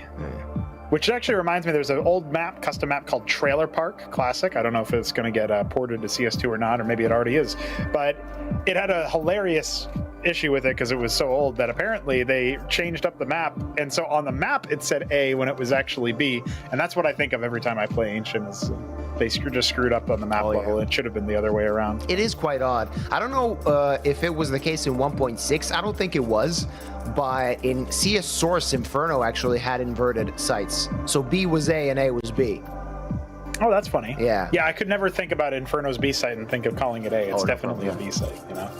Which is quite confusing. That's one of the beautiful things about Counter-Strike, is that even something as seemingly arbitrary as which letter of the alphabet the sites are actually does mean something, because generally B is harder to retake, but also harder to get, and so you lean less players there. It's going to be mid here for Dynamo's CT control. Passion UA pressuring towards A entirely. I almost called it B. I almost did it. All right. A lot of pressure towards the site. They're going to have to try and get a rotate in, but the rotate is going to come quite slowly. Detour good for one. Nubik's still alive, but between a rock and a hard place, he needs to get cleaned out. Still fighting, finally taken down. A man advantage for the side of Dynamo as the bomb is yet to even come close to the site. Woro on 70 HP still thinking about it, thinking maybe of going to the other site, just sneaking through cave. That's going to give a lot of time for the CTs to think about their life choices, but not just that, they might actually decide to post the player back towards the other site. Yeah, well, Quem, the anti-timing, but FACEIT still connects. That is a big correction. And Woro will eventually be felled. It comes at a huge cost, but there's money to buy. And with that sniper recovered, Dynamo has a fighting chance for that last round of the half. Ooh, man, you talk about time to think about your life choices. Once we get to that second half, there will have been another break, and it'll be an opportunity for Dynamo to really consider their game plan coming on to the offense, but they want to give themselves as much room to work with as possible.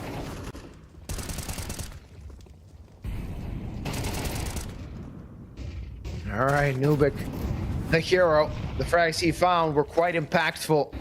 And now, finally, the economy broken on the side of Passion UA. That wasn't the case since they won that round with Glocks and a Deagle. Yes. Been a long time coming. Nubik. Opa, he's not going to stand his chance, but Nubik can't get out of there. As Demka takes him out, he's going to get a rifle for his trouble. Oh, that was that going flank from Jacasmo. Oh, that's bad. That's bad for the defense. Detour getting fragged. Definitely had an off game on Ancient, I'll tell you that much. And Yuba, it's looking like it'll be B. But E-Live partnering up with Mikey. They want to clear cave. Okay, first frag found. This is going to be pretty impactful here. Passion UA going to throw the exec. They're already onto the site. They can get the bomb plant down, but at least it's a 3-on-3. Dynamo can still go for this and obviously have to. Yeah. It is the last round of the half. They're looking for 5. Weirdly enough, even though they're quite close to the site, they still, I mean, if you look at the minimap, it seems like they're close to the site, but they have so much ground to cover before they can actually get to the bomb. Might be a bit easier than Mikey's found Woro. Now, that hold of the site is starting to crumble as Jacasmo and Demka are left alive. On the open is Jacasmo, but he finds 2 and maybe puts an end to this round and end to this half. Only FACEIT with the off remaining. P250 is going to connect, but left on 4 HP. He needs to find the flag, and there's the clutch. There's the lifeline for Dynamo. Not a perfect first half. Will end with only a minimal deficit as they win their 5th round. Hej, šéfe, dostanu vás ven. Tady máte Red Bull. Co? Dávám křídla.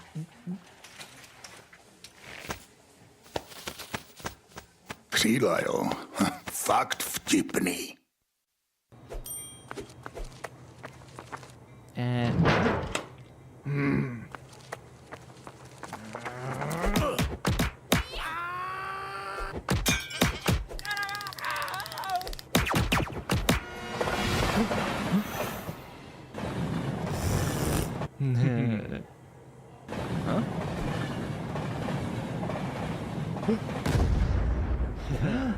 KFC patří ke hře.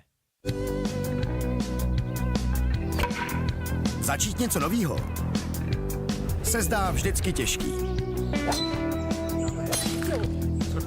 Co rád? Ale ať ti to půjde jakkoliv, jedno je jistý. Že si to užiješ. Vítej v největší komunitě sázkařů. Tape Sport. Well, I hope you didn't get whiplash from these rounds we've seen so far on map number 3. It's been neck and neck between Dynamo Eclat and Passion UA. The Czech team versus the Ukrainians fighting for a spot in the top 8. And so close was Passion to actually have a commanding lead at the half. Just a few kills away, but none of it, said FACEIT, as he managed to find that last second clutch. And still a long ways to go for the team now playing on the T side if they want to come back. Even though it's only a 2-round lead for Passion, Dynamo have a long match ahead of them if they want to proceed to the top 8 from this map. Yeah, there's a lot left here for Dynamo to do. Same can be said for Passion, though. Now they take to the defense, and it's going to be a little bit of a phantom hit towards the A-bomb site. Good split here from Dynamo, but with that first frag found from Demka, going to be a little bit harder to convince the CTs that they need to be garrisoning this A-bomb site. They might start to get a little bit creative. Look for info. Mikey up next. He spotted up 2 defenders. That's information gained as he starts to plan his retreat. But that was all a ruse. He's going to stick behind in case anybody decides to push out after him. Remember, the rotates are going to be pretty quick here from Red Room as Eliv and Nubik, they're going to try this B-bomb site. Vitor yet to push, yet to reveal himself. The footsteps now heard by Topa, though, as they start to spring out towards the middle.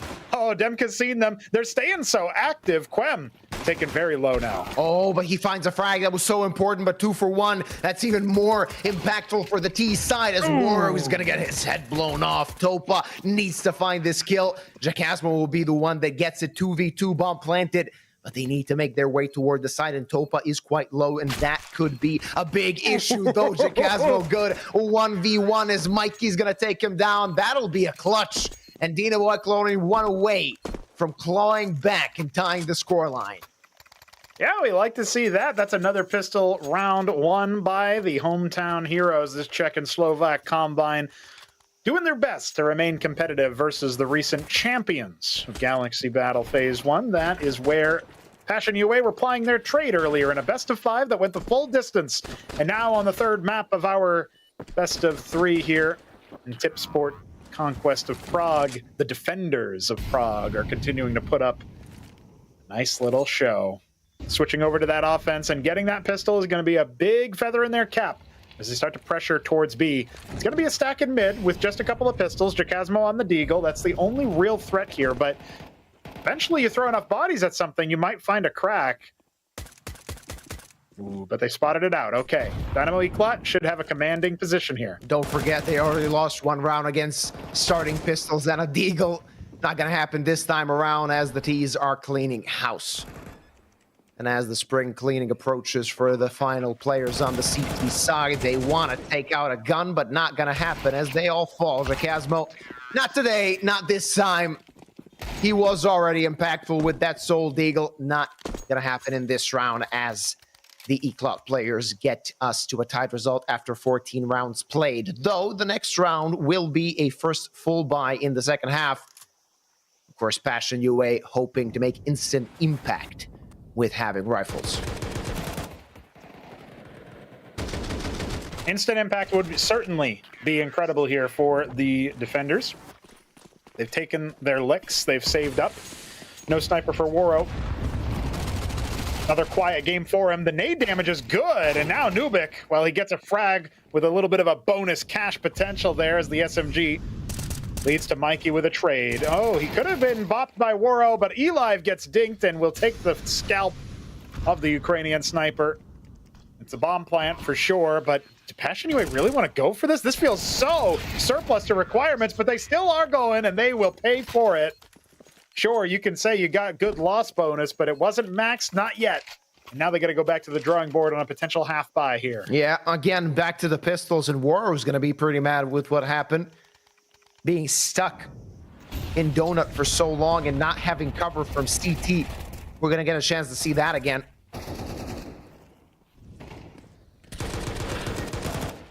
There was nobody. It took me 15 rounds, but I'm finally putting it together. You can tell Valve's an American company because they got a donut call out and they got a cake call out on Anubis. Yeah, goes to show. They even upgraded train of Pop Dog, now Long Dog.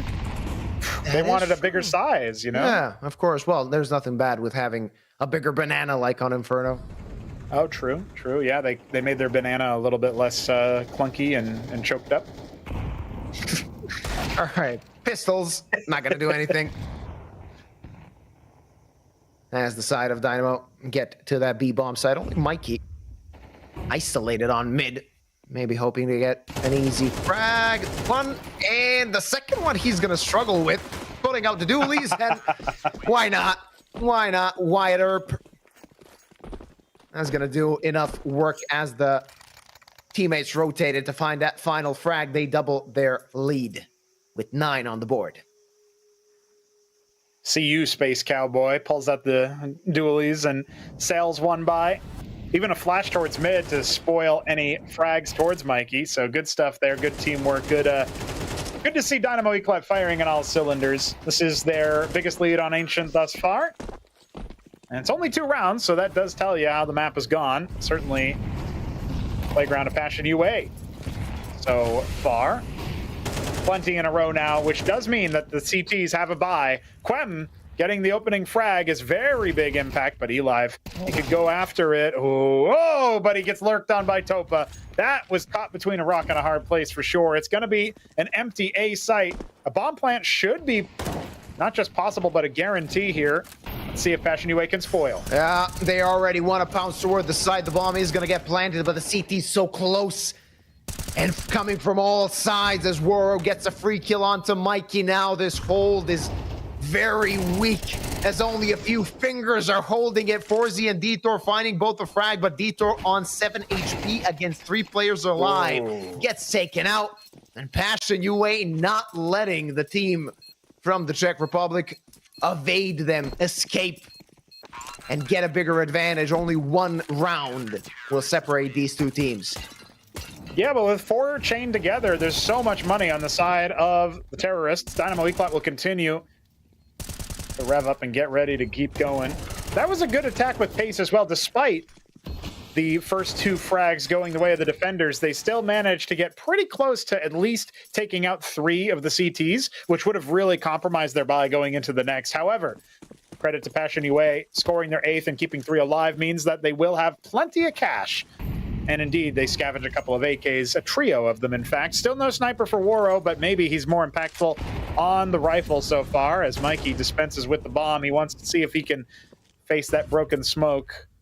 It's a more default round here. Nothing towards a main. Instead, they're focusing on cave, focusing on mid. Dynamo Eclat, with their 1-round lead, they are trying to continue conditioning the players of Passion, trying to play them like a fiddle. Forzi getting tagged through the smoke is of little consequence for now. Red Room going to be the next target. Yeah, but they got what they needed. They got what they came for to start things out. They have complete control of mid. Passion UA, it would be suicide to try and take somebody toward that part of the map. And Elive starts this round off quite well as Jacasmo is dead. Elive might be in a uncomfortable situation. He's stuck in a cubby. Oh, hold that thought. Oh, they're taking heads. Not even a chance for the side of Passion. It seemed like they could maybe get it back to a 4-on-4. And as I was starting to say that, they lost 2 more players. Only Quem and Topa remaining, but so much ground to cover with 2 players. This round seems lost. Topa needs to find a heroic play, but Elive's going to check him as well. And Dynamo not letting Passion UA get a tie result. They're going to get round number 10 on the board, and with 5 alive, their finances are really doing well. Yeah, this is looking very dominant now for the Dynamo Eclat T side. They are showing us protocols that I don't even know if they were there in Passion UA's side to the same degree, looking much more methodical once the sites switched. So I'm glad that they've been able to rally, but now they're making it look like it's too easy. A similar scoreline could avail us here as Train. See if Passion UA can use this tactical timeout to talk over their options. They don't want to go home empty-handed after winning another tournament earlier in the day. They want to keep their success story going. If their streak ends here, well, what good was it? Certainly nothing to scoff at, of course. And we've got the likes of Vitality going on a 23 series win streak. It's a little bit of a different sort of situation at Tier 1, but Passion UA want to start building their own. Jesus as Christ. far away as they are from it. These KFC ads, like every time I see one, I could really use for a... I could really go for a bucket. We know where you're going wings. after this cast. Let's see. Thankfully, they work quite late here in Belgrade. Woro misses the shot, and Detour annihilates him, wipes him from the round, and Demka not finding anything through that smoke. He still wants to fight. Detour caught with an 8 in hand. There you go.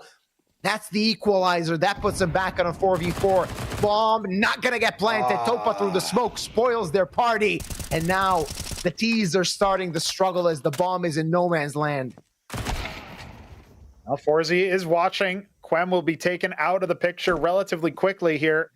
And now he's jump spotting for any other players. Still paranoid about a potential lurk, but now in the 3-on-3, Demka's been dropped down to very low HP. Fortuitous that he didn't just get wiped out immediately. Mikey tries to entry past Brokey into Temple, and it works well. Jacasmo only good for damage. 3 HP. Demko's burrowed so deep behind this box, though, and Topa is providing a little bit of overwatch. 40 seconds left on the clock by the time I finish this very long sentence. Never mind, it's still going. Okay, now we're good. All right. They want to clean the site. Demka still alive. Very low, though. They need to take care of him.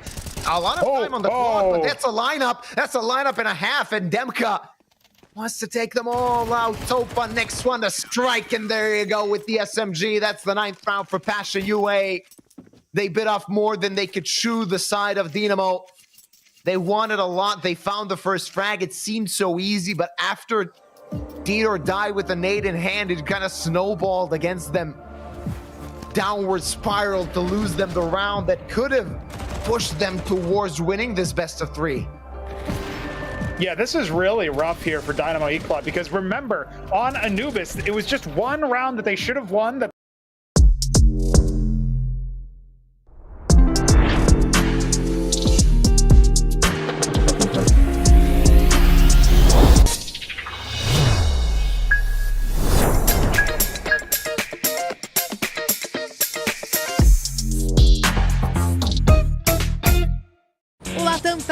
Está de cara nova.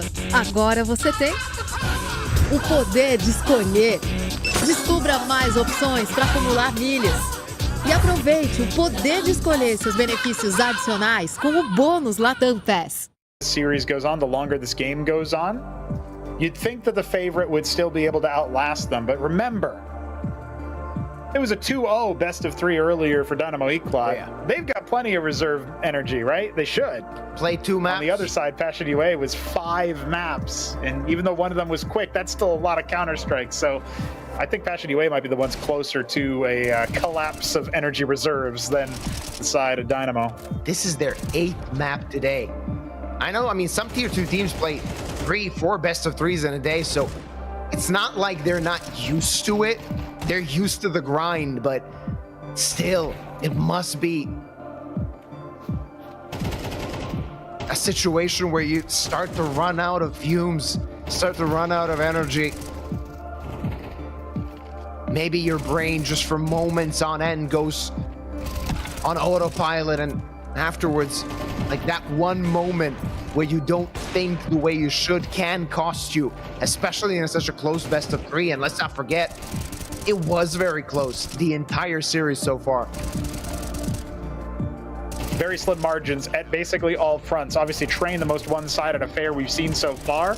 And even then, the first half was 7-5, basically neck and neck. It was only when Dynamo took to the CT side, they started putting on a bit of a clinic, stopping Passion from scoring more than 1 round on their T side.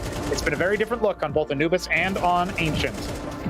Right now, as we walk through memory lane, seeing every frag possible in the highlight reel, it's a big story to tell. Could we see overtime on 2 maps out of 3? That's a potential possibility. We could even see Passion UA just close it in regulation with a bit of a comeback. Dynamo would be swearing at themselves for dropping 2 maps in similar fashion. I think the outcome that most are rooting for, especially those Czech fans who want to see the Vodafone Arena be lit up with hometown representation, is they want Dynamo to be able to finish the job, finally get it over the finish line. It's a 1-round game. Not that much distance now between the all-important 13. Not a long ways to go for either side, as they know how close they are to the top 8. The quarterfinals await them. Await only the winner, as the loser needs to play 1 more best of 3, and it's anybody's game at that moment. Soon we will go back to the server. There we go.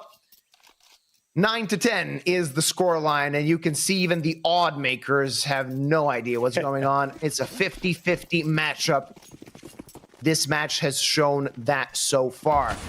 On the edge of the rope is the side of Passion, as they really don't have a lot of money in reserve. On the other side, a comfortable buy in the hands of Dynamo Eclod, and even a little bit more money in reserve should they lose this round. Yeah, if they at least get a bomb plant, they can buy fully into the next, maybe a little bit of utility or maybe one SMG or Galil, but still enough to make matters quite squirrely on the side of Passion, especially considering we could end up seeing one of those broken round scenarios. Oh, that's a good flashbang though. Forzy completely bind.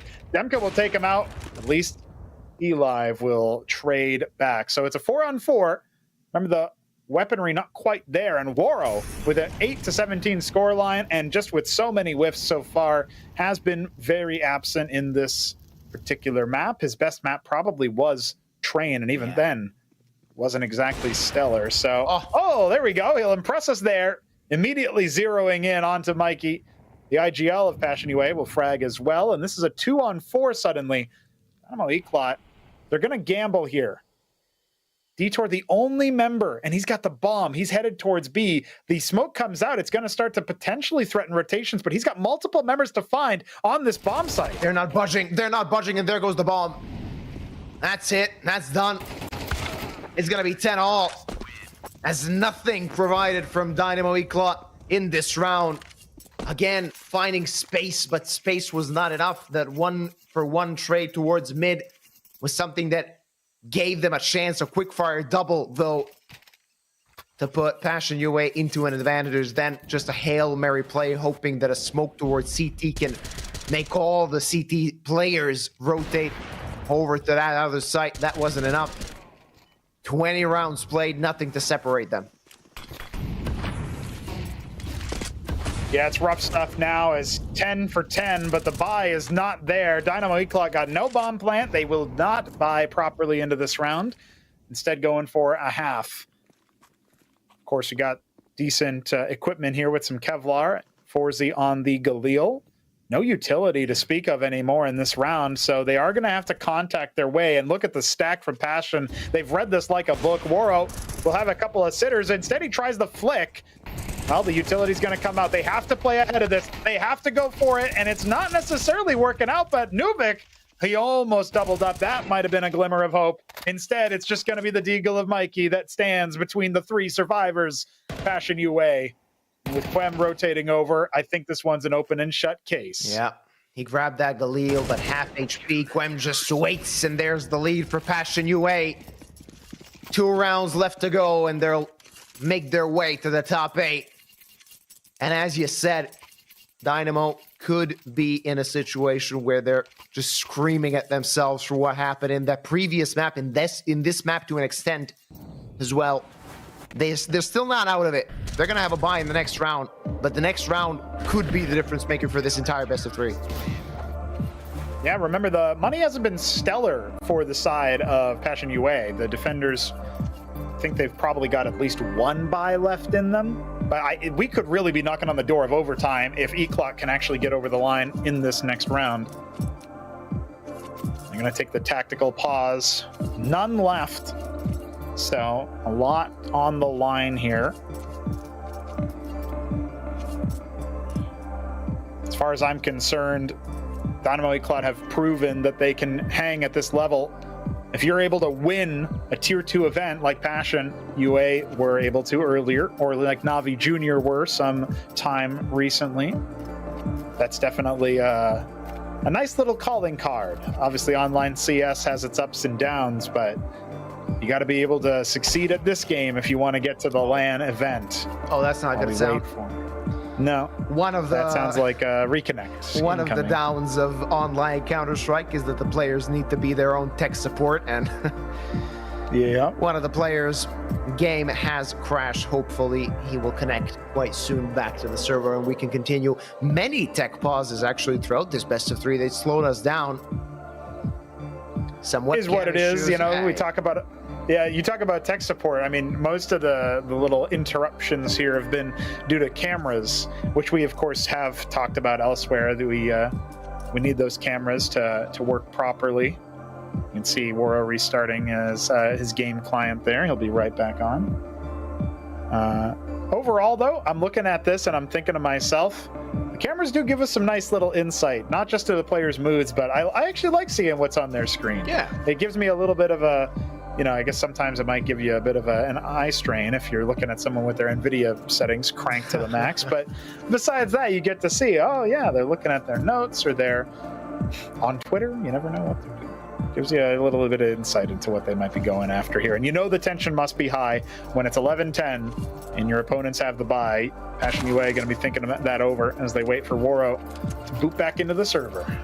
From what we've seen, the round has restarted, so we're probably going to hop back into the game as Passion UA. Oh yeah, that's another reason to enjoy the cameras, right? You get to even see a live update. Exactly, you know what's going on. Yeah, keeping their eyes peeled and glued to the screens. There you go, Mikey. Getting himself a good little angle. I can't believe some players, and a staggering number of them, play in the dark. My eyes would not be pleased with that setup. Well, I mean, we're a bit older than a lot of the players we cast, so it could be a difference maker. Like, Zoomers. Remember when you're 20 and everything works correctly? I'm talking about eyes, not other parts of the body. True, yeah, my knees aren't complaining yet. Let's hope that stays. We're not that old. Not One day. just yet. Dynamo Equalot are definitely focusing their attention towards the B-bomb site. On the other side of things, it's really only Mikey on the lurk with that AK into A main. Hasn't really made too much noise, but Passion UA know something might be up. No mid play, no mid presence. 3 members stacking this B-bomb site. Passion UA, they've got themselves a good little bit of info, especially as Quem starts to go hunting, go looking. I don't think he's going to be checked. Oh, I say that. Detour does spot him out, but that little bit of a dink is misinfo. Went through the stones there and stopped it from really finding too much purchase. Nubik, he's got to be so careful, and it turns out he's not careful enough. That's a 2-man advantage for Passion UA as they look for match and series points. Yeah, but Mikey, a classic play on the T side of Ancient, finding his way through the temple. Of course, it is expected, and Quem will take his head off. They're stopping them in their tracks. The Protectors of Prague are wavering. They're dwindling. The white flag might be out.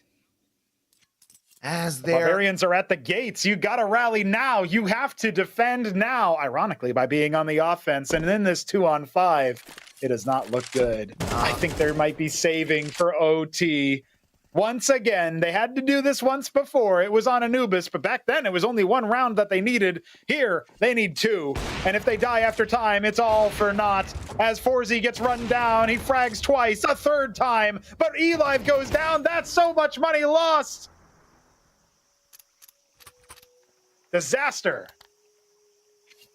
Oh yeah, they're staring at the abyss that is the 2-and-2 bracket as their captain has $400 to his name. Desbrave o mar de aventuras na velocidade Vivo Fibra. Assine já. And he's going to have to use that confidence. That op is going to have to make a lot of noise. There you go. And Boro's dead. +1 for Dynamo, and they're still alive. Not exactly a weapon you want to recover on the T side. You already have 1 op, but Nubik might be able to double up on that advantage. Quem spotted in middle, desperately holding on to that control. And they've sighted 1 player spamming through the B-bomb site. But Topa. Oh no. Topa's got them. Clotheslines 1. Detour makes a jump. That'll certainly do the trick. HE misses the mark. Elive with the AWP is going to charge forward, but that might have been a little bit of a mistake. Jakasmo gets 2, and look at this. Demku, he's going to even do 1 better. It's all down to Nubik in the 1-on-2. Yeah, is this doable, though? No smoke. A flash available. 2, in fact, but not going to help in 13-10. That's it for map number 3, and we can see them an exhausting day that resulted in 2 big victories. They won an event earlier today, and now they're making their way to the top 8 as Passion UA beat the Protectors of Prague. Passion UA will play the decider for LAN. Yeah, one best of 3 away from making it to LAN for these guys. A lot of them, it would be their first time. Of course, not Waro, who's a bit more of a veteran, and obviously Dynamo Eclot, they're looking for that same action. It started off promising here in the final round. Forzy getting that hot headshot through the smoke. Felt like a miracle looking down upon them, but every other frag going the way of that CT side, and Passion UA will punch their ticket indeed. Certainly get pretty close to getting all the way to Prague, where they hope to be the conquerors. Of course, it's not over yet for Dynamo Eclot. Yeah. They have one more chance in that 2-2 bracket.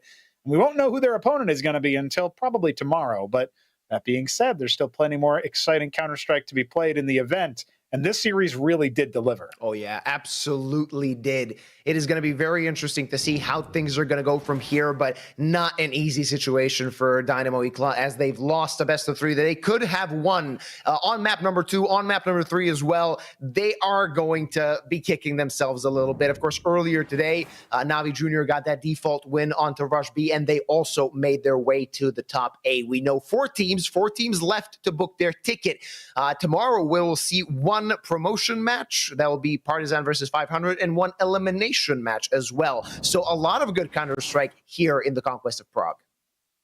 Yeah, that's right. And then, of course, there will be 2 more elimination matches to round out our 2-2 bracket before we end up going through the final 3 matches of the Swiss stage. So we are in the final week, so to speak, of the Conquest of Prague Swiss stage. Of course, those quarterfinals still yet to be played before we decide who's making it to LAN. You can see the overall map of things here. The Swiss stage will conclude on the 6th of May.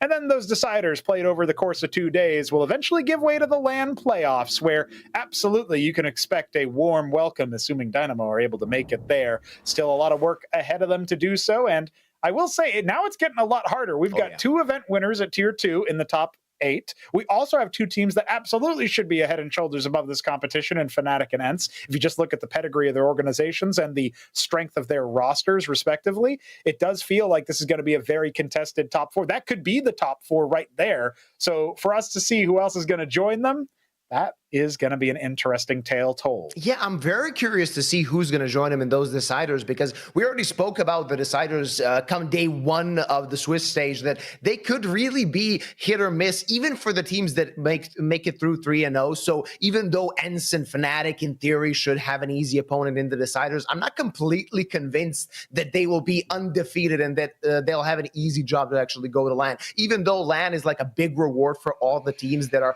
putting the time in and grinding. I can see them failing at the last hurdle, even though they had really no problems getting to the decider matches.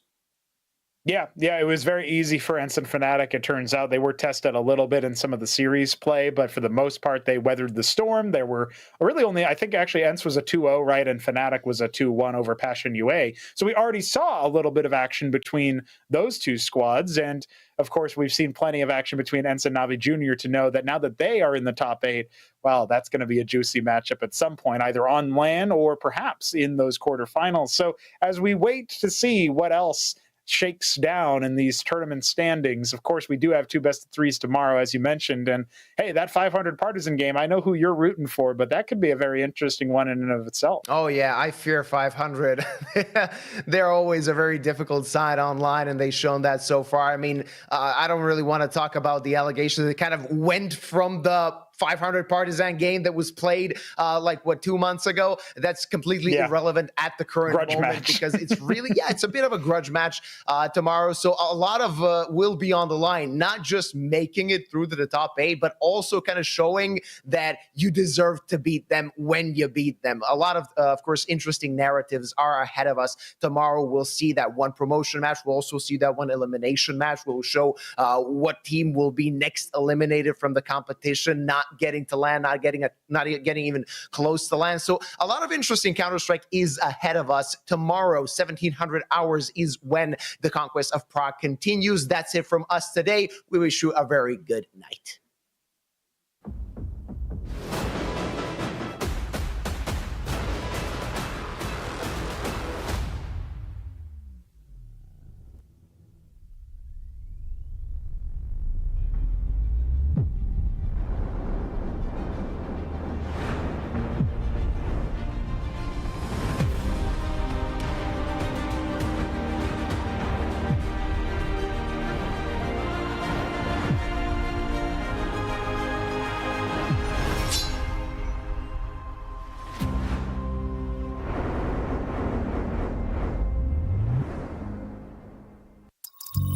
Seš ready na další level? Hackni realitu. Urči si vlastní pravidla a staň se tím, kým chceš. Game. Nová vůně od Straight.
Vodafone Playzone Arena. Chceš se bavit? Tady, jsi správně.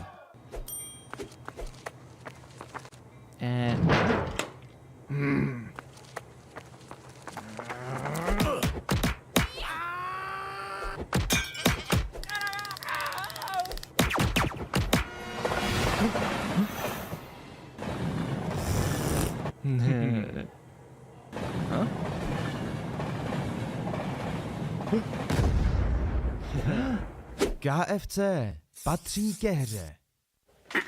Hej, šéfe, dostanu vás ven. Tady máte Red Bull. Co? Dávám křídla.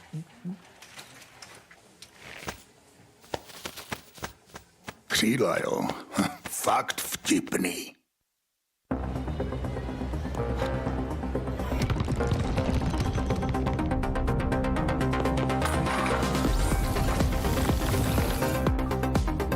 Hraj svoji hru. S neomezenými tarify pro mladé je to v tobě od Vodafonu. Teď s Apple AirTagem za 1 korunu.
Začít něco novýho se zdá vždycky těžký.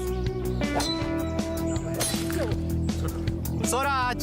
Ale ať ti to půjde jakkoliv, jedno je jistý. Že si to užiješ. Vítej v největší komunitě sázkařů. Tape Sport.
because I want to do bigger things. I want to do them a little faster here. We'll take the black and the blue, a little bit of the alizarin crimson, load the brush full.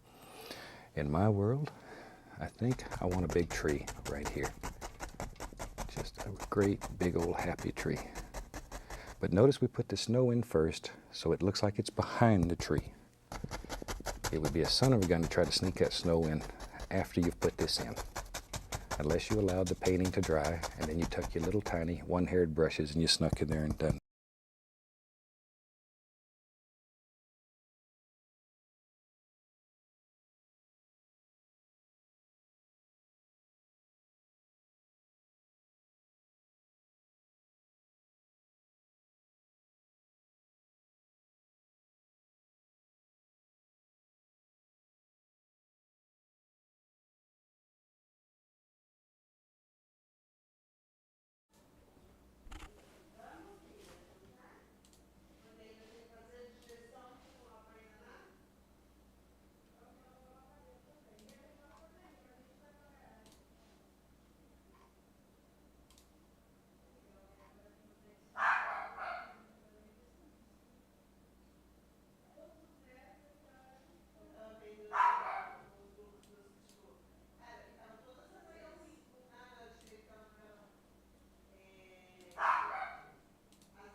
Não. Tô terminando de arrumar um negócio aqui. Tô deixando passar aqui.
Oi.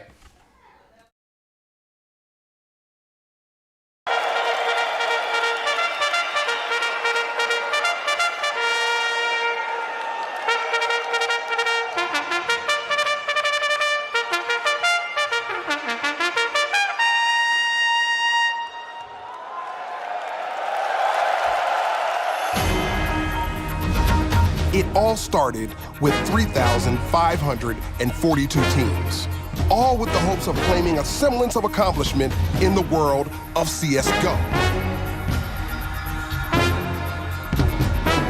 And of those 3,542 teams, only 32 progressed to the minors, while the rest fell to waste in the abyss of underachievement.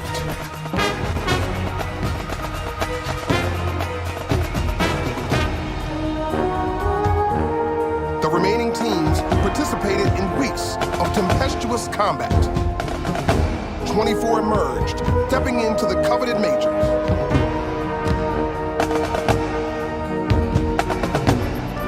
While 8 blew into the winds of the defeated.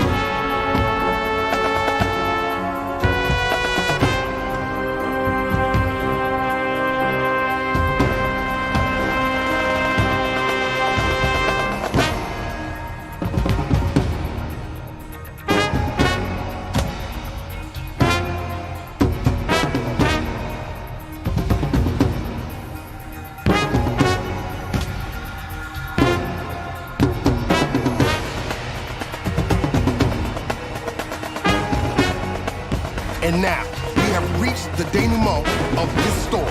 2 teams remain, but only one will be the champion. Let's find out who. Right now. Wembley, get hype. It's time for the FACEIT London Major Grand Final.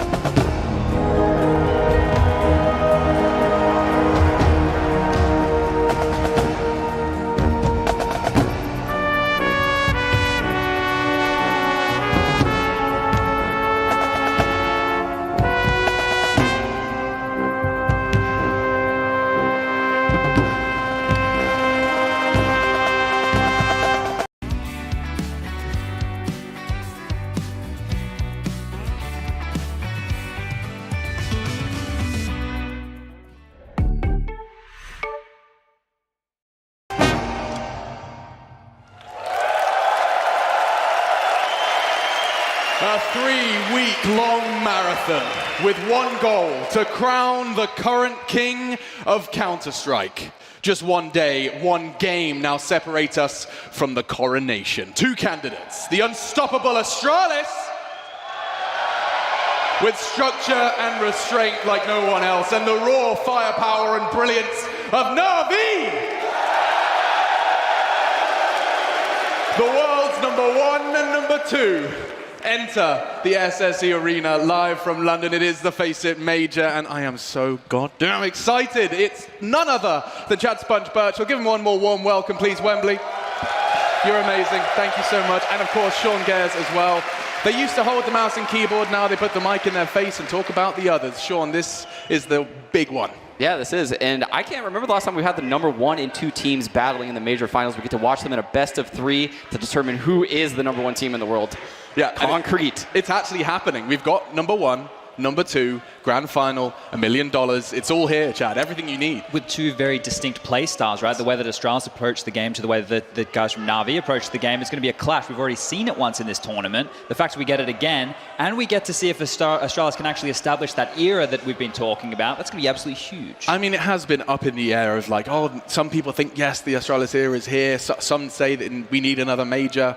Well, perhaps it will be locked in stone, Sean, should they pick this one up. Yeah, I mean, both of these teams have won countless titles over the last year. Navi won 3 in a row in the middle of summer. Astralis have won 5 dating back to last year.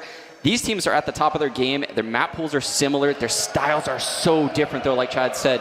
Navi depending heavily on their individual aimers. Astralis using that teamwork and tactics. So this is definitely a brawl and a clash. It is. And if you want to get involved and join the conversation, you can do so with the hashtag FACEIT Major. Nice and easy to let us know what you're watching, who's taking this one. We were just talking to some of the fans, and it does seem straight up 50-50 again. I mean, I don't think I feel like a broken record, but there is clear fans for both sides stepping into this one. Well, look, there's a lot of support for Navi, and I think that's the heart, you know, the way that these guys play the game. It excites the crowd, where a lot of people keep saying that Astralis play boring Counter-Strike. And once again, I'm going to tell everybody, it's not boring Counter-Strike. It's the most beautiful Counter-Strike I've ever seen. And I hope we get more of it today. Yes, and of course, beautiful Counter-Strike has been the name of the game for so many years now. In fact, we have your top 8 major players. Essa viagem é muito mais que uma viagem. É o encontro com sentidos. Passeio pela história e pelos seus sonhos nos mais de 90 destinos europeus que a Ibéria pode te levar. Viva essa experiência em uma nova geração de aviões com mais conforto, privacidade e entretenimento. Uma viagem para a Europa é uma viagem para a Europa. Voe com a Ibéria.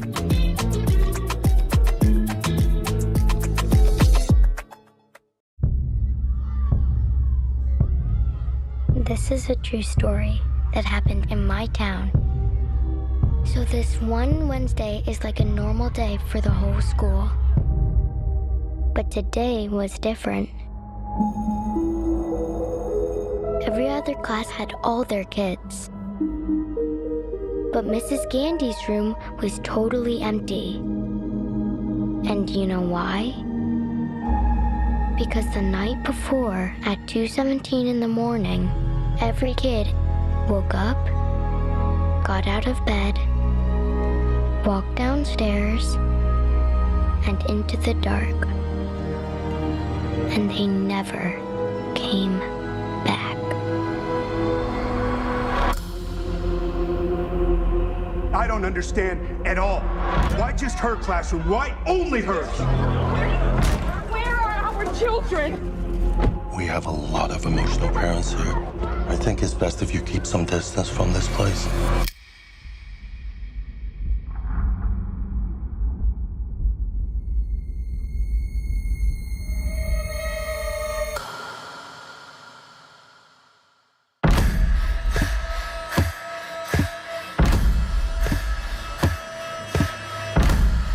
Matthew, where are you?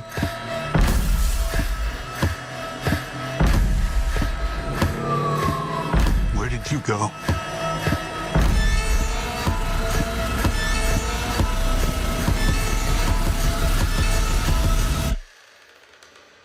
This is where the story really starts.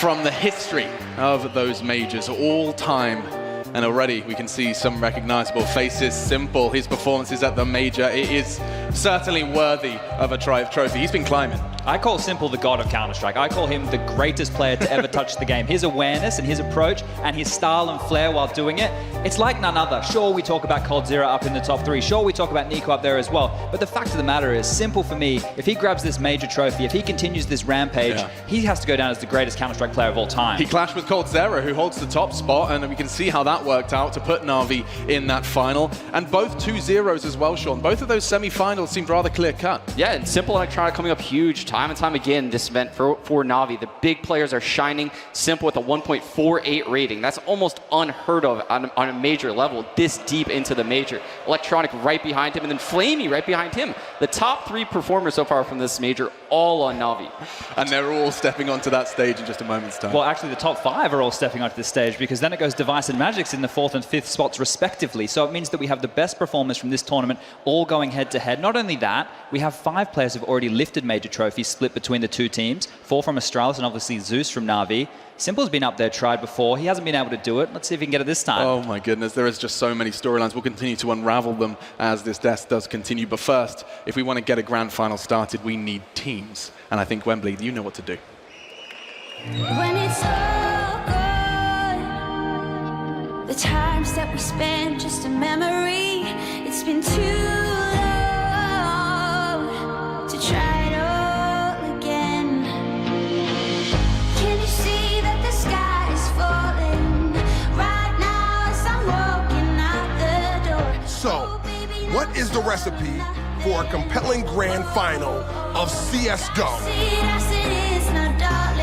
Well, you want a dash of tension. You want a sprinkle of suspense. And lastly, you want a monstrous dose of carnage. Well, tonight, that's exactly what you're gonna get. Can you see that the sky is falling right now as I'm walking out the door? Oh, baby, now it's all or nothing. Fans, brace yourself, because here we go.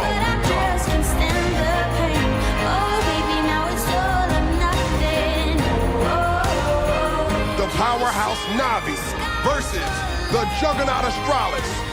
It's showtime, Wembley.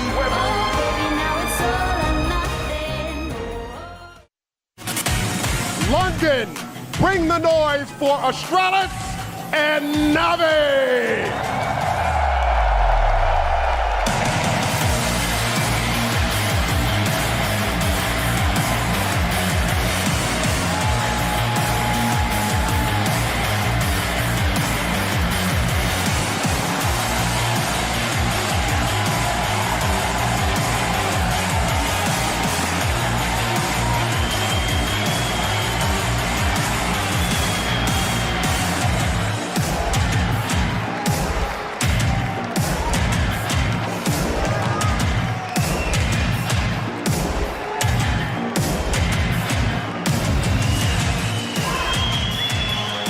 Your grand finalists for Astralis, Device, dupreeh, Zipex, Glaive, and Magisk.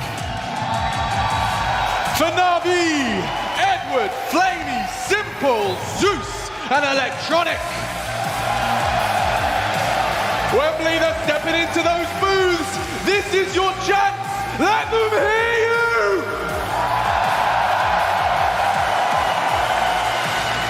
A grand final that I just cannot contain my excitement for. It's a clash of styles, it's a clash of legends and names you don't so often get to see clash with so much on the line. You can't deny how the team from Astralis got to this point.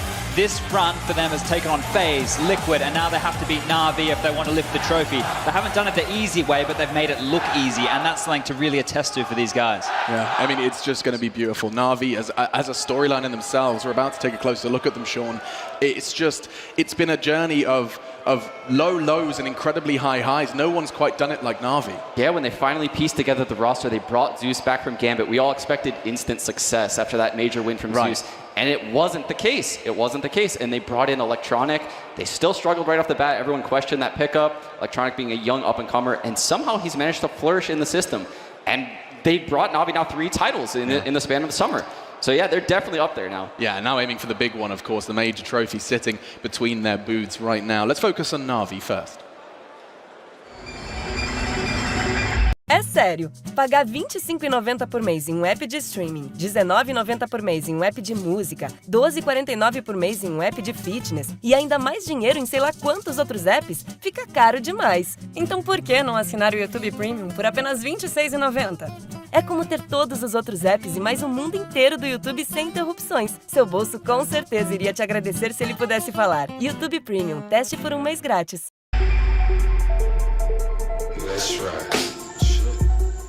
Your inner focus should be to improve yourself.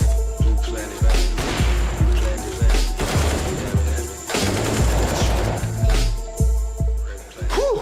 We finally did it. We passed the group stage. It's feel great. Feel great to be a legend again.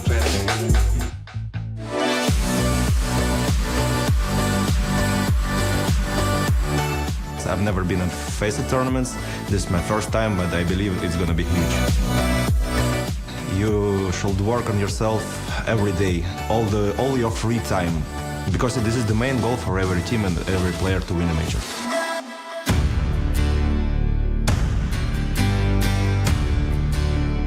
All your energy should be on winning of the major. I need to do unexpected things and some magic.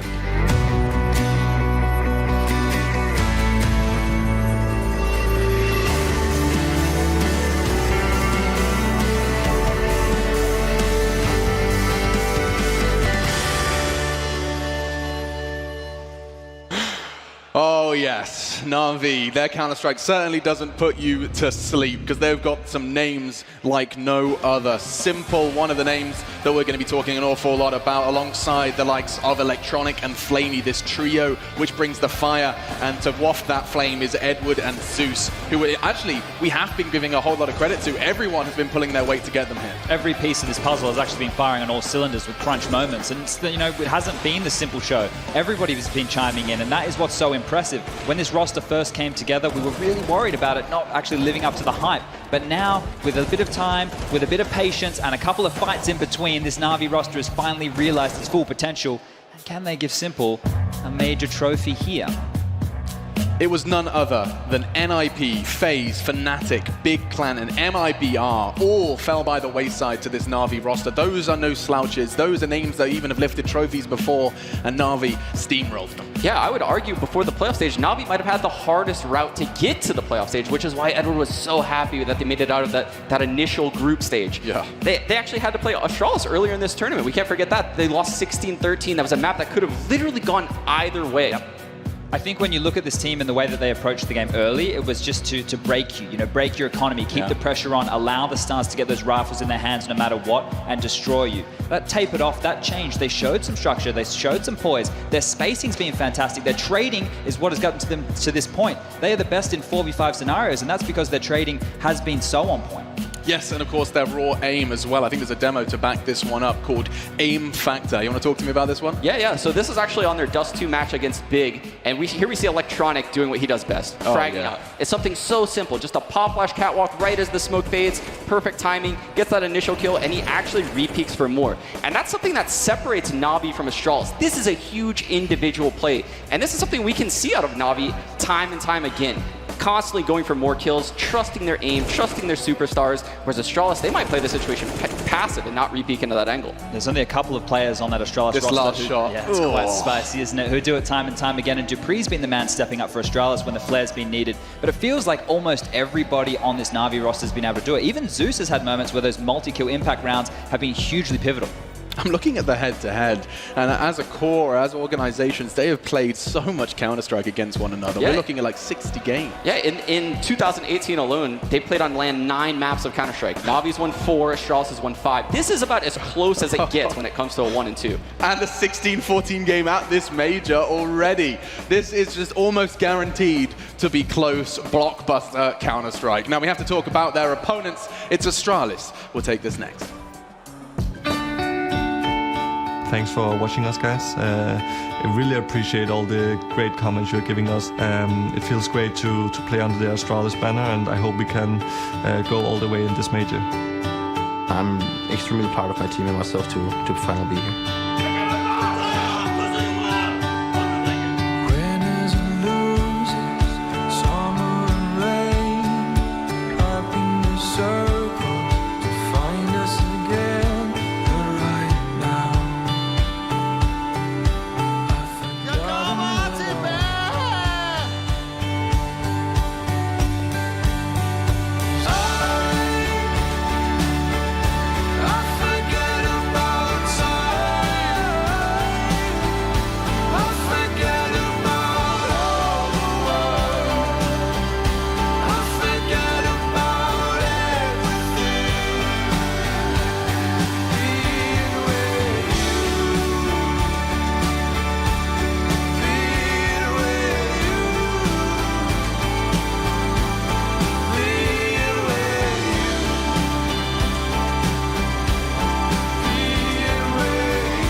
A roster formed out of a fantastic fire. They lost Kierby, bring in Magisk, and if anything, they just got scarier to play in the server. Something else that's hugely impressive with this roster is 4 out of the 5 of them have already felt what it's like to lift a major trophy, have already felt what it's like to climb to the top of the mountain and be crowned world champions. I think here with their style, their percentage plays, the fact that they are able to play flamie when they need to, this is one of the best Counter-Strike rosters I think that I've ever seen touch the game. It's a very short list of teams that have got double majors, Sean.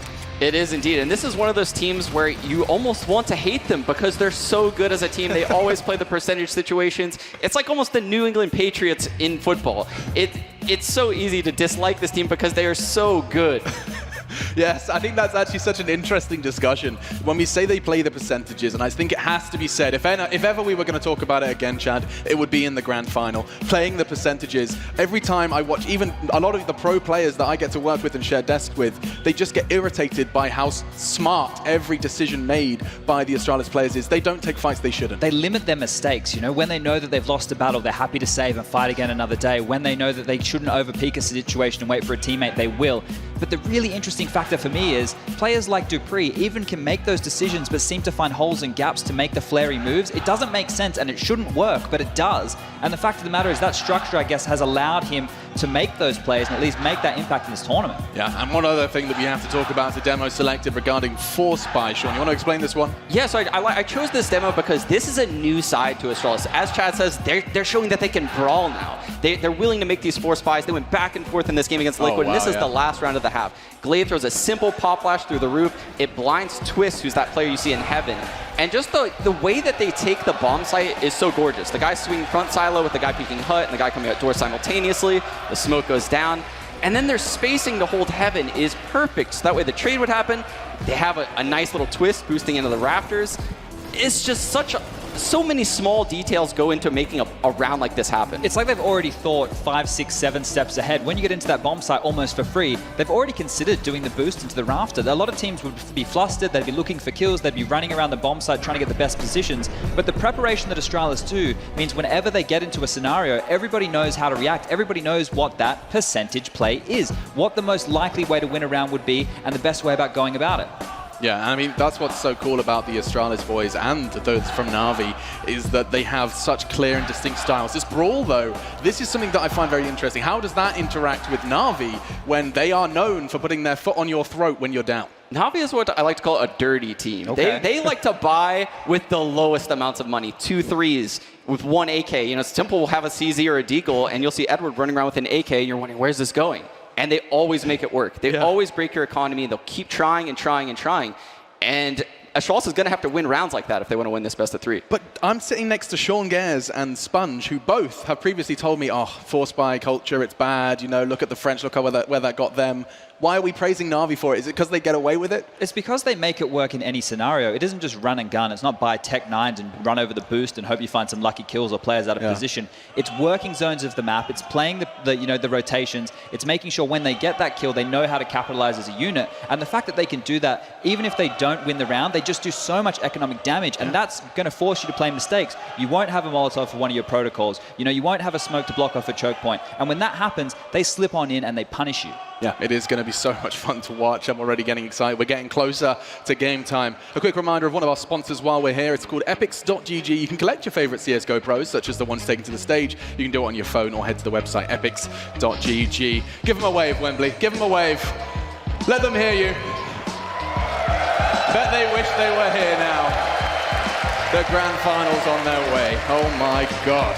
First, let's take a look at the head-to-head. Two names, and I'm so intrigued to see how these two interact and intersect during this major final. How could we not pick Simple, the god of Counter-Strike, and Device, one of the best AWP players in the world? The way that he roams around in the backyard of Train, the way that he, re-peeks corners, just his approach to, I guess, the professionalism of being a star AWPer is something we haven't seen, whereas Simple is like, I'm going to do everything outside of the box, make it look easy and make it work, and be the best player in the world with pistols, rifles, clutching, whatever you want, he can do it. So this toe-to-toe, Device is going to have to do everything he normally does, while we hope Simple elevates his level even more. And I mean, Sean, just to add on to that, we have to address that, look at those ratings. Device has been, we call him consistent. He doesn't necessarily have to have the flair to be one of those highest rated players. No, Device has been up there for years now. You almost forget how young he is because he's been at the top of the scene for so long, but Simple is unlike any player I have ever seen in my life. He is by far the best Counter-Strike player I have ever seen. And not a single major trophy in his cabinet to back that up. Perhaps today, here,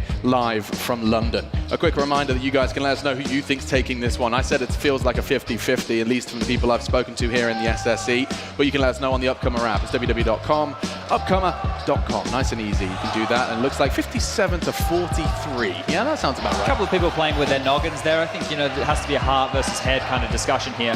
If you don't go with Astralis based off of how professional, how well-rounded the brand of Counter-Strike they bring, then, you're really hoping that Electronic and Simple can continue to play at that level. Yeah. You know that Astralis can do it. The question is, this is Electronic's first time in a grand final. There's lots of pressure on him. This is new. This is a whole new experience for Electronic. I don't think I've ever seen that man look under pressure, but the vetoes is where that pressure starts to mount. Lots of fun we can have with this one. Neither team likes to play cash, but the fact of the matter is Astralis are happy to let it through and maybe take the risk because it's Navi's perma-ban. But no Train again. No, Navi? That's Astralis. Oh, that's Astralis. That's Astralis' ban. And that's a standard ban right there. Navi banned cash. Okay, so that's kind of what we expected out of the two teams.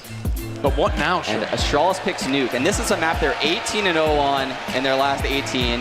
Navi is 0-3 against them this year, so they're part of that 0-18. But Navi is an extremely strong Nuke team, and the Overpass pick comes from Navi. This is kind of expected. I'm really curious to see because historically Astralis have been a fantastic team on Overpass. They had a lot of innovation that execute on B that I talked about time and time again, Alex. The fact is, though, maybe Navi feel that there has been a bit of a weakness in the Astralis camp on that map because it hasn't been something they've been leaning to, not something they've really been picking in many of their matchups. Dust2's going to go out. We've seen a lot more of that in the Legends stage, but... So that leaves us with Inferno, or we see Mirage.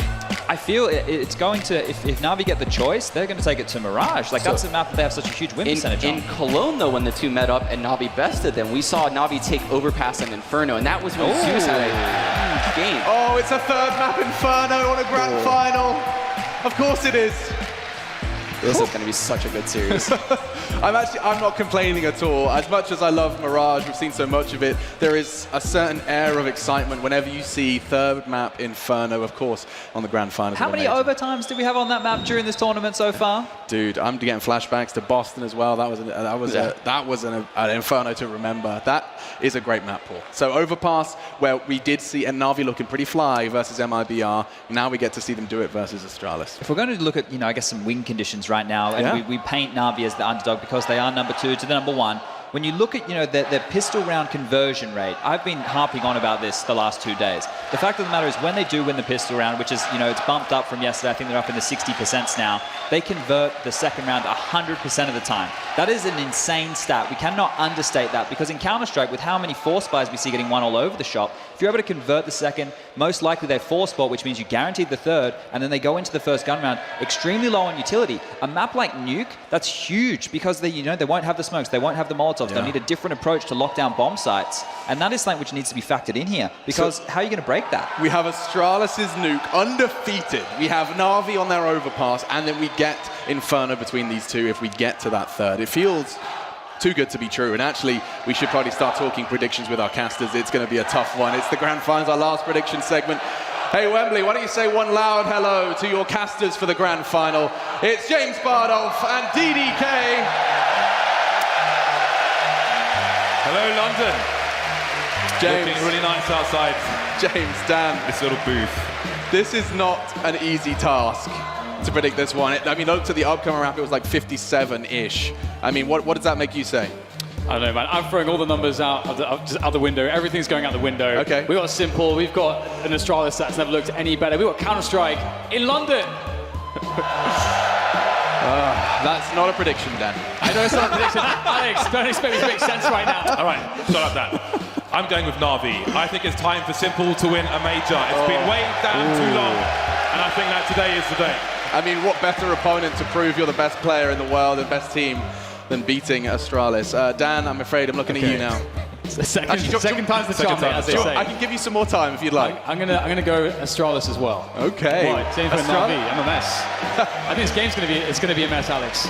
You're drunk on Counter-Strike. I don't blame you. It's true. Over to the panel for a moment then, Chad. Are you thinking with your heart? You're thinking with your head? I've gone against Astralis way too many times this tournament, and every time they've come out on top. I think I have to go with Astralis here. I think just how well-rounded they looked yesterday, the type of Counter-Strike that they were playing, I can see it happening again today. Shawnee. Yeah, I've also gone against Astralis way too many times this event, and I'm going to do it again. I'm going Navi. I think Simple is going to take this game. I wrote Astralis down this morning, but Simple and Electronic, I'm looking for them to dominate this series. Oh, and I'm still scared to say mine. I don't even know yet. Let's check in with our worst analyst, actually. She's got the lowest percentage. But let's have a look. Maybe this will be a tale to tell. Maybe Eggs gets it right in the grand finals. Okay. All right. She's just getting her footing. It's a big choice. It is the biggest decision so far. This is the big one. She can make up for all the errors. She can redeem herself here. I think she's looking at Astralis. Whoa! Okay, another for Navi. But we just said she gets everything wrong. What do we do now? She's been sandbagging until the finals, obviously. She's been waiting for the finals, get you all betting the wrong way, taking all that money afterwards. A Counter-Strike shark. Okay, I think I'm going to have to, I have to do this. I have to say Astralis. I truly cannot wait to see if Navi can do it, but my head is telling me that after predicting Astralis and then they 16-0 MIBR, I just forever, a wound has been left. You can't doubt them. James, Dan, will be checking back in with you when that game goes live, and I can't wait to hear you boys go nuts. Cheers. Cheers, he says to the crowd alone. Okay, so now we can focus on the first map. The first map is Nuke, gentlemen, and I can't see a world where you're going to tell me that Navi can do this. No one has. 18-0, undefeated on this map. How would it happen, Chad? Well, we saw yesterday what Liquid were able to do on the low buys. It was quite messy, actually, from the team of Astralis when they were taking the lower bomb side. Also in Yard, there was some really cool kills by Naf with the Deagle, twisted a lot of damage. So they can be pressure points, because if Liquid can do it, Navi are actually the best team in the world at those kind of rounds. So that means that if they can replicate this and then close down some gun round scenarios, they can get on top of that economy. They also get to start on the CT side in this situation. True. Look, the more impressive thing about this Astralis stat on Nuke is the majority of the time they pick it, which means the majority of the time they start on the T side. If you're winning that map time and time again from the T side, it means you have a huge amount of depth. Wow. It means that you're super prepared with a lot of different strategies, and we saw a couple of new looks come out yesterday, especially with top hits, how much control they were getting under, their protocols taking that part of the map. So you need to stifle them, you need to make sure that they can't get map control. But you've also told me that Navi, when they win the pistol, they always convert to the first three. If that's on the CT side of Nuke, there's some money, Sean, and that could get the ball rolling. I definitely think so. I think Simple can control the outside yard, secret, ramp, and maybe upper. On his own? On his own? Yes, they will float him around the map the entire CT half, and he will not have a solid spot. And that's something that could catch Astralis off guard, because we didn't really get to see that yesterday out of Nitro. I mean, that's something to keep our eyes on as well. Let's not forget, you've got Electronic, who if you want to set up a turret, you just say Electronic, and you just say a call-out, ramp, and he's done. Sets up. Yeah, well, that's the thing with this kid, right? But the problem here with him is, and if he comes out here and he plays the same form of Counter-Strike we've seen in the rest of the tournament, he's a legitimate top-tier, top 5 Counter-Strike player in the world right now. Because this is the biggest pressure he's ever been under on a stage like this. You have to factor that in. When you look in the booth on the other side, like I said, 4 of them have already won a trophy like this. And someone to focus on now is the man who's going to be doing a lot of the talking in that booth. A pat on the back from Electronic, it's Zeus. What a story from Zeus. I mean, this is an in-game leader who left the Navi team behind, left the jersey behind, and lifted a trophy with another roster. Now he's back and he's in another grand final. There has to be some praise given here. So many doubters, too, over the years for Zeus. He's historically put up low numbers as a fragger, but his teams are always up at the top.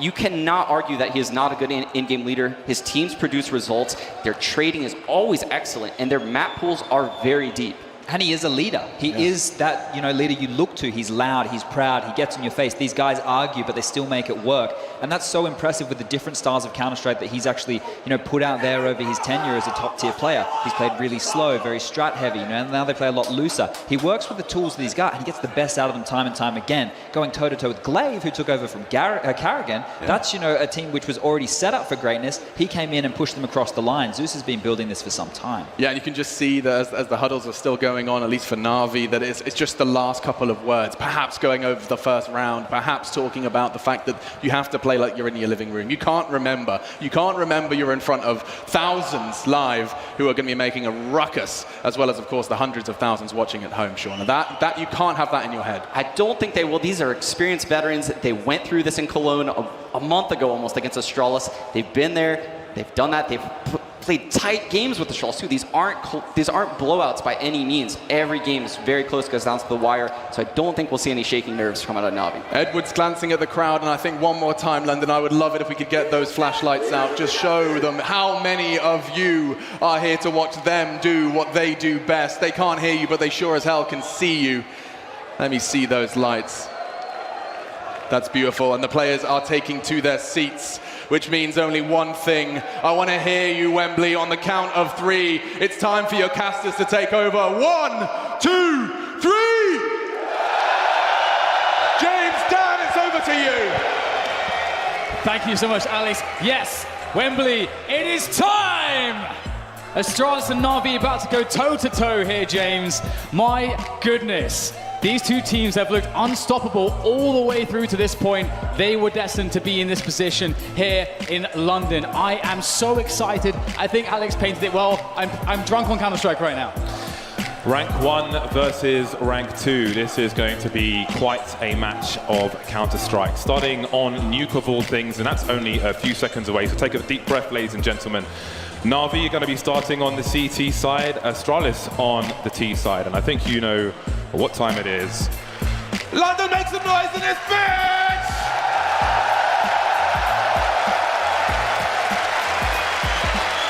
Right, so the crowd's ready, James. Our teams are ready. The countdown's begun. I cannot wait to see which way this one goes. Astralis on that T side, as mentioned. They're going to have some grenades there on Glaive and Zipex as we get into this T pistol. Now it's going to be really interesting to see if they're going to play this one simple or if they're going to hit hard straight into the upper bomb site. Astralis, where are you right now? And oh well, where's Navi? Navi's in CT spawn then, so we have a false start. That's the way we love to start a grand final. They've all been trolled, James. Not just yet, lads. Not just yet. Trollerino trying to disrupt some momentum early. Hopefully this gets sorted soon. Yes, James, that would be fantastic. That'd okay, be lovely. There we go. The round is being restored. Maybe somebody bought dual Berettas by mistake. Who knows? But I think we'll be into this one soon. So Navi versus Astralis. It could really go either way. But for me, it'll be such a shame to see Simple leave another final without the championship. I think he deserves it. Okay, so someone forgot to connect to the communication server. That is why we haven't started. Hold on, lads. I don't think I've ticked all the boxes. These guys are professionals, James. We will see them in action very soon indeed. Quick alt tab and we should be good to go. Shout out to the keyboards. Always nice to see a keyboard. You brought, what, 6 keyboards to the show match today? Oh, there's Get Right's head. I signed his forehead earlier. Right. He didn't reply to me. James, which way is this one going to go? We've got the chicken went for Navi there. Well, yes. So I think that says it all. But this is Nuke, James. No one has been seen really challenging Astralis, already pushing them into that top gear just yet. And one thing we know about Navi, Simple said it before, they love the emotional games. They really bring their best when the going gets tough, and it can't get tougher than this. Finally, it's time to start that match! Everyone's on the team speak. Here we go. Astralis will be on the offensive. The desk showed how dangerous they can be on this T side, and they've got the grenades again. Glaive and Zipex have nasty plans in mind for Navi, who have 4 players of Kevlar. Zeus has a kit if necessary, and Astralis will try to make it so. Yeah, looking like they just want to go straight outside, down secret. Electronic will spot it though, which Astralis likely know that will be the case. They don't care. They're just going to keep barreling down as quickly as they can into that lower bomb site. flamie awaits Simple in position as well. Astralis, they know they are expected. They know that Navi have rotated lower. Will they try to play them for fools, or will they just still try to use that firepower and make it work regardless? flamie plays around the smoke, pops one, more to be had here as he tries to get it Glaive. I don't know how Astralis can get this bomb down right now. Navi players everywhere, another one coming in here. This is looking way too easy for Navi so far, just dupreeh alone. 3 kills for flamie, looking like he's invisible at the moment, but not anymore. dupreeh's done something, but not enough. Navi got off to a solid CT pistol round. That looks very comfortable indeed. They had expectation of Astralis, and they managed to deal with it. And of course, Astralis has to be the most studied team in Counter-Strike. How do they keep surprising their opponent? It's a very good point, James. One of the reasons of their consistency has been that their basics, their fundamentals are so untouchable, their defaults. Well, there's no one that can come close to them. And that is one of the secrets of Astralis and their success. And Navi looking to make things dirty here, as Sean said, that they are the team to rip them apart. We'll see if they can get off to a good start here, or if these Deagles, this CZ and the Scout that Astralis have force-bought into, these are going to provide some problems. Navi need that clean start. They've got to get a good economy straight away. Will he see one? Will he see 2? Glaive holding an angle, but you could argue that Electronic is better equipped. Now this is a full investment from Astralis. They've left no money for AWPs. Everybody's in to try and get this one. Well, that was a close one. Device down to 1 HP. There's dupreeh taken out on top of the roof. Nuke more awkward now outside than it used to be. Electronic still has a secret position, which means that Navi can focus on A. Although Simple's now been picked off, but he's not always the most dangerous person on Navi. You have Electronic as well. Very dangerous indeed. flamie, oh my! Okay, maybe there's a plant in. It's 3-on-3. This could get dangerous for Navi. Yeah, Zipex looking quite savage so far with that Deagle, very fast. And now Zeus asking some questions in the lower bomb side. We'll spot one, and there's the bomb as well. Down on the floor, 30 seconds to go. Zipex holds the angle. Looking to be a turret, but Device, he has to go get the bomb. 1 HP, not good enough. Zipex still doing more damage though, caught out in the open. Deagle comes back out in time. Still has some bullets to throw at Zeus, but Zeus will get it done. Navi will clean up the round, but that round looked dangerous. Yeah, 3 players lost for Navi. That's a pretty good round for Astralis. It's all about the impact to the CT economy once you lose the pistol. Now, once Astralis come to their buy rounds, if they are able to be successful, then those kills will most certainly pay off. For now, Navi will continue 3 SMGs, and we see no investment from Astralis whatsoever in this round. 5 Glocks, 5 meat shields, maybe a bomb plant would be nice, but again, they can still try to focus on thinning out the utility for Navi. Even if they don't get a kill, they can make them spend their grenades, those expensive $600 incendiaries. Plenty to spend money on for the next run for Navi if Astralis give them the time to burn. Yes, a really good point. Especially, as mentioned, both these teams just do damage in every single round, and it can be the difference between a rifle now or later on. It does seem like things will be cleaned up, and they actually get a kill out of these Glocks. Oh, okay, there comes another one. Now Glaive will pick up the bomb again, down lower. Surely, oh, I think he's just missed the bomb. Maybe there could have been a chance at a very quick plant, but it will be denied. But still, Navi will lose 2 players, and as you mentioned, they expended a lot of utility in that round. So Astralis, despite having very little, are keeping them on their toes. The buy coming out now for Astralis. 5 AK-47s and plenty of grenades. We know they're capable of fast plays. Who knows if we've seen their whole strap bag just yet here on Nuke. Navi will have to be on their toes. For now, they will keep the money together and continue with the 2 MP9s rather than upgrading to the rifles. Let's see what Astralis can get into. Glaive with a smoke early to take away any vision of a sniper rifle. There is one on Simple, and the player is close to the CT side already. Astralis and Ninjas in Pyjamas, 2 of the more notable teams on the old Nuke. But can Navi match Astralis here? So we'll see those very late outside smokes covering a path to secret. Now for Navi, they don't 100% know whether or not players are going down there, but they have Electronic in a nice off angle trying to keep tabs on this. Let's see if he's going to be able to deal with these AKs. He has the MP9. They're going to line up potentially. No, there comes a very nice peek from Device. Expectant, cognizant, and Astralis will move forwards down to that lower bomb site. Ramp is in the control of the CTs, and Control is in control. That room there is referred to as Control, but flamie gets taken out of there. Molotov on the more important side. It's a cheeky peek from Glaive. He's blind, but he will manage to escape, and oh dear, dupreeh will ring the bell of Simple. And that leaves only 2 Navi players left, and now you start to wonder already about the economy for the Navi side. The first buy round for Astralis, they've not lost a single player. Yes, that is very troublesome. Can Edward hold on to his M4? And will we be seeing any AWPs here from Navi? Might be a while. We'll have to wait and see how much money they have in the next round. I don't think they have enough with this loss bonus. So that's a worrying sign straight away. And that